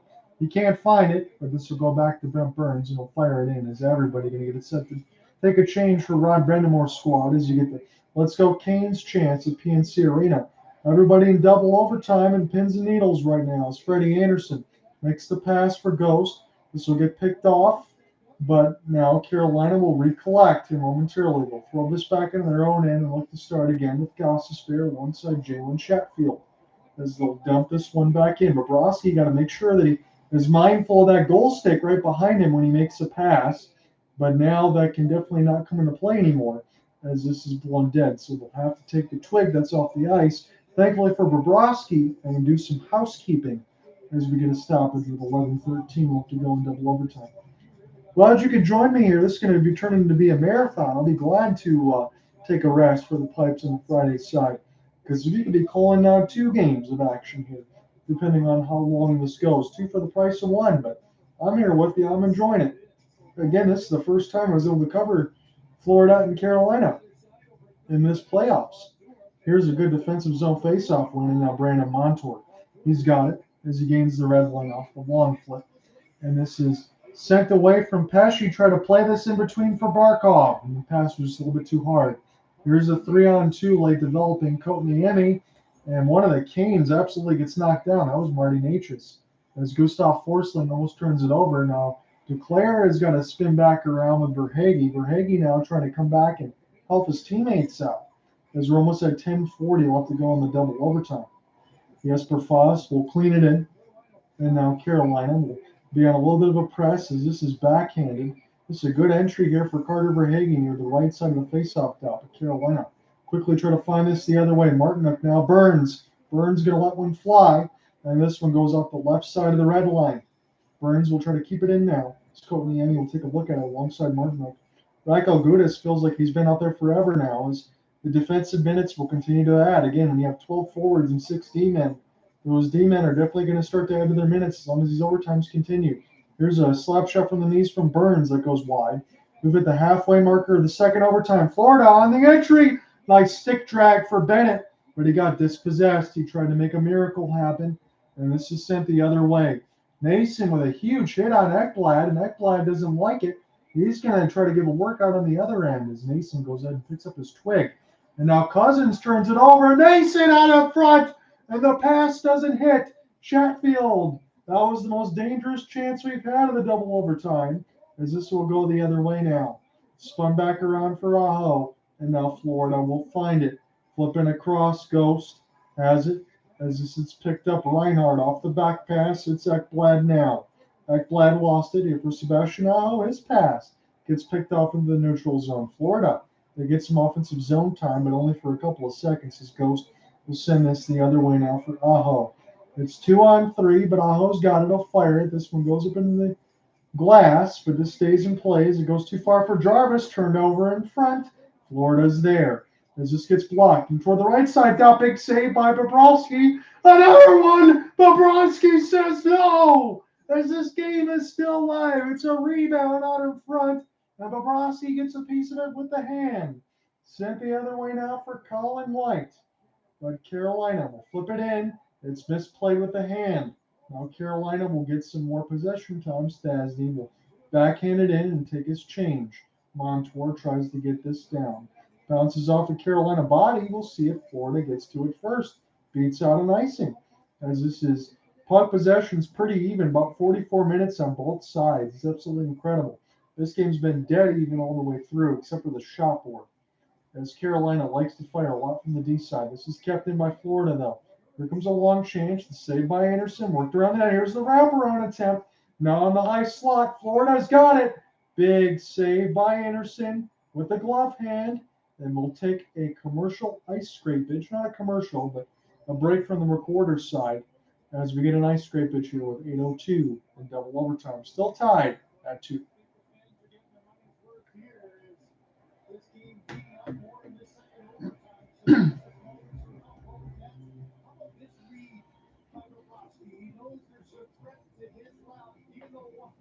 One block for Mason, but he makes the save and that turnover to get that pressure in front of the chance to do it.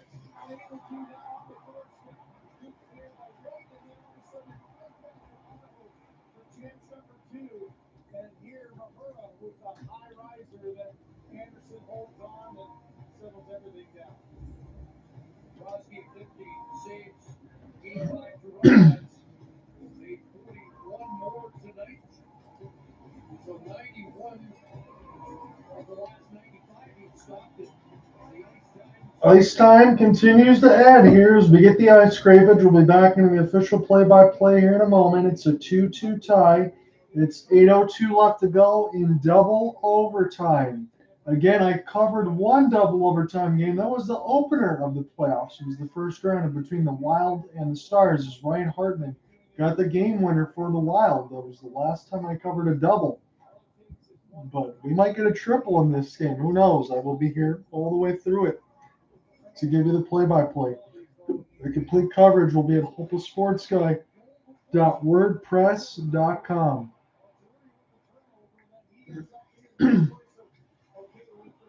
Just going to rest the pipes a little bit before we get into the play-by-play, which is understandable as we've hit the 5th period. But thank you guys for joining me on this side.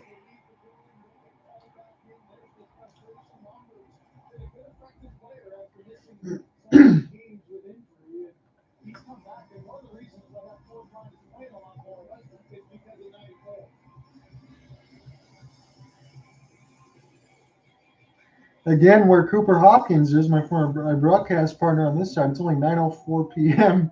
Maybe I'll have to ask for his help. I'll tease him if we get the triple. So back on our way now. It's a defensive zone draw here for the Hurricanes as we're underneath 8 minutes left to go in this double OT. We're in sudden death overtime. We'll go as long as it takes. It's Carolina's offsides, but it's going to be a hybrid. It's going to allow Barkov to get this in his own end. Anthony Duclair, he is a good entry for Florida. Carter Verhaeghe's got it now. He'll spin and fire this around the end boards, but it's recollected now by the Canes.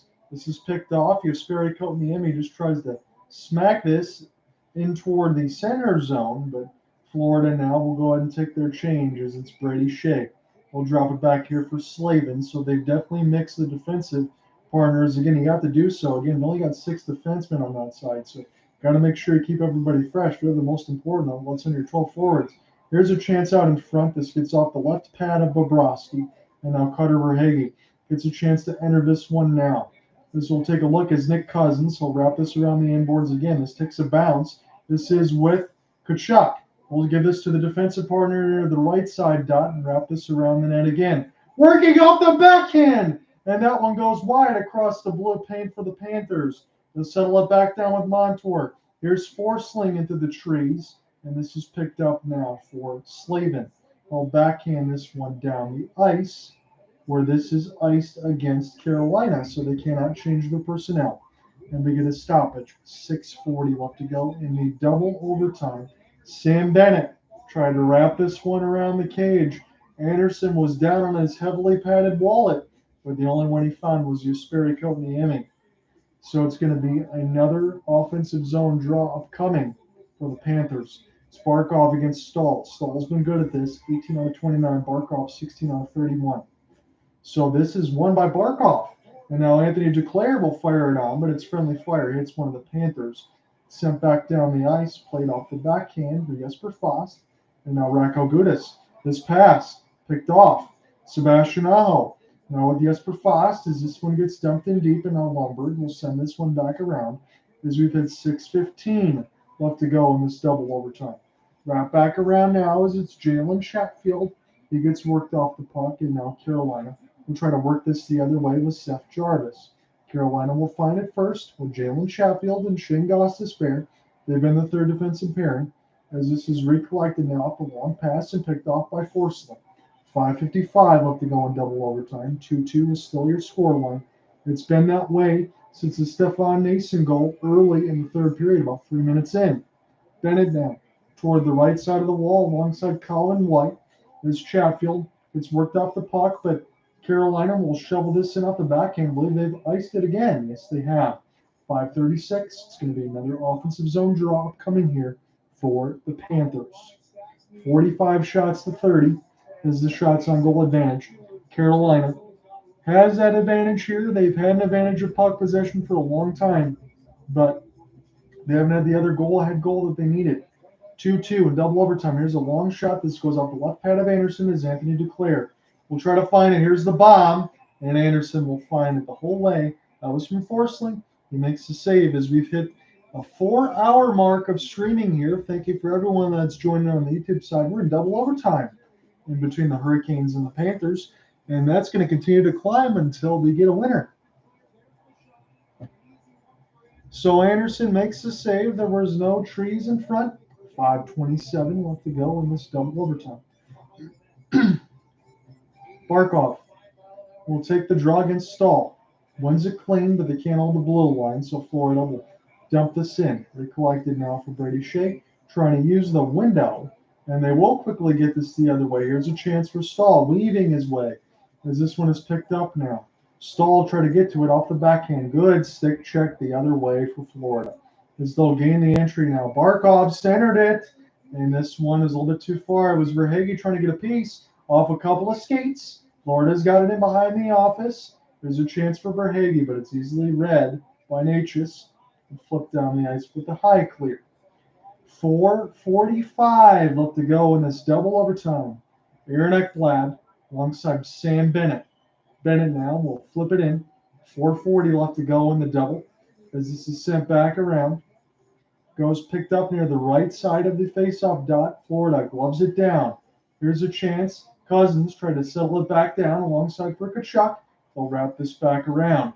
Near the right side dot, it's loose in front of the high slot. And here's a one-on-one. Here's a chance for Jesper Fast, but he can't win the hybrid ice. And it's blown in right at the 4:20 mark of the double overtime. Still 2-2. Shots are still 45-32 on goal in favor of the Canes. They've had about 20 more shot attempts than the Panthers unofficially. About 88-68 was the last check in double OT. As this has just been worked in behind the net, that's where the Panthers, they've not changed their game plan. Jesperi Kotkaniemi, go ahead and try to take this draw against Lindell. Lindell gets brushed, Kotkaniemi's still there. So Kotkaniemi wins it clean again. He's been excellent, but I think Carolina has just iced it one more time. So a quick little jog to a hybrid icing. Then you want to save your energy as much as you can, even in the vocal pipes for myself, as a double overtime. It's 2-2 tie with 4:14 left. It's been an exhilarating game, and again, if this goes to triple, this will be the longest game that I've covered in the 2023 Cup Finals.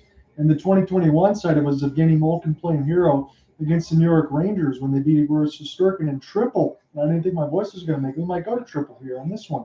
We called a double with the Ryan Hartman winner, and that was the opener of the 2023 playoffs. There's Lindell. Tries to get it now with Listerainen. It's picked off. Sebastian Aho It's a race for Martinook. Aho's chance. This flips in toward the right side of the red line. Here's a slap shot by Brent Burns, and Bobrovsky finds it the whole way. He makes a save. 3:50 left to go in this double OT. We're watching this on the CBC Sportsnet feed. John here with you on the call for Game 1 of the Eastern Conference Finals. How fitting that I've said this a few times with the broadcast, not been able to cover these two teams in the playoffs just yet. They say, John, well, if you haven't had a chance to see us, let's make it a long game so you get a chance to see what we're really about. As we're getting close to period number 6, we're 3:50 left to go in period number 5. It's double overtime right now, 2-2 tie. As this is a face-off won by Carolina, but they can't hold the blue line with Shea and Pesci. Shea will clear it in. And this will get picked up by Florida near the right side dot. Natris will turn and spin and fire. This is up into the netting, and we'll get the play blown dead. A 3:38 left to go in the double OT. So again, add John Ryan on the Twitter Spaces on the YouTube side. Thank you guys for joining in and out on this side. It's been a long stream. We're going to be here with you until we get a game winner on this side. Barkov will go ahead and take this draw. As this is recollected by Aaron Ekblad, he will flip this one in. 3:30 left to go in this double overtime. Still tied at 2. It's been that way since 3 minutes, 30 seconds in the third period when Stepan Nason got the second power play goal. Both Florida's goals have been on even strength. And on that side, let's just give you the quick read. Said it was Alexander Barkov and Carter Verhaeghe with the goals. It was Nason and Jarvis with the power play goals. 3:27 left to go in the double. Don't know if you believe in the backwards rally caps, but the shots are now 99-76 attempts in favor of the Canes as we're still underway here. Goss to spare from Chatfield. Flip it down the ice. And this is picked up here for Ryan Lundberg. Lundberg now, as this is dangerous, and a good effort by Florida just to get this into the neutral zone.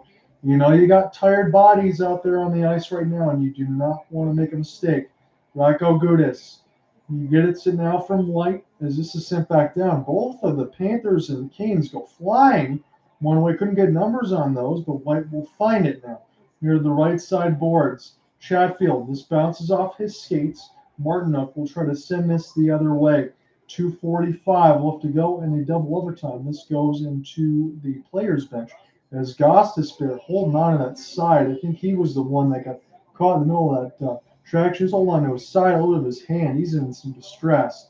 Again, he's shaking his hand. Something's okay. He's just feeling the pain on that side. You're also feeling the fatigue, I would imagine, on this side. I don't care.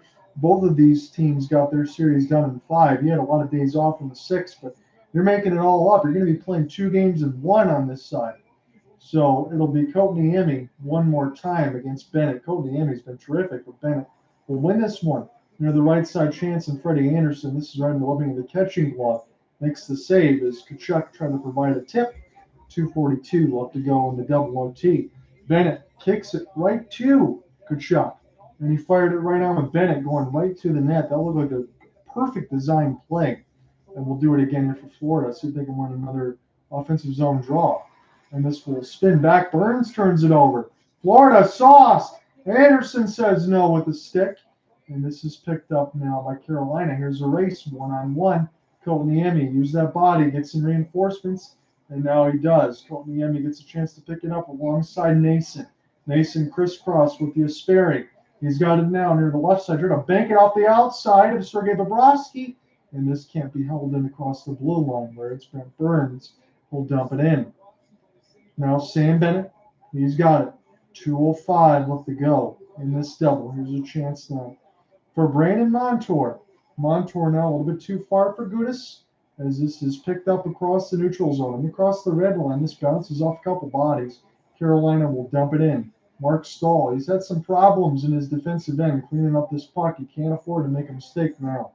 As it's near the right side dot into the traffic, it's Brady Shea. I'll watch this around the end boards. We've got about 1:35 left to go in this double overtime.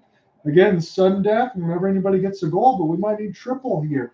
We got 1:30 left, about 90 seconds left to go in the double overtime. As this is sent back here for Forsling.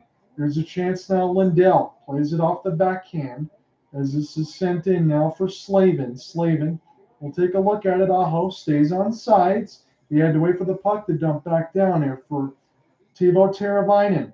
Teravainen now with Aho. We'll chip this around the inboards here for Jacob Slavin. We'll take this D-to-D as Brent Burns just holds it in, and Bobrovsky will catch the long shot. They'll get a stoppage with 1:04 left to go in the double overtime. John here with you. Game 1 of the Eastern Conference Finals. We're watching this one on CBC and Sportsnet. And we are still underway here in double overtime. We are a minute, 4 seconds away from triple as the shot attempts read 101-78. Carolina has that edge, but it's still a 2-2 tie. Carolina wins the draw. Burns goes off the right pad of Bobrovsky, sent back around for Stahl as we're a minute left to go here in double overtime. And now Ekblad gets a chance with Marty Necas. Now Teuvo Teravainen. Teravainen will recollect. Here's a chance now for Necas.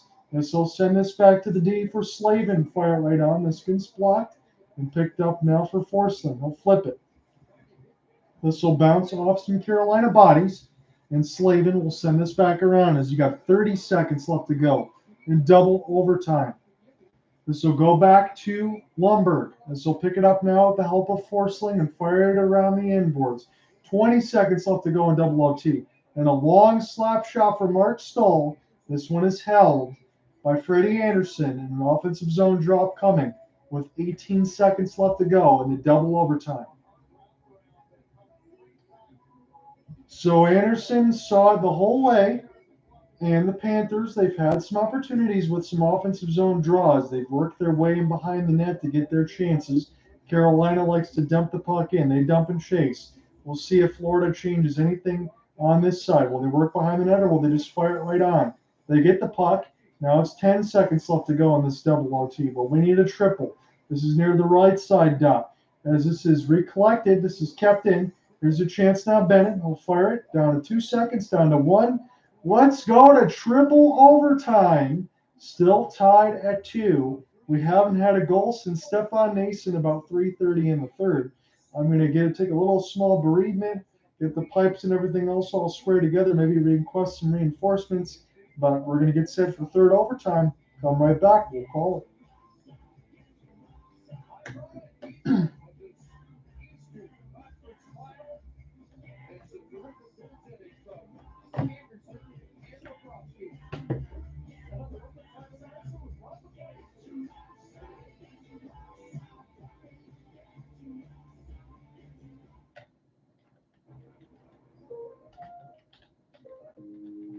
Isn't it nice when your coffee comes with a cookie on the side? How did they know you'd like something more? What about streaming a podcast or watching an episode instead of downloading it? Nice to have, right? When something's nice to have, more people should have it. That's why you can get Rogers 5G mobile plans now as low as $55 a month and count on more value to come because we're with you all the way. Why are there gnomes out there? Because You can't build a better society than this. Some memories can't be made indoors. Life happens out there. Nature Valley. A habit is designed affects how it moves and how we're moved by it. Introducing the all-electric Ioniq 6, taking wind resistance to a new low and electric vehicle range to a new high. Because at Hyundai, we're not just making history, we're making wow.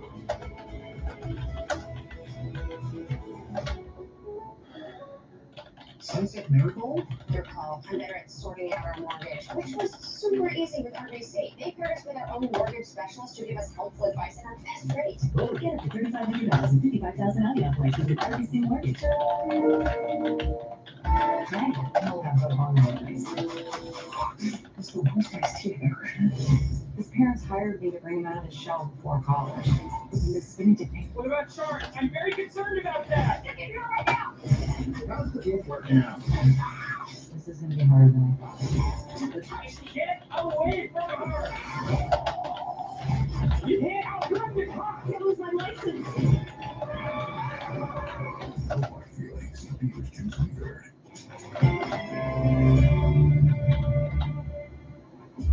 your intermission. Of course, we'll get back to hockey in a minute. But first, a look at what we're working on tonight on the National. I really did think I had my bases covered. It's pretty disappointing. WestJet and its pilots are still negotiating. A strike could happen by tomorrow, but the airline is already canceling passengers' flights right now, throwing travel plans into limbo. It feels a bit starting to crunch me, and then I don't remember anything more. A 93-year-old woman says she was almost killed by a malfunctioning Murphy bed, rescued at the last minute by her family. Now the hunt is on for what went wrong. We'll also be covering Alberta's leadership debate in the lead up to the election. You can catch all that on CBC News Network, CBC Gen, YouTube, and following hockey on CBC Television. Now, back to Hockey Night in Canada.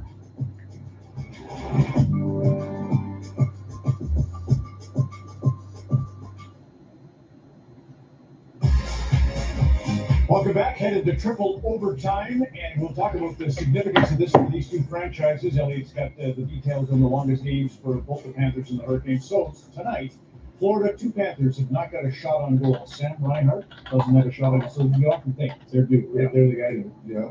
Colin White does not have a shot. He's been noticeable all season. Interference. Too much interference. That's correct. So we screwed up any sleep that you were hoping to get because the long weekend is officially underway in Eastern Canada. And Paul Stastny does not have a shot. He's the only Carolina Hurricane yet to register a shot on goal. He has an overtime winner right in the playoffs.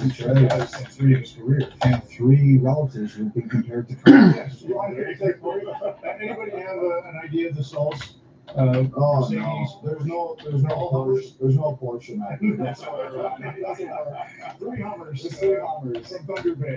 Pickup trucks, maybe. Yeah, they prefer that, I'm sure. Yes. Okay, Kevin, what is it that the Canes are doing in this? Well, defensively, they're doing everything right. They're keeping them to the outside. Florida only has 35 shots on that in 5 periods, so that's 7 a period. That's not very good, and they defend really well from the inside out. And again, when they do go outside the dots, they usually win their battles. And right here, this is actually against Kachuk. Kachuk's a pretty good player protecting the puck. But here comes Montour. All this motion that you see teams do, like the leagues do this well, Edmonton does this well. It doesn't work against a team that's man on man, because as you can see, your guy's right beside you the whole time. So you don't have that time and space. Usually when you do an interchange or you skate the puck around like this. Hey, what's going on, man? I'm just getting everybody updated here on the Twitter side and everything else. I'm trying to save the pipes, just in case anyone does jump in. I will say, though, Carolina, they try to play fast, and this is going to bleed into your package, John. They whip the puck up the boards all the time. And Florida's starting to kind of get a notch on, hey, we take away the walls, they're having turnovers. Right? They're having turnovers, and the majority of Florida's chances have come because Florida just whips the puck up the boards every time. Now, why'd you do the Essex? That's good. Go there, yes, because we did notice whether they were just trying to get the puck up with simplicity, whether it was a chip in the neutral zone or hard clears. And what we've seen a trend in overtime is icing. 5 icing calls in each of the overtime periods.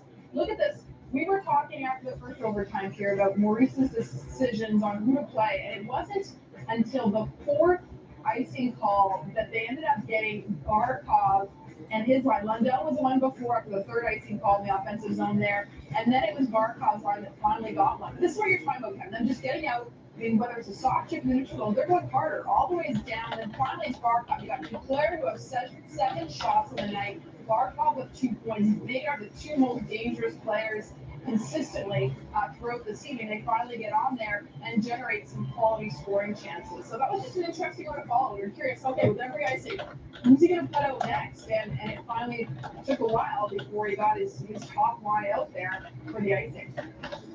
You know, like I said, Ron, you've been hosting hockey for 35 years. They've done an icing pack before. But I was thinking, Elliot, Eric Cole leads at Rochester, the PGA, right? This is how upside down our world is. You've got, they had to suspend the golf because of frost. So it's not quite icing. But, all right, I'm going to go ahead and get some water. I'll be right back here for the triple OT. We won't miss it. That's what I'm thinking about. Never done icings. How's that? Is that close? That's good. That's very good. I thought of that one. Bobrovsky. Well, he's got 46 saves, and he's been brilliant. There were a couple. I'll be right back. Thank you guys for your patience. It's triple OT. We'll get this done.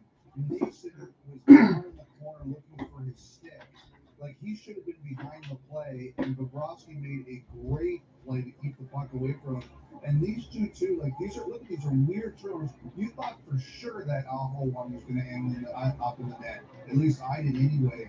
And these were the kind of saves that Bobrovsky was making. Here's another one, kind of a broken play, and this time they got out of it there. But I watched Bobrovsky, and we've all been wondering kind of what's happened to him the past few years. Whatever it was, it's over. Like Vezina Bob is back. Okay, so Kev, you did a thing on Brent Burns earlier, and you talked about his age, 38 years old, and he's just playing a ton of minutes, and how he simplified his game, and that's really helping now that we're going into triple overtime, because you look at all the ways he's been involved. This is that great chance, but on the same shift, notice he's the guy back breaking up this opportunity by the Panthers, and he's been all over the ice. He has that great shot, still battles hard. He's played almost 40 minutes, just over 39 minutes. You have to think at that age, this is really going to be taxing on the body. But man, he's just so good, so aware. I mean, that was a dangerous, sneaky, dangerous little wrister sifting that through the traffic. So the one thing that you notice is the ice time, though. As I said, almost 40 minutes for Burns. Slavin right up there. Montour over 40. Forsling up there. That's taking its toll. And the reason why that's important is I would say the last 7 minutes, would everybody agree, there's more mistakes made. And the guys are tired, and mentally they're making mistakes. So I think something's going to give. These intermissions will get quieter and quieter as you go on. I remember like the first, like you played in a quadruple overtime. The first intermission through to the fourth, it gets quieter. There's not as much altercations after whistles. You're just conserving energy because you get over 40 minutes, that's big minutes, but a forward playing over 30, that's massive for forwards because they're skating so much. So there's tons of fatigue. Well, it's a good opportunity to teach you a little bit about North Carolina. 17-18, Blackbeard ran aground in North Carolina, the legendary pirate. And it's interesting because there he is. This actually, his doppelganger is going to show up a couple of times here. But Blackbeard's problem was the governor of North Carolina was going to offer him temporary asylum until he got out of there. But Virginia, the state to the north of the colony north of North Carolina, troops from Virginia ambushed the ship and killed Blackbeard. So you didn't like my truck Mercedes challenge. Which one of those two is Blackbeard? Any takers? Probably not. No. Poor Blackbeard. Had his beard been white, he'd have been fine. Why? Because yes, Virginia, they'd say there is a Santa Claus. Okay, the longest overtime. We just ingested. I was feeling. I was like, please don't tell me my pack is next. I don't know how to vote. You give a crew. All right, so this is the longest game of the year this year in the National Hockey League, passing Game 1 of Minnesota and Dallas. But it's also for both teams the second longest games in their franchise history. For Florida, you may remember this. Panthers fans don't remember it fondly. This was the Stanley Cup clinching goal in 1996 by Uwe Krug, 1-0 at 14:47 of the third overtime. Carolina, their longest game was Game 3 of the 2002 Stanley Cup final. It's Igor Larionov with the winning goal at 4:31 of the third overtime. This was Detroit winning, I think, 3 games in a row to win the Stanley Cup in that series, 4 games to 1. Charles did a bike ride after that. Yes. Fantastic night. Really a great kickstart to the Eastern Conference Final. We'll come back with the third overtime. Eric Cole leads the PGA. Maybe the other one will make a comeback.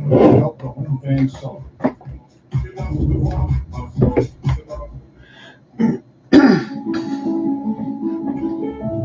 Imagine Dad when he was a kid. He didn't have sparkly to show him how to brush. He must have had to remember everyone's order in his head. He couldn't even watch golf in the yard. And imagine getting your allowance in coins. Imagine what it would be like when yours was me.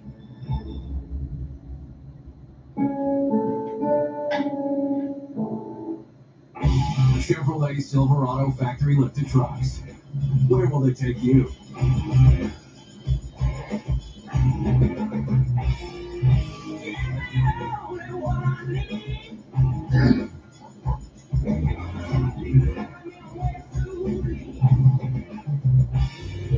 The 2023 Silverados NR2, LT Trail Boss, and Custom Trail Boss. Because adventure is everywhere. Introducing Tim's Barbecue Crispy Chicken Loaded Bowls and Wraps. We need barbecue sauce. Eat it on everything. We're sisters, but we're also barbecue sisters. Freshly prepared with ingredients like crispy seasoned chicken that's tossed in a smoky barbecue glaze and topped with a creamy barbecue sauce. It has cucumber tomatoes and glorious barbecue chicken. It tastes so good. You get more of the barbecue. Can I take another bite? Try new barbecue crispy chicken loaded bowls and wraps for a limited time. How do you go from the best to the ultimate without breaking the bank? You choose the big, bold, ultimate taste of ultimate chicken sausages and hot dogs. Choose ultimate taste and value, only from Maple Lodge Farms. Good morning. Everybody's a little fuzzy. Are you still a Nazi?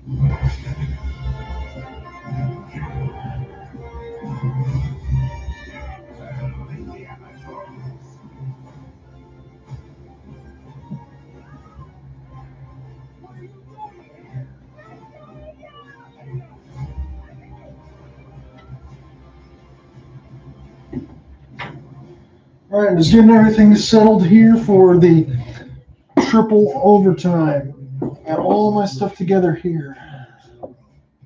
The truck of a rising generation. This is the truck that carries you in comfort. The one truck owners rely on. This is what it means to be a Ram. Get 10% off MSRP on Ram 1500 for up to $9,800 in discounts. Plus, get 4.99% financing for 72 months. Introducing Scotia Smart Investor. Set, change, and track your financial goals with real advice just for you, so you can worry less and rest easy. Like Ed here. Get started at scotiabank.com. 12:32 local time on Friday morning in Raleigh, Carolina. The Yawns are in full force. Got lots of fans still hanging around as we get set for the third overtime of game one between Florida and Carolina. Both teams in intermission doing what they can to replenish. Team chef for Carolina. Sorry, weird things happen after that. Look at this. Breaking news, Sam Bennett doesn't have any skate lanes. So they got to make a long trek across the ice to get to the bench. So perhaps a fresh steel waiting for him after that. Well, maybe he's starting to see the rest. So I've been trying to send you the updates as we go along, buddy. Alec Nava on this side. It's morning here in Italy where I'm at, and this game is giving me goosebumps. Got Stefan Nason for the Canes and Antoine Lundell as the winners for the Florida as he's picking the heroes. We'll see what it takes here for the Florida Panthers and the Carolina Hurricanes. We are going to triple overtime. Still tied at 2. The Nason goal was the lone one in the third, and that's why we're still here right now. As this is sent back here, Natris will take a look at it. He'll spin. Center this right out in front. This bounces toward the right side of the crease where it's recollected from Carter Verhaeghe. And now Slavin will send this in with the help of Burns. And Florida will get to it first. They'll wrap this in across the red line now. Natchez as bounces off his body and Burns as well, as this is in the neutral zone now. A couple of stick chops for Florida and Carolina trying to pry this loose. Carolina with the possession, but this is dumped in. Usperi coming in and take a look at it, but not before it hits Big Bob. We'll make the save and hold on as we get a stoppage. 19:20 left to go in this triple OT. So I've sent all the news and notes. I've let everybody know. I'm trying to give you updates that I see following along from some of the ones that always follow along for me. Again, I appreciate that on that side for Alec to give me a little bit of an update. Once he's following along, he's in his graduation trip in Italy, and he's still enjoying this one because I believe he's from North Carolina on that side. So it's a big chance to watch his Canes. Again, this is a nuts one. And the Canes Twitter just says, "What's happening?" That's what they say on Twitter. He goes, "That's a great question, Twitter," because they can't figure out what's going on. And the Florida account's having a great time too, as this is picked up now near the right side. Oh, trying to make a play off the back pass, and Carolina keeps this one in, as this will be spun back here for Seth Jarvis. We'll try to take a look at it now, but this will go back the other way for Forsling. Forsling now across the red line. He actually lost the puck, but it's going to work out. Antoine Lundell keep it alive off a couple of stick chops. This will be sent back in around the net now. Shane Gostisbehere trying to provide the support as this is recollected. Now to the right side of the wall, Sam Bennett. He's been close, He's got it now. He's working his way in behind the net off his forehand. He's sending it out toward the right side, dotting the high slot. Here's a slap shot saved by Anderson as that was stopped. Again, everyone else so tired on the other, and they put Bobrovsky at 85 miles an hour on the shot. That's the goaltender the other way. So everybody's tired, even the statisticians on CBC and Sportsnet. 18-10 left to go in the third. As this is tipped away, and Anderson's pass does get to the neutral zone now as it's Radko Gudas. And now Nason will settle it back down as Carolina will dump it in with his Sperry Kotkaniemi. Radko Gudas off the backhand. They will get a chance to get to us now, but Jesper Fast and Nature's trying to pry it loose. Fast trying to get on his horse and whatever's still left. Again, we're in period number 6. 17:45 left to go in the third. We're third overtime. We're still tied at 2-2. Again, it was a Nason goal in the third period, about 3:30 left to go in it. That's been the only goal since. 48-36 on the shots. Carolina on the local time is 12:36 Eastern. That's the same thing on mine is on this side, but staying wide awake here for you. I'm a night owl anyway. It's just I don't know about the voice, if I can handle the rest of that. This has been a long game. Again, the longest game I had in 2020 was Evgeny Malkin triple overtime winner. We're in triple overtime now. Lomberg's chance goes way wide. Now working behind the net now is Florida one more time. Again, neither team is swaying away from the game plan. It's a chip and chase for Carolina, and it's behind the net for Florida. This could lead you to believe that there's going to be many overtime games in this series if this keeps up this way. 49 shots on goal to 36. Carolina's got that edge, but one of these teams needs a game winner, as this is iced. This is going to be against Carolina, and Paul Maurice again. He's dropped F-bombs there. He's none too pleased. Again, he shouldn't be pleased in the sense of the 5 penalties against his team on that side. He didn't gain the red line, the Gustav Forsling, so that was a good call by the Zebras. Sometimes they will give you some leeway. They did not that way. And Paul Maurice, none too pleased that he didn't get it. He's doing a lot of this and a lot of F-bombs. As this is sent the other way now.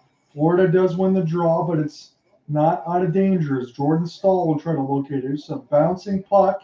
This is just a war of attrition right now. Forsling able to get this one out. Now Stahl, the captaincy, will play this in off the backhand. And this will be Stahl. We'll try to find it now. Barkov lost it. Recollected now by Carolina. Here a chance for Pesci as they'll gain the offensive zone. Here's Sperry Kotkaniemi against Gustav Forsling. Forsling with a chip. He's going to need a second effort to get this out. He's just chopping at this thing with the stick, but this will go to Jalen Chatfield. 16-10 left to go in the triple overtime. Sent back down the ice. It's going to be iced against the Hurricanes, and Florida's got another offensive zone draw with 16:07 left to go in triple overtime. So if we do get to overtime number 4, I will throw out some more feelers on that side and try to see if anyone's going to drum it. I'm just going to try to hope my voice goes all the way through. I wanted to do this whole game. I've never quit on a game before, no matter how long it goes, so we're going to all dig in deep. Stahl. This will go D to D. Here's a chance now as this bounced away from Montour and found Freddie Anderson, and he makes the save. With 16 minutes left to go in triple overtime. John Utter with you on the call from CBC and Sportsnet feed. This is game 1 of the Eastern Conference Finals. And this is going to feel like 2 games in 1 because it almost is on that side of it. If we don't get a goal through triple overtime, we played 2 games at this point. So it's an offensive zone draw here for the Florida Panthers, and they'll get an opportunity with some puck possession as they win it clean. Here's a chance for Montour as he fires this around the window. Florida walking into a slap shot, big save by Freddie Anderson of Montour. That was 94 miles an hour as this gets iced again, and we'll do it again. I'm making sure now I can test the voice to see if the octaves can go up high enough, and that one definitely did. I'm trying to conserve where I can. This bounces from Montour's first shot off the side of the mesh, and then he walked right in to middle of the circles with an absolute bullet, and that was saved. This one is lifted by Carolina off the draw win. 15:40 left to go in triple overtime. It's 2-2. Freddie Anderson gets this around, and this will go back to Jalen Chatfield as Carolina will try to go left to right in this triple overtime. They're in the all reds. Florida in the road white shirts with the blue pants. They're going to be going right to left. So Florida's got it now. 15-20 left to go in triple overtime. Still tied at a pair. As this gets knocked away, Kaniemi will dump it down deep. And now Lindell will get a chance to take a look at it. Look back here for Brandon Montour. Montour able to get this backhand down the ice, but this will be blown dead against Florida. And it's going to be an offensive zone draw here for Carolina. And again, I know some impatient people that don't watch a lot of hockey, they see, what's going on with all these icings? You see some of those things out there. This is a war of attrition right now. Both teams don't want to make a mistake, get too cute in their own zones. They'll be more content to take a draw, go play defense, and get started again. Carolina, it's an opportunity with them for Kotaniemi to get a chance to get another draw. They do. Carolina's got in the high slot. Slavin wants it. Fires. Big save by Bobrovsky. And nice pickup by Lindell. We'll just hit this in off the player's bench, and this will go back to Slavin. Slavin now settle it back down across the right wing side for Jesper Fast as this gets slammed around the kick plate. 2-2 is still your score. 14:40 left to go in this triple overtime. Brandon Montour has had a 2-minute 40-second shift right now, and this is because of the ice, and so you just can't get off the ice. And now Lusterinen get this one here. And this will be a drive to the net, and Montour, he got taken down. He thought he was going to get a call. It's going to fall back to him. Big save by Anderson. And we're still going strong. Florida gets it. Here's a touch pass. And now Florida's got it into the high side blue line. Wrap back around for Sam Bennett. There's got to be tired bodies on the ice right now because he didn't even move on the other end. It's Gudis flipping it back around for Bennett. Bennett now, left side red line. He's got it. He's going to let it fly through the traffic. That goes wide of the right side wall. Kept in? No. Just barely. Florida's got to check back up. And now Carolina settles it back down with 13:45 left to go in the triple overtime. As it's ice against Carolina, Gudis will get there first. Hybrid ice in the call. 50 shots on goal to 39 in favor of Carolina. But Florida have one of the most dangerous chances. It was Brandon Montour. He gets taken down. Puck stays in, backhand, forehand, 3 different times. And then Freddie Anderson makes the save, just keeping this alive. Actually hit the left side of the crossbar. My goodness. 13:42 left to go in the triple overtime. Another opportunity for Barkov. He wins it clean. It's Forsling. Forsling drives, backhand. Freddie Anderson with a huge glove save. And we play on. It was a face-off win and a drive to the net. A good design there for Florida. Try to take whatever chance that you can get. If they're going to give you the space, you're going to take it. Freddie Anderson keeps it level here. Gustav Forsling, he tried to air that backhand. That was a pretty good attempt, but Freddie saw it and gloved it down. 13:36 in triple overtime.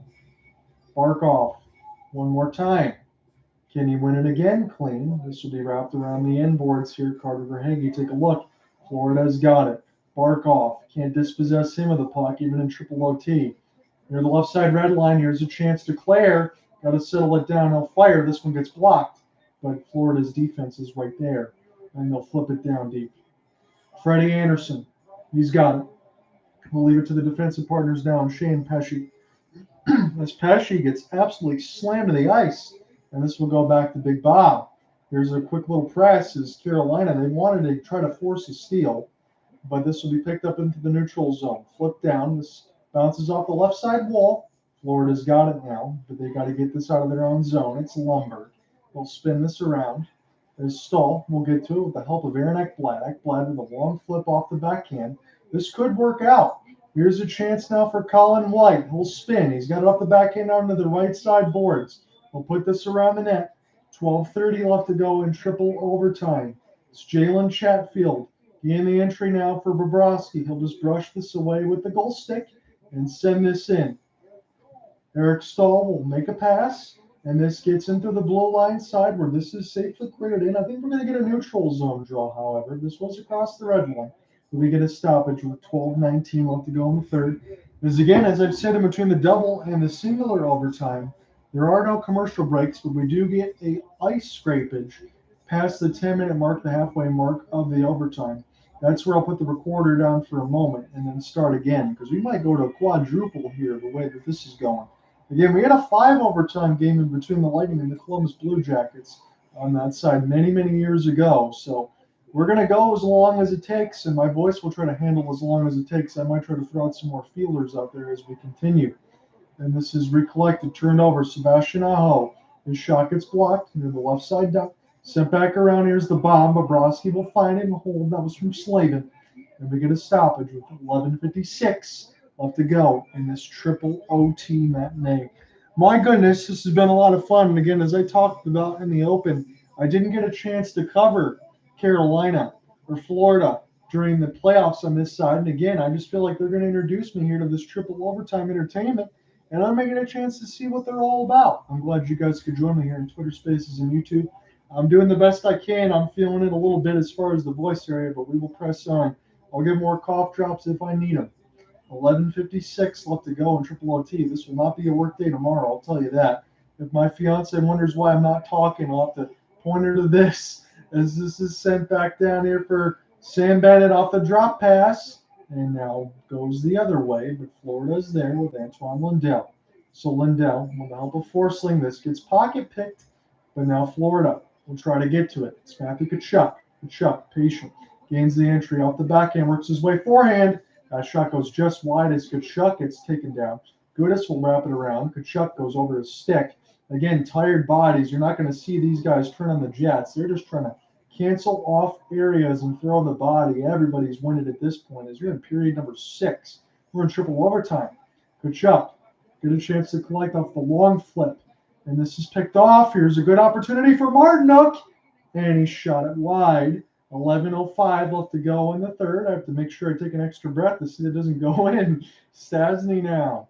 As he gets taken away from the pocket, Sam Bennett off the offensive entry will fire it right on.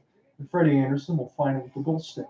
We're almost halfway through the third period of overtime. This game's been continuing to fly by as it's sent back around. I know it's as long as it is, but these periods, we just continue to count away.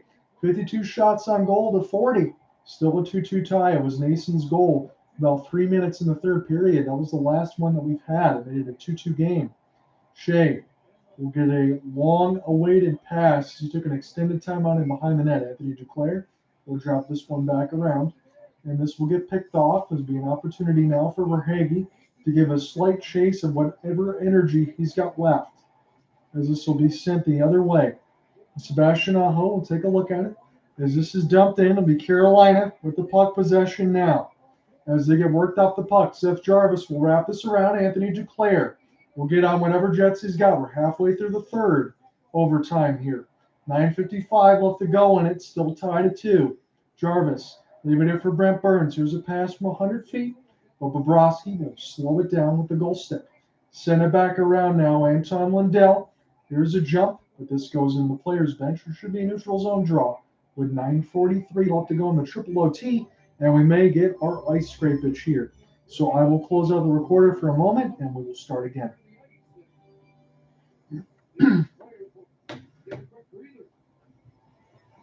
Well, if you can remember how long ago it was when this thing all started, it's the Carolina Hurricanes with 12 seconds left in the first period on the power play. It was a 5-on-3. It just ended. On with the Travis and up and over. Sergei Bobrovsky. Guys, tell me your winners. We're in triple OT right now. We might take a quad.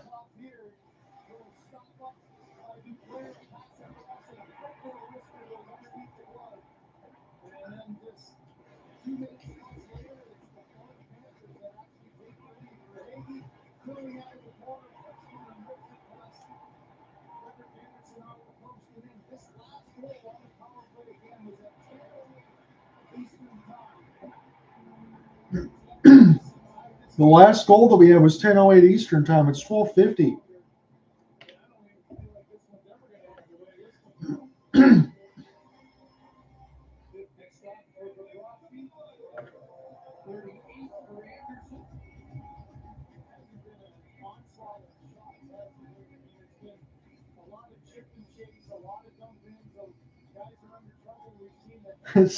Skittles and beer. That's the food groups. That's one of the canes they have right now. That's pretty funny. Keep the sugar to keep you alive.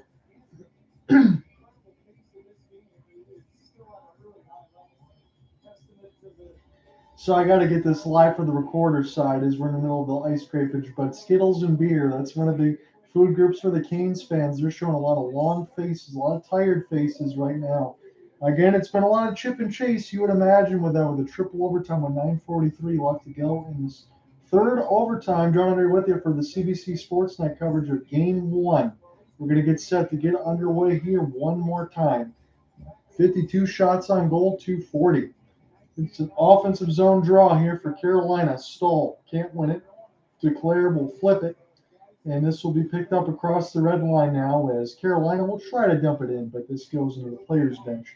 And they get a stoppage with 9:36 left to go in the triple overtime. If we do get any comments following along the YouTube side, I will definitely read those. Again, I appreciate you guys jumping in. We were at 4 hours and 44 minutes in on our stream.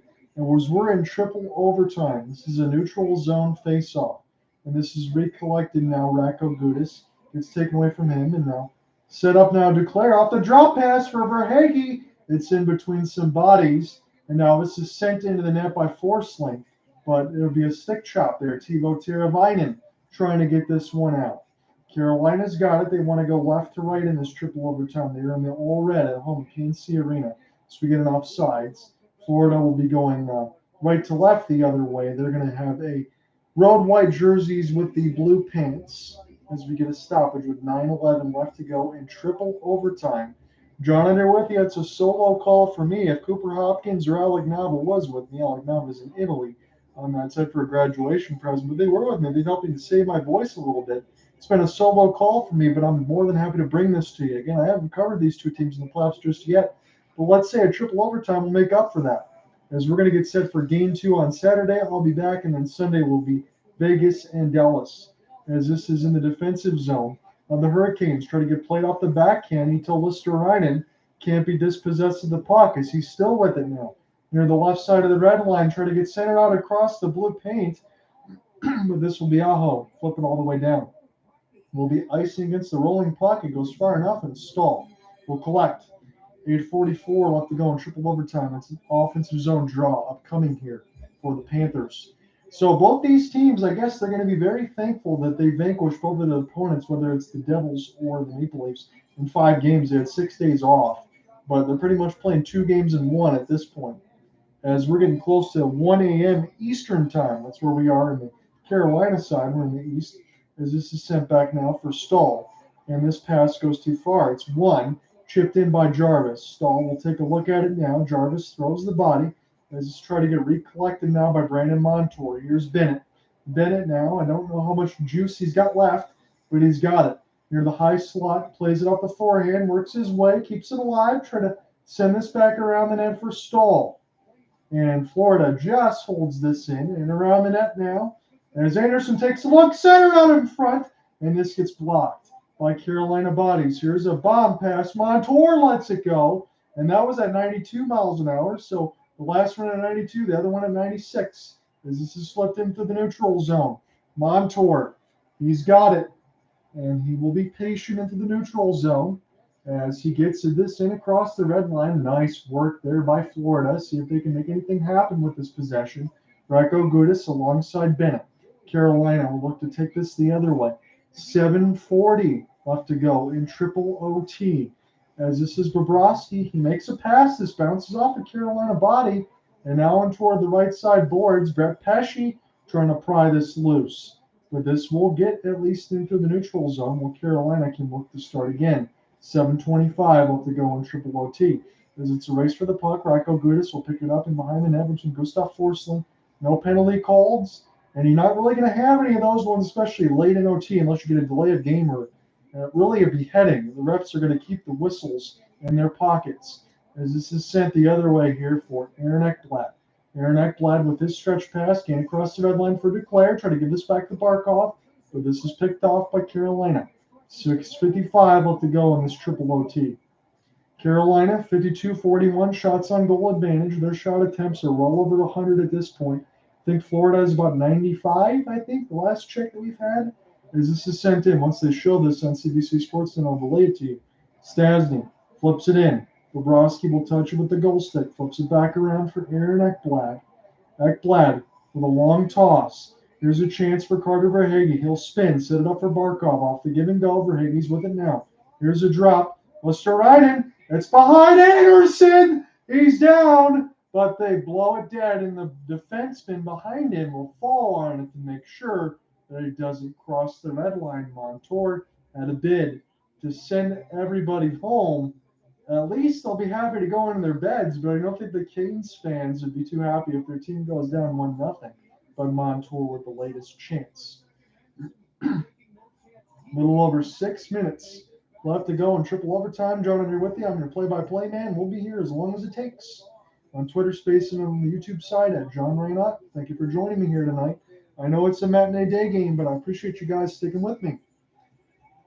So, matinee night game, I should say. We have a lot of other periods. I am mixing my time here day and night because it's going to feel like it. We might get to day break by the time that this is done. As this is picked up now near the right side dot. Here's a chance. And behind the net off the spin. And now Forsling trying to keep it alive. Lindell will spin it back around. And now pick up. Gossespierre will try to locate it as this is off the outside of the cage. They're just trying to do whatever they can behind the net. That's what Florida likes to do in the chip and chase the other way for Carolina. Nobody's gotten away from their structures. That's why this game has kind of stayed the way that it is. This is two teams that may play several overtimes in this series. This is a triple. Goes wide at the right side of the crease. Recollected now. Sebastian Aho off the spin with the help of Seth Jarvis. Aho might be the first to get to it now. 5:25 left to go in this triple. This is picked up off the backhand. And now Tkachuk will send it down deep. And this will go against an icing. The Panthers will get an ice. The last goal was 168 minutes into 59 seconds ago. Yes, it's a real stat because Nason scored the one in the third period on that side. And again, the 168 minutes is the real-time minutes, not the period minutes. Otherwise, we'd be in something like, what, the 12th overtime? Something like that for math. But we're in the third. 5:21 left to go. It's a 2-2 tie. Mason with the last power play goal. While Florida's goals were uneven strength from Barkov and Verhaeghe. It was Nason and Jarvis in the power play goals. Won by Carolina. There's a chance and a big save by Bobrovsky as he flashes the glove hand. And we continue on. 5:18 left in the third. It was Burns that let it fly. So if we do get to Bing Bing says turn the light down. If I turn the light down, it'll be completely dark. I have no control of the intensity of the lights. So we're going to have to leave that the way it is. Otherwise, you can't see anything. 5:18. Third overtime. PNC Arena, they were on their feet there for a second. And this is picked up by Racco Goodis, Brandon Montour. We'll flip this back around. As this gets sent back down, it's amazing that the light's so bright when there's two bulbs that are burnt out. And this is sent in here for Slavin. This goes a little bit too far, and now Carolina will find an entry, and they'll just put this around the inboards. We're in a 4:50 left to go in triple overtime. Will we need a quad? That's the question. This will be back here with Carolina. 4:45 left to go in triple overtime. We'll be with you as long as it takes.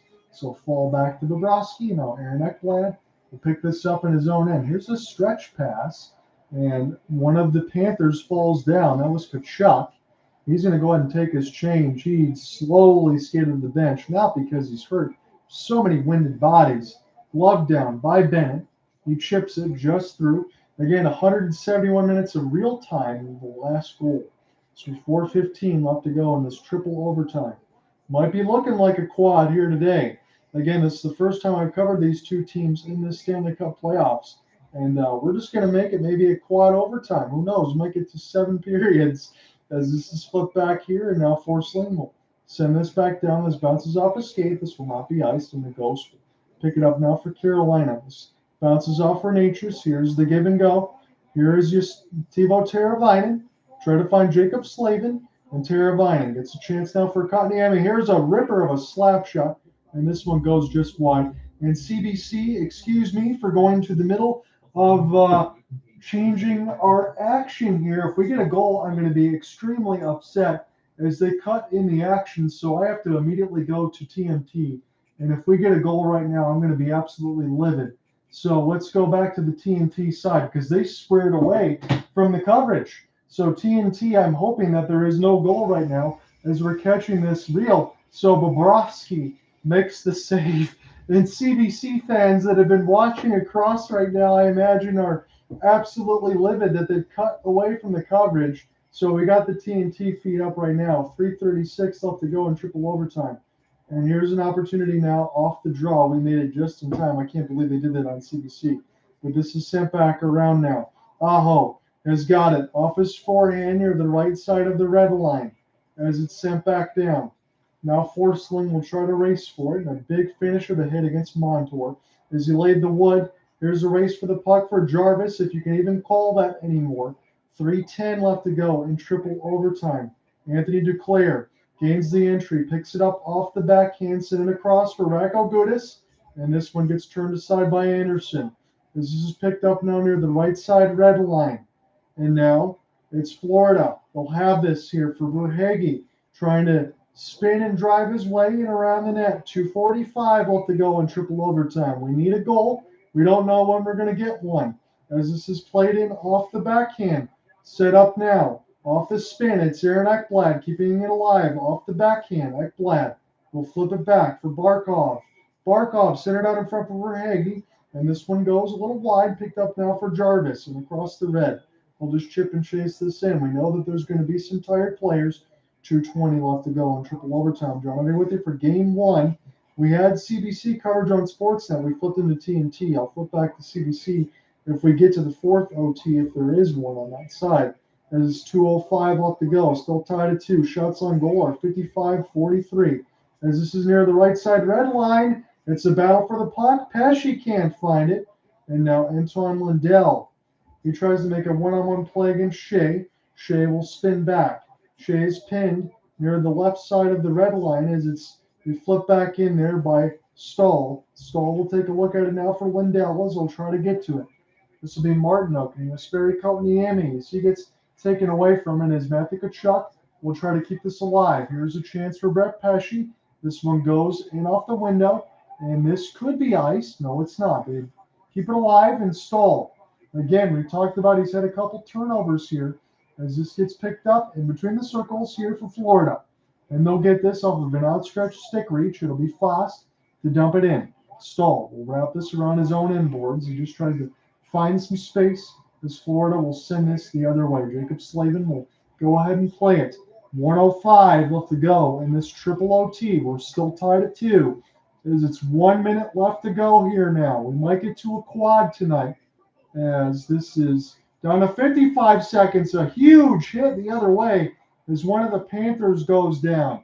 Marty Natchez can't race for the puck. And now here's a chance off the drop. Big save by Freddie Anderson as Stahl let it fly. U2 Lesterainen tried to set him up for the game winner, and we play on. 45 seconds left to go here in triple overtime. Now we flipped over to the TNT coverage. I might go to CBC if we get back to 4 overtimes. They just cut away from hockey completely on this side to show you some sitcom. So I wonder if any of the fans, if they're still awake on the Canada side, but I imagine they'd be a little bit upset. So 45 seconds left to go in triple OT. Freddie Anderson just made the save on a stall chance, and it's an offensive zone draw. Rod Brind'Amour will take a timeout the other way. Thank you guys for following along on the CBC and Sportsnet feed, and now we're on the TNT side. 45 seconds left to go here in triple overtime. We will be here until this game is done, and then I will give you the complete coverage at hopefulsportsguy.wordpress.com. Again, it's going to be a long night for me. Thankfully, I will not be working any time tomorrow. I'll be spending some time with the fiance because I'll be completely exhausted, and I imagine that you guys are too. So Brandon Montour, he's almost at 50 minutes of ice time. That's almost, you're getting 10 minutes away from 2 full periods for the defenseman and Brandon Montour. He's very excellent, but you know you got some fatigued bodies. You might be going to a quad OT. We're 45 seconds away from it. Barkov get a chance to take the draw. This will go back here for Forsling as he holds it. This is chipped into an open area. Barkov will try to find it now. Tebow Teravainen. This is in between the skate blades and a theft here in between the defensive end. Yes, for Fost. We'll try to play it. It's Marty Natchez now. 30 seconds left to go in triple overtime. Natchez with a combinational fire. It gets blocked aside by Bobrovsky. Bobrovsky has stopped 53 shots. Here's a chance tipped off the top of the crossbar. And blown dead. Another crossbar opportunity. And Carolina came that close. It was Marty Natchez. But we will press on. This goes in off of the clear for Declare. It's kept in by Carolina. And it's flipped high. This one was a stick play, not off the crossbar, but up into the netting. Excuse me on that side. Because it's been a long night on that end. It was a tip. All the fans are just doing this right now. They're keeping their hands above their heads. 17 seconds left to go in triple overtime. And now they've put it up to 18.7 as Bobrovsky will take a look on. He has stopped 54. Freddie Anderson's stayed 42. One by Shea. This one gets blocked by Carolina, but this is kept in. This is flipped in, glove down by Florida. And they'll make a rush. 5 seconds left to go here, thereabouts in triple overtime. I think we're going to be going to a quad. Here's another chance. This one is blocked. It's loose out in front. Backhand opportunity. Saved by Anderson. We're going to the fourth overtime. And when we come back, we will give you fourth overtime action. Don't go anywhere. Get yourself some caffeine.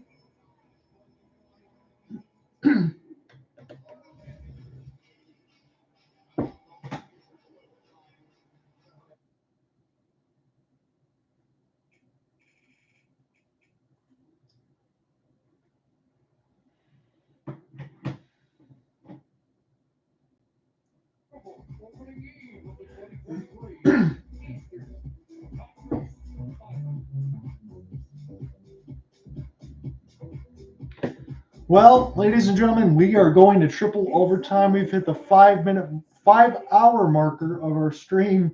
We're still going strong. I promise I'm going to be here until this game is done. But, yeah, I mean, we're just going to continue to go here until it's all said and done. Any comments, questions, and concerns, we will get you all the way across on that end. Thank you, guys, for anyone that's bounced in and out. I know it's been a long stream. Give me your overtime winners. I know we're going for a quad, but I got to know.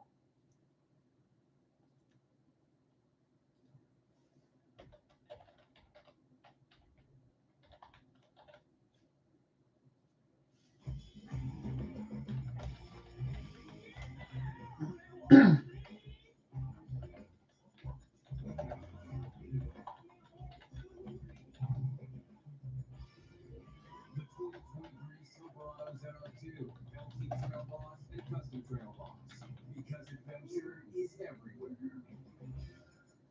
At Tim Hortons, we believe in the businesses and future of coffee farmers.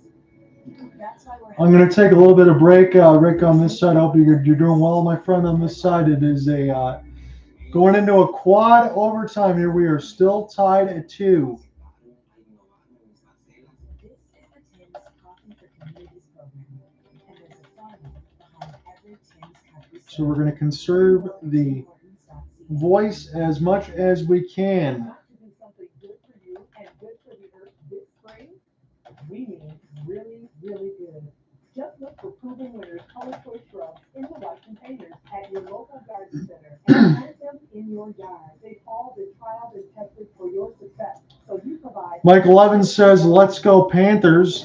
Again, Mike, let me know how you're staying awake if you're within the Florida side or wherever you're listening in. Again, I'm going to have to get to the caffeine here. I've used a couple cough drops already. It's been a long game, but I'm very excited to bring this one to you and appreciate the comment.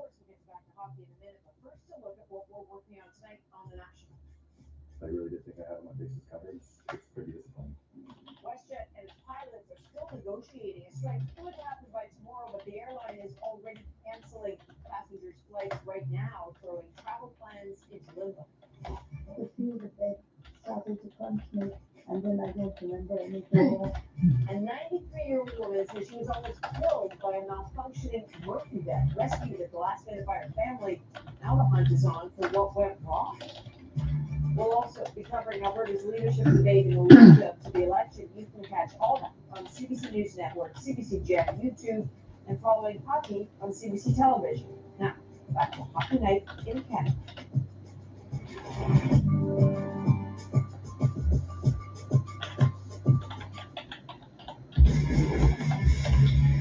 So here we're doing a quadruple overtime. It's just after 1 Eastern time, and look at all these games. Many of the dates of the games are March or April, so these are old-time results. But obviously for Kelly and Kevin, this is fresh stuff. So Kelly, your Easter epic. We're moving into the May 4 weekend here. Your Easter epic. Okay, one of the things that I remember, I came home in the summer, and my mom and dad had recorded it on the VHS. And so I watched it, and it was Bob Cole and Harry Neal calling the game. And at some point, I can't remember, on the video board, they said they flashed, there's a whistle in my own zone. And so we're waiting for the face-off, and Andy Van Hellemond was the referee. Both of us looked at the video board, and we kind of had a chuckle because it said, I think this is now the 7th longest game in NHL history, or 6th or something. And I remember Bob Cole and Harry Neal having a chat saying, wouldn't you want that to be your goalie? Look, he's smiling with the referee with all this pressure and everything. You remember that? Like Montour. Yes. Yeah, it just was. And you know what? Frankly, even though it's game 7, I was super relaxed because, you know, the game's going forever, and I'm making a lot of saves, and I'm thinking nobody's going to blame me now at this point. So, right? So it was actually a really easy game to play the longer it went. Not physically, but just mentally. So just before you get to yours, Kevin, who would be, because I do remember Louis Franceschetti was one of those fourth line type guys who was flying. Bobby Gould, we saw in that highlight there a moment ago, and Mike Gardner, obviously. He was.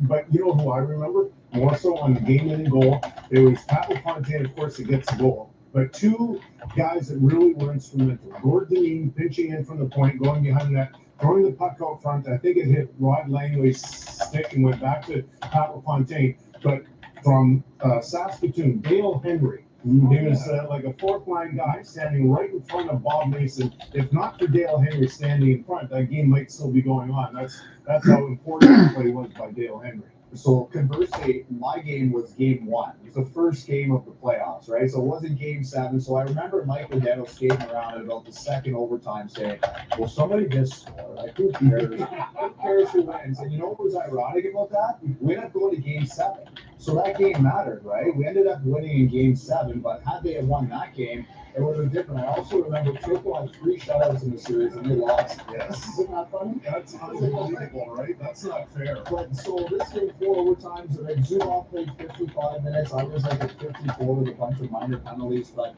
what I remember was, obviously you're exhausted, but it took its toll later in the series. Later in the series, on a simple clearing attempt, I'm shooting a puck on the penalty kill. A guy puts a stick there. I tear 3 muscles in my thumb. And a normal routine play because of the wear and tear. So that's something to watch for as this series goes on. Watch for a couple of these little soft tissue injuries that happen as a result. And some of these guys, I'm going to think back to Pat LaFontaine and the goal scorer. And like some of the smaller guys in today's game, like Aho, or just pick somebody that's a great skater, Natchez. You know, Pat LaFontaine was flying around the entire game, but he wasn't getting hit.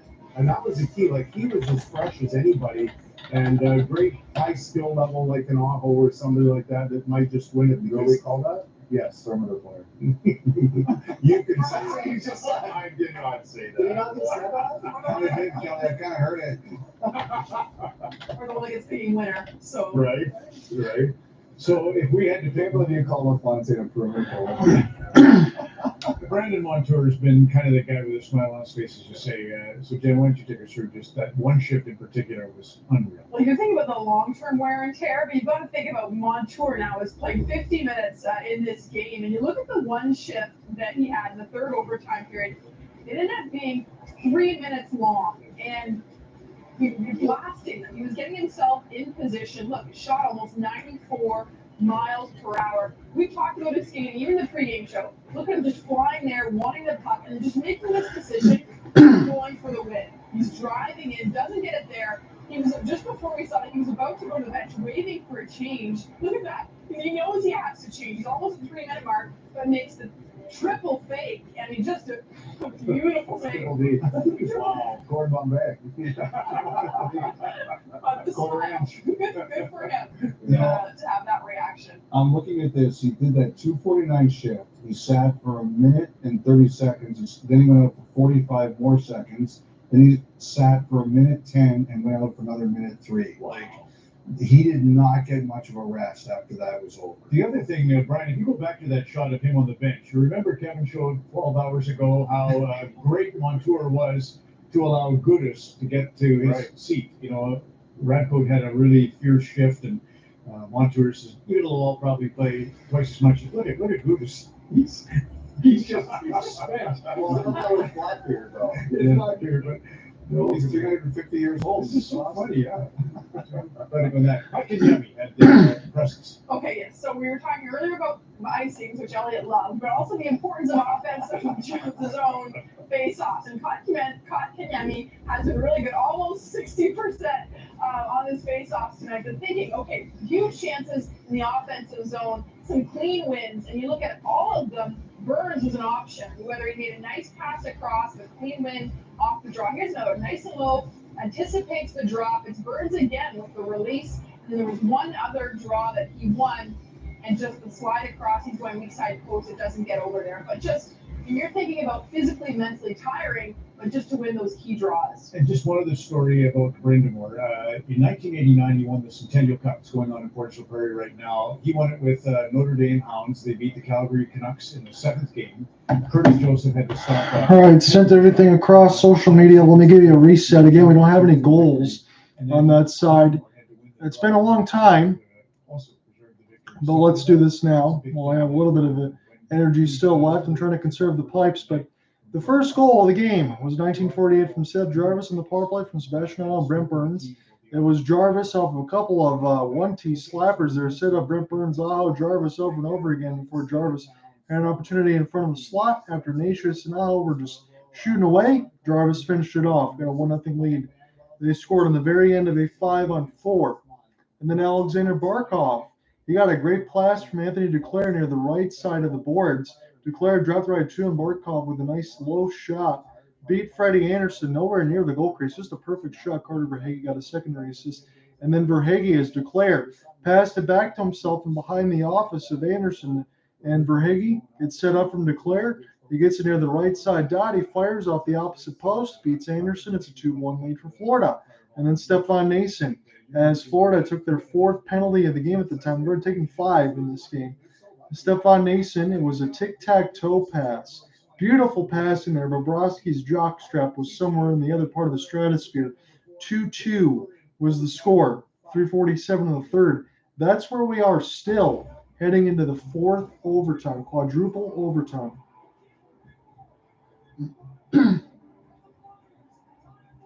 So your shots on goal are 56-46 for Carolina. Hits are 41-34 for Florida. Face-offs are 67-55 for the Kings. What a game we have to begin the Eastern Conference Final. Bobrovsky has stopped 54 out of 56 for a 964. Freddie Anderson, 957. He stopped 44 out of 46. So what do you want to Kings close. Really? I'll let them forget who runs the street. It was a nice coach.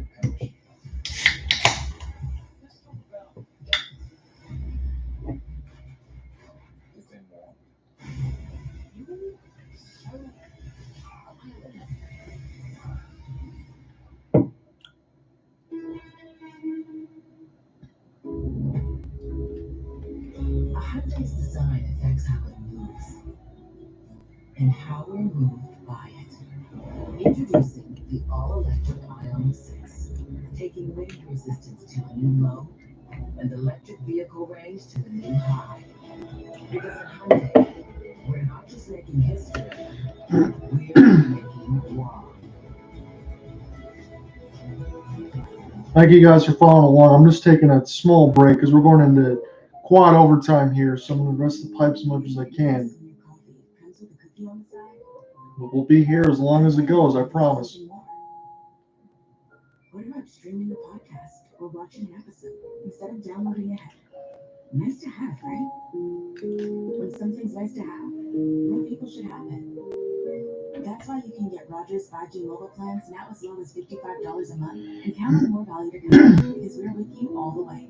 Sunset Miracle? Your call. I'm better at sorting out our mortgage, which was super easy with RBC. They paired us with our own mortgage specialist to give us helpful advice and our best rate. Get up to $3,500 and 55,000 Avion points with an RBC mortgage. Kelly KC says, "Hey, John, just became your 100th subscriber. Great call for tonight." Hey, I appreciate that, Kelly. Who are you rooting for here tonight? Or are you just in the middle of the intrigue in the theater?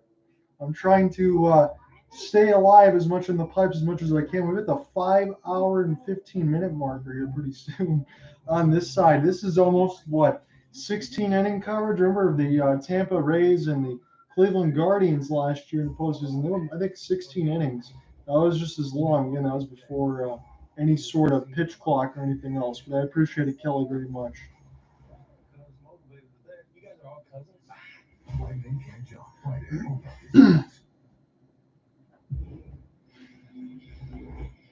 We started our night with Hamilton the Pig, and now here's Stormy the Pig. I think these games are tough for the players and the fans. How about the mascot? So they're showing the mascot Stormy for Carolina, and he's just a little tired right now. I imagine it's going to be tough for everybody because you're wearing that the pig suit and everything else, so you can't be feeling too good on that end. Never his Carolina Hurricanes into a fourth overtime. 0 for the Florida Panthers. Closer to 1:30 a.m. local time. So we're close to 1:30 Eastern on this side. That's where I am right now. I'm broadcasting from Detroit, Michigan on this side. That's where they are on the Eastern time zone on the Carolina side. We're at PNC Arena. The site is the fourth overtime. And we'll see how long this takes. I'll be here with you. Says, I'm rooting for the theater. Kelly says, Dallas Stars fan. So anything to keep these two teams in a dogfight is great for me. That's great insight by you, Kelly. I'm going to cover Game 2 Sunday about 3:45 Eastern. I'll be on that call. Again, I'm sure you'll be doing some other stuff around there, but I'll definitely give you a Stars call at that point. Yeah, you can't imagine the level of fatigue you're feeling. Back underneath the official action now, 19:50 left to go in the fourth overtime is declared. It's a chance to get this now, and here is Carter Verhaeghe. Here's a long wrist shot. It's saved by Anderson. That was a ripper of a chance even for Verhaeghe when you're in period number 7. Yes, that's how far we are. 56-46. I'm back on the Sportsnet CBC feed as they cut away from their previous programming to go back to hockey. I imagine there would be a flood of letters that way. Verhaeghe still trying to dance, keep this alive. Great little setup, and Anderson saw it the whole way as he tried to get a stick on it for Bennett. But Anderson will make the save, and there'll be an offensive zone draw here with 19:20 left to go in the quad OT. So, John, on here with you. I'm your play-by-play man for Game 1 of this Eastern Conference Final. No, Kelly, if you just joined in, I'll throw this on that side of it. I know I mentioned this a couple times, but I didn't cover either one of these teams in the playoffs so far. But now we get a chance to see a fourth overtime.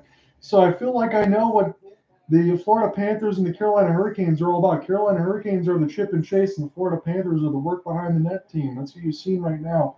And the strategies haven't changed. But what it makes you feel like, and again, this isn't just because of this game that I'm looking at, we could see multiple overtimes in this game. And you can't imagine the amount of energy that they're going to have left for Saturday. That's what I tweeted out there as well at John Lane Ott. You can listen at Twitter Spaces and the YouTube side of the same handle. There's Sam Bennett. There's a chance, try to sauce it back for Sam from Kachuk, and this will be picked up now by Carolina off the long foot. 18:40 left to go in this fourth overtime. We haven't had a goal since the Stefan Nason finish on the power play, 3:30 in the third period. It's well over 200 minutes of live time before we actually had a goal. As this is picked up now, Josh Mahura has this taken away from him, and now it's Jalen Chatfield. Here comes the Ripper, and this one is sent back around. Again, you're thinking about, even from my local side, for Steve Yzerman against the St. Louis Blues when you're just ripping one in. You might see that. That's what Chatfield kind of tried to do there, just to find anything that's going to go at the net and catch one of these goalies off guard. A shot on goal is never a bad opportunity right now when you get into this point. We do know about the Jonas Korpisalo 5 overtime game with the Columbus Blue Jackets and the Tampa Bay Lightning. I haven't seen anything go past 5. As this is flipped now. Off of a slapper. Oh, it's wide open! And he missed it off the outside of the cage, off the embankment. I can't believe it. As we press on here, Sam Reinhart will get this one down deep for Carter Verhaeghe. And this will go into the players' bench as we get a stoppage with 18:04 left to go. It is the fourth overtime. 2-2 is still your scoreline. Shots on goal read 56-46 for Carolina, and now we are well over 100 shot attempts in between both, and Aho couldn't be more wide open. He picks it up near the outside. He hits it off the outside of the left post. Picked it up the outside of the left side red line. He had 5 shots tonight. Here's a face-off win. As it's dumped in. And this will be sent back around the end boards here. Bennett will take a look as we play on Barkov. Verhaeghe drive to the net, lost it. And now Racco Gudis with Ekblad. As this one gets fired wide. And now Slavin will find it with Marty Natchez trying to keep this alive. Stolen! And here's a chance. And a hooking call against the Florida Panthers in the middle of the fourth overtime. You can't help but wonder if this is going to be the straw that breaks the camel's back. We were wondering when we were going to get one. Marty Natchez was definitely hooked and held. I think that had to be called. Carter Verhaeghe is the guilty party. And the Carolina Hurricanes get their 6th power play of this game. And what a better time now than quadruple overtime. So here's the draw win. It's for Burns. Gets this one across. Holding near the right side dot are the Canes. 17:30 left to go in the fourth overtime. It's Burns. Now a chance for Sebastian Aho near the left dot. He doesn't shoot. Holding on to the puck. Sends it back in Burns' left side. Here's the shot through traffic. And Burns will have to race as the shot gets blocked and goes right back to him. 1:30 left to go in Carolina's power play. It's their 6th. Florida has just 2. Aho sends this quickly across. Here's an opportunity off of a stick like that's Natchez, a combination play, and this goes back for Aho. Keeps it in. Brent Burns, here's the slapper, big save by Bobrovsky as he meets Natchez at the left post. And Freddie Anderson goes ahead and finds it as they show Bob right now. 1:05 left to go in Carolina's power play. It's Ghost with the puck. I'll drop it in for Jesperi Kotkaniemi. Gets it toward the right side. Carolina's got a little jump. You know they'd have to, because it's a power play. It's right in off of the break. Goss is spare. Try to get this one for Martinook. Send it back around for Jesper Foss. Near the left side face-off dot. It's Jack Drury. Back here from Foss. Gets it in for Drury. Send it back for Ghost. Ghost in the high slot. Patient. Hold. Drop for Drury. Give to Ghost. Here's the slapper. This one goes wide. That was at 88 miles an hour. Drury. Ghost wants it. Drury cross pass. Settle down. Oh, and Foss couldn't get his stick on it in a wide open net. As this goes the other way, Drury now near the right side dot. Ghost catches it between his skate legs. It's deflected. Bounced off of Gudis as he's slow to get up. 15 seconds left to go in the power play. Drury sends it back here for Goss to spare. 10 seconds left to go in the Carolina power play. It was very dangerous. 2 chances of a near goal. One for Aho outside of a post, and now right in front that goes wide. So the power play expires. We play on. 15:35 in the fourth overtime. No shots technically on goal, but they bounced all over the crease. As Florida's got it now. Carter Verhaeghe's back out. This will be a race, and Carolina will get a offensive zone drop coming as Florida has iced it. 15:27 left to go in the fourth overtime. Seth Jarvis, and he just crows the left pad. Did Bobrovsky slide over to keep that out crossing the goal line.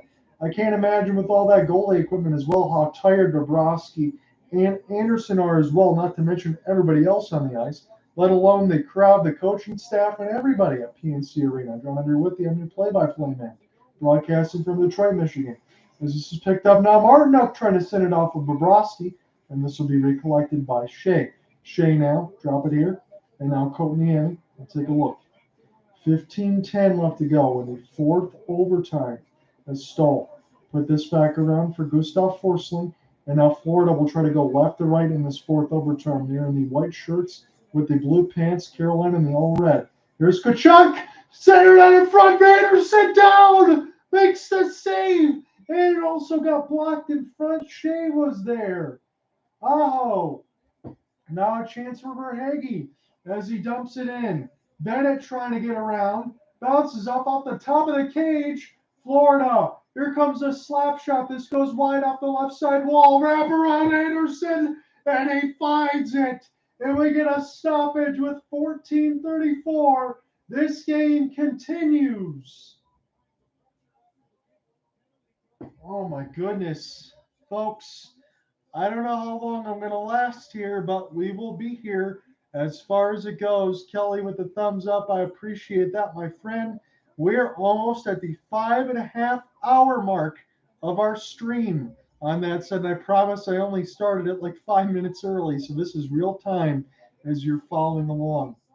Here's a face-off win in the offensive end for the Panthers. And this will be Jalen Chatfield to get this in. 14:25 left to go in this fourth overtime. As this is dumped in and now recollected by Carolina. And across the red line is Bobrovsky. We'll find it. The shots on goal are 56-46. 14:10 left to go in the quad as they are booing Racco Gudis. You might be booing everybody else for not scoring a goal right now because they're tired. And Florida has iced it. 14:03 left to go in the fourth. But again, I'm with you as long as this takes. I'm enjoying the theater myself. I love calling these games and giving you the coverage at hopelesssportsguy.wordpress.com. That's the written coverage.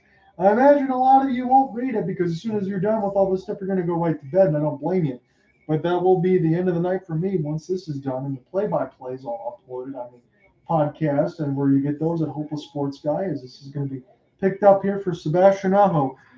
And off the draw. He's the one that set to take it. And this is actually won by Florida. And they'll get this in across to Brent Burns. Into the neutral zone. This will go back to Jacob Slavin. And now Slavin. And across the red line now. Gain the entry is Aho. Play this off the backhand. This goes to the goal mouth. But this will be for Carolina. Here's a long slapper. Bobrovsky. We'll find it. 13:45. He gets the stoppage. His Brent Burns slapper was at 84 miles an hour. And we will do this again. 57-46 are the shots on goal. Again, Sportsnet always not updating these at this point. Again, it's so late in the game. I don't blame them. Total distance skated in kilometers. Brind'Amour at 13. Burns at 11.2. It's all defensemen, you would think, at this point, because you only got 6 of them, and they're definitely tired. And Kelly, that was a great point by him on that side, because stay for the theater, get these tired, wounded bodies, and then see what happens with the Stars and the Golden Knights. Here's a chance off the outside of the cage, and this will be recollected by Florida now. And it's turned over in and through the neutral zone now. Marty Natras keeps in the offensive end as Carolina makes the transition, flipped down the ice and over end. This is going to be iced again against Florida. There really is nothing they can do. They're so tired. They're just trying to get this out of the zone. Again, everyone's going to say, why are you icing it? Well, you're in period number 7 at this point. No energy left on these bodies. They can't afford to make a mistake. You got to hope to win the draw and get puck possession. This is a marathon at this point, and it's a war of attrition. Jordan Stahl gets to take the captaincy for Carolina, wins it here for Shea. Shea into the traffic. This one gets blocked. It hits Florida. Here's an outstretch, and Barkov had a chance to take a look at it. Freddie Anderson quickly pinball this around. Florida might get a chance to jump on this near the left side of the boards. They'll fire it right on, and this will go into an open area here for Gustav Forsling and Montour. Montour sends it back around for Anthony Duclair as Florida starts to get some puck possession. Duclair with it as this gets knocked away from Aho, and now Florida will find it with Mark Stahl. 12:55 left to go in the fourth overtime. It'll be a chance for Stahl to go left to right. Here's his stretch pass from 40 feet as this is intercepted across the emblazoned Hurricane logo. Former Hartford Whalers and now Carolina Hurricanes, the last time they won a cup was 2006. Florida's been to the cup final, but they've never won one. This is just game 1. Jesperi Kotkaniemi. This is a tired body going to allow Carolina to walk right in. And Martinook took a blast at 82. Florida was so tired they didn't even skate to the puck. And Martinook just took a shot, but it was blocked aside there by Bobrovsky before it's sent back in. And now Montour with Gustav Forsling as this will be flipped down the ice. Picked up now here for Florida. As they'll send this off the sauce. Montour can't locate it. And now here's a chip. Nick Cousins will get there, regains the red line, and fires it in. Florida will take their changes. 11:55 left to go in this fourth overtime. We're tied at 2. John here with you again. I've never done a broadcast this long. Goss to spare. It's a chance. I know about the 5 overtime game with the Jonas Corpusalo and the Columbus Blue Jackets against Tampa. But we might get to this point, and I will be here with you. Here's a chance between the backhand, and Bennett had it fall right to him, and Freddie Anderson tracked it the whole way. And we play on as Anderson makes the save. 11:35 left to go in this quad. As this is cleared by Chatfield, but not well enough. And it falls back to Bennett. He backhands it to Anderson. Anderson makes the save. And Bennett, all he could do was put the stick above his head. 11:35 left to go in the fourth overtime. We get another stoppage in a couple minutes. We'll get the ice scrape. And I'll take just a quick break and turn the recorder off for a second. This is going to be a long part and parcel for me to get all put together here in the recorder, but I promise you the whole audio will be there. Thank God I got a new set of batteries. And here's a chance now. It's a race to clear. Lets it fly. And Anderson says no. 11:15 left to go in the fourth overtime. As this will go back here. Picked up for Stahl. And Stahl has it. He'll chip this one across the red line now. This Florida try to find an offensive zone entry. Here's a chance for Barkov. Working his way off the backhand. And this will be Brady Shea taken off the puck. Shea has it. He's trying to pry it loose from Colin White as there's tired bodies everywhere. Fired out toward the net. This will work around a clear. There's a chance now for Montour as he fired it way wide. This goes high, loose out in front, and Freddie Anderson falls on it. He makes the save. There was traffic out in front for Jack Drury. Again, Drury is usually a forward. He's playing defense right now throughout this game. 10:39 left to go in the fourth overtime. Montour smacked this hard off the left side of the window. Forsling fired around. It was a rolling puck. It almost got chipped out in front by Florida on that side, but Freddie Anderson saw the whole way. 10:39 left to go in the fourth overtime. Here's a bullet.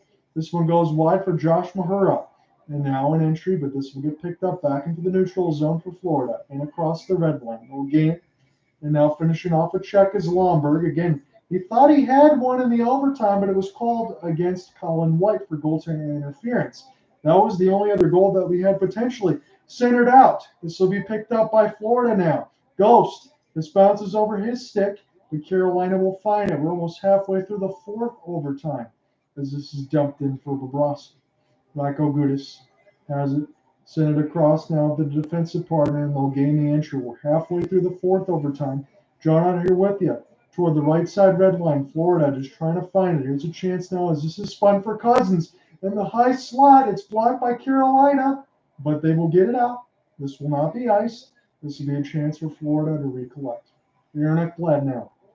He's got it. A little bit of an elongated timeout as the rest of the forwards for Paul Maurice's squad can take a change.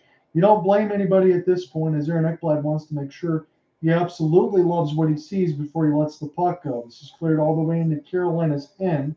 It's intercepted for a moment by Florida as Aaron Ekblad with a couple of stick cancels. The shots are 58-50 on the shots on goal. Florida has had a little bit of an edge here in this fourth overtime as Jordan Martinook with the Asperi Kotniemi take a steal. And now Shea sends it across for Brett Pesce. You got 9 minutes thereabouts in this fourth overtime. We could go to a Cinco here. As this is sent back around, this will go on the players' bench, and now we will get our ice scrapage with 8:59 in the fourth overtime.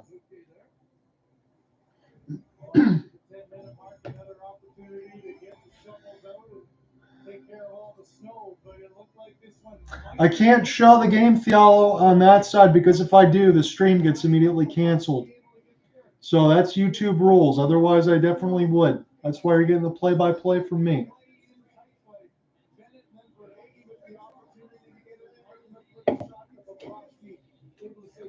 Mike Levins with the shock face. Again, I feel the same way you do, my friend, as we press on here. I'll try to ration one of the last cough drops when I get to the Cinco overtime if we get to that point. I just want to make sure that I'm not just throwing those left and right.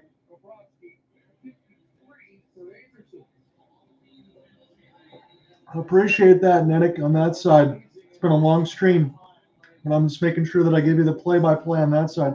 Unfortunately, I can't show the game, but we will do the best we can on everything else to give you all the action. Again, we know that there's tired bodies here. We're going into the 7th period as we're in the middle of our ice scrapage. We're at 5 hours, 33 minutes, and about 5:34 officially. Again, I only started the stream about 5 minutes early, so real time for all of us. 1:40 Eastern AM time for me. That's the same what it is for Carolina. I'm broadcasting from Detroit, Michigan. We're in PNC, Raleigh, North Carolina. One of the signs says I can do this all day from one of the fans. You're going to have to. We might go to 5. I've never seen a game go past 5, though.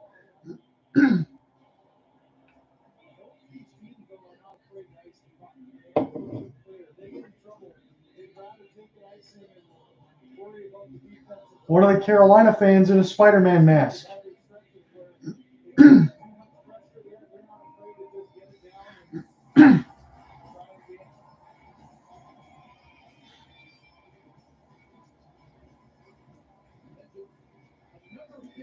I think we're going to be getting away from the ice scrapage here in a moment. We're going to get right back underneath the action. 8:59 left to go in the 4th overtime. We're still tied at 2. Stefan Nason scored with 3:30 left in the 3:30 into the 3rd. So back underneath the official action now. The last goal, real time, was 213 minutes ago. As we're 8:45 left to go in the 4th overtime. This is the longest game I've ever officially broadcast. Is Anthony Duclair. Send this back across, trying to look for Brandon Montour now in behind the net. Brady Shea in around. Teuvo Teravainen is sent back around here for Stahl, the captaincy. 8:25 left to go in this 4th overtime. We're in game 1 of the Eastern Conference Finals. As a delayed hand is in the air, that was for offsides. Here's a one-on-one. Martinook trying to play this one. This will work in behind the net for Jack Drury. Drury will find this near the right side dot. Now toward the left. He'll throw it back to the defensive side. Jacob Slavin. This one goes just wide again. If a goal is called, I think my voice register might explode as this is sent back around. We get a stoppage here. It hits one of the Florida Panthers. Very slow to get up was Gustav Forsling as the puck might have bit him on the left side of the knee. Florida is evening up the shots on goal board side of it, 59-55. Nick Cousins blew a tire. And Nason made sure he did a great job to stop to make sure he didn't flatten Forsling on that end. And a puck almost hit Aho on the left side of his visor. Again, you only have grandfathered in between Ryan O'Reilly, Milan Lucic, and Jamie Benn that do not wear visors because they've been there long enough. So Bastian Aho will win this draw. This will go back to Carolina now with Jalen Chatfield. With Shane Goss is spare. He'll fire right on, but this gets blocked by Forsling now. And now try to settle it back down is Florida. Here's a chance for a 2-on-1 for hanging cross pass, Big St. Anderson. This is with Florida. Trying to keep it in the high slot. Here's another chance. It's loose out in front, but Anderson says no twice. And this goes back around. Lindell trying to send this here for Carter Verhaeghe. Verhaeghe now with 7:30 left to go in the 4th overtime. Verhaeghe with Forsling trying to find this. He told Listerainen taking a look. As you're getting Freddie Anderson chance at PNC Arena. I'm surprised the fans even have a voice left as this gets knocked away from Jalen Chatfield. Sebastian Aho trying to hold that defensive side and get it out, but this goes in behind the office of Freddie Anderson. Florida still working with this thing near the right side dot. It's Aaron Ekblad off the spin. Ekblad will try to play this. This goes off the window for Carolina. Flip down the ice and won't be far enough to blow the play dead. So Gustav Forsling exhaustingly has to go back and get this puck again here for Racco Gudis. 6:45 left to go in this quad OT as it's iced. Carolina is going to get an offensive zone draws. Again, we have tired bodies everywhere, but Carolina will get an offensive zone face-off. So in this previous play, it's a 2-on-1 for Lindell. It was saved. Lindell almost had an opportunity to shoot at an open net because a diving player laid across for Carolina almost took out the legs underneath of Anderson, and then the other shot at the top of the left crossbar and stayed out. So shot attempts are 133, 116 officially for Carolina as this goes up into the netting. So this will be a neutral zone draw, I believe, with 6:41 left to go in the 4th overtime. So Lindell had the best opportunity there from a shot that went off the left post, but we play on. Roberto Luongo, I've seen him a few times. Again, the former Vancouver Canucks great, as some of the fans are sleeping on this side, no doubt about it. They're taking a picture of their tired friends that passed right out at PNC Arena. I think there was a Florida traveling fan. He's just passed out. So Stahl, send this back around. Again, the beer and all that stuff probably doesn't help. So Natchez now. Chance for Burns. We'll keep this in. Here's a shot at the traffic. Bobrovsky. That's pretty flashy for a glove hand, even in 4 overtimes. 6:35 left to go. Still tied at 2. Checking in. I'm just giving you a witness check, a wellness check. How is everybody doing right now? Chris Wood said the building's still full. It's what, 1:45 a.m. there? Yes, it is, Chris, on that side. There's been some good fans for Carolina. They've stayed in. I think it helps on the weekend side for Friday. Maybe call off for work, Chris, on that side. So Barkov goes ahead and takes this draw. It's Burns, or gets blocked. And this will go into the neutral zone as it's 6:25. This gets rattled in. You have to go in the 4th overtime. Played and back to Forsling as this is intercepted. And the Hurricanes would have had a 3-on-2, but they overskated the puck. Again, do you imagine that's going to happen? 60 shots on goal for Carolina, 56 for Florida. They were down by about 17 on that side. They've definitely gotten close to even this year, as we could be getting to a 5th overtime. Here's a chance off the backhand, but Duclair can't locate it. And now here's a pinch for Montour. Verhaeghe has it go off his stick, and now Brent Burns has got it. Chewbacca, the former San Jose Sharkies, sends this one in. Jesperi Kotkaniemi will try to pry it loose off of a 1-on-1.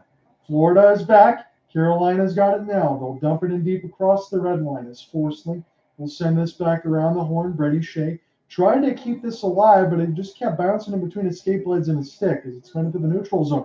Drew it over. Jesper Fast. He fired it way wide and toward the right side boards as it's flipped down by Florida. Here's a 1-on-1 skate potentially. And now this will be sent back here for Lindell, trying to find it alive. And now Carolina will brush this into the neutral zone. 5:15 left to go in this 4th overtime. As it's Brady Shea with Brett Pesce. They mixed it with Gostisbehere now. As this is picked up here for Jordan Martinook. Here's a rush chance. And Bobrovsky says no. That was a chance for Seth Jarvis in full flight for whatever he had right off the change. And Bobrovsky makes the save with the right glove hand near the right dot.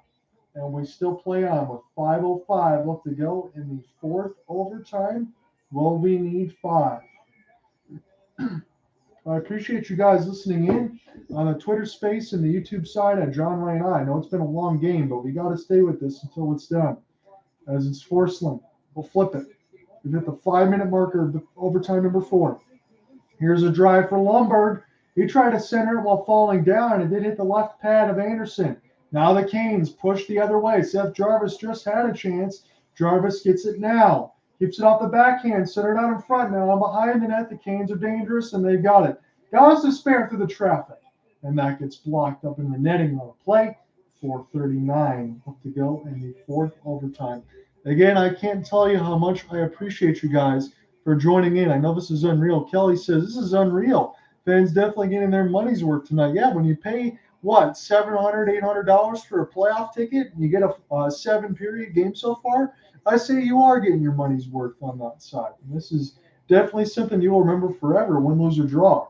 Face-off went off the tie-up. This was won by Carolina, but this is picked off by Florida. Dumped in deep, though. Slavin centers it out.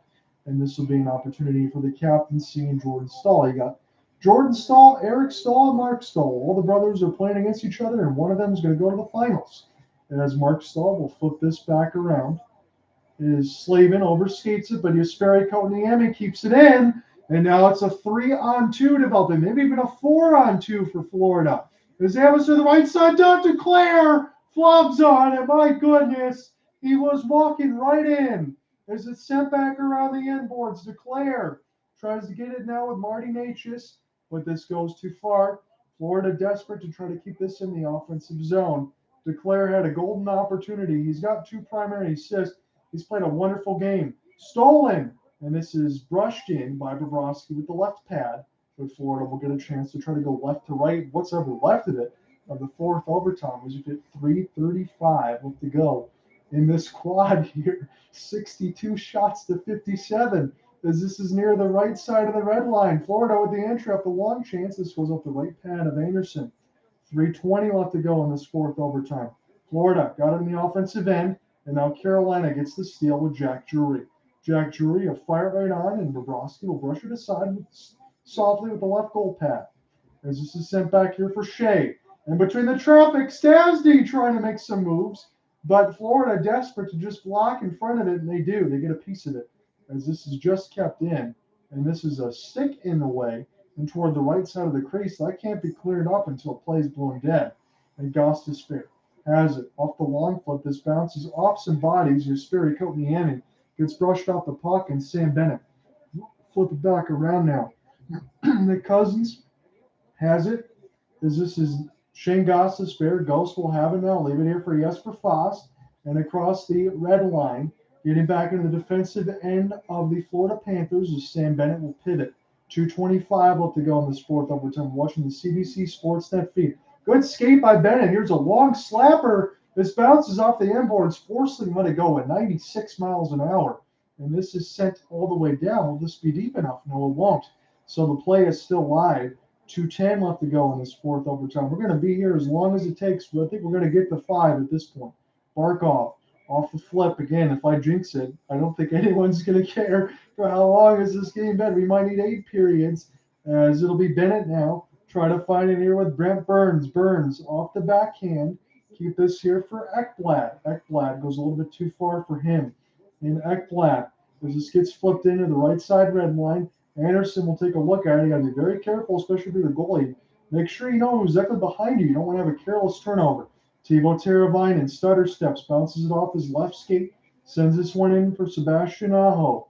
He can be an absolute hero.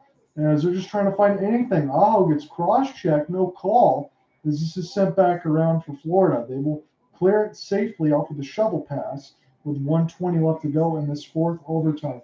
Picked up off the backhand, Natchez for Thibaut Teravainen, and Shea in the high slot. Bobrovsky, big save! And he closes the left pad. 1:10 left to go. A secondary rebound for Sebastian Aho. But Bobrovsky says no. And he makes his 62nd save of the game. And we press on. I know Korpisalo had an 80-something performance on the save side. But so we're nowhere close to that. But we are almost close to a 5th overtime with Sebastian Aho. He couldn't lift a secondary opportunity. And Bobrovsky has just been immaculate in this playoffs. And not even Freddie Anderson. Again, I didn't think he had the sharpest of 3 periods, but you can't blame the goalies now on this side. Whatever happens, happens. As we're almost within a minute left to go here of this overtime, but the play gets blown dead with 1:06.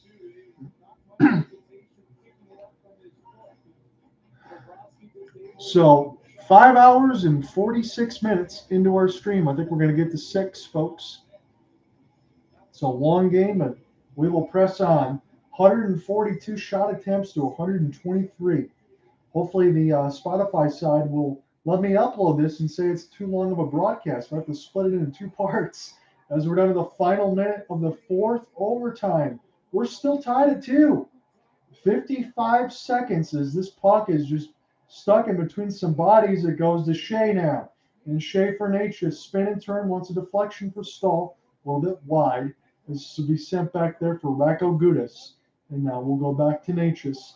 35 seconds left to go here in the fourth overtime where we need 5. Carolina with the puck, as they're going to go ahead and take some changes. I don't know what to say anymore as far as the energy. We know that these guys are not going to try to turn this over. Whatever's going to be left for Saturday for game 2, I can't imagine. It's going to be a very slow start and some winded bodies. I mean, we're going to be going into period number 8. So whatever's left is left. There's a chance it scores! Matthew Tkachuk scores the overtime winner as they bomb Bobrovsky. It's over. He plays the hero. And in the fourth overtime, the Florida Panthers get one, and this will count. It's a 4th overtime marathon. Matthew Tkachuk wins the game for the Panthers on the 60th shot on goal. That is in and that is all. This was one of the craziest games I've ever seen. Let's see how this happens. Brent Burns. It was almost near the end of the fourth. It's turned over in the middle of the slot, and Tkachuk lets this go near the right side dot. Tkachuk finds it from Bennett, fires it right on, beats Anderson, and this fourth overtime marathon is over. Matthew Tkachuk, top of the right crossbar and in, beats Anderson, and the Panthers take a 1-0 series lead. I can't believe what we all just saw. I appreciate you guys following along in with this broadcast. What a game this was. A fourth overtime hero, Matthew Tkachuk, as they bombard Sergei Bobrovsky, and Matthew Tkachuk is the hero.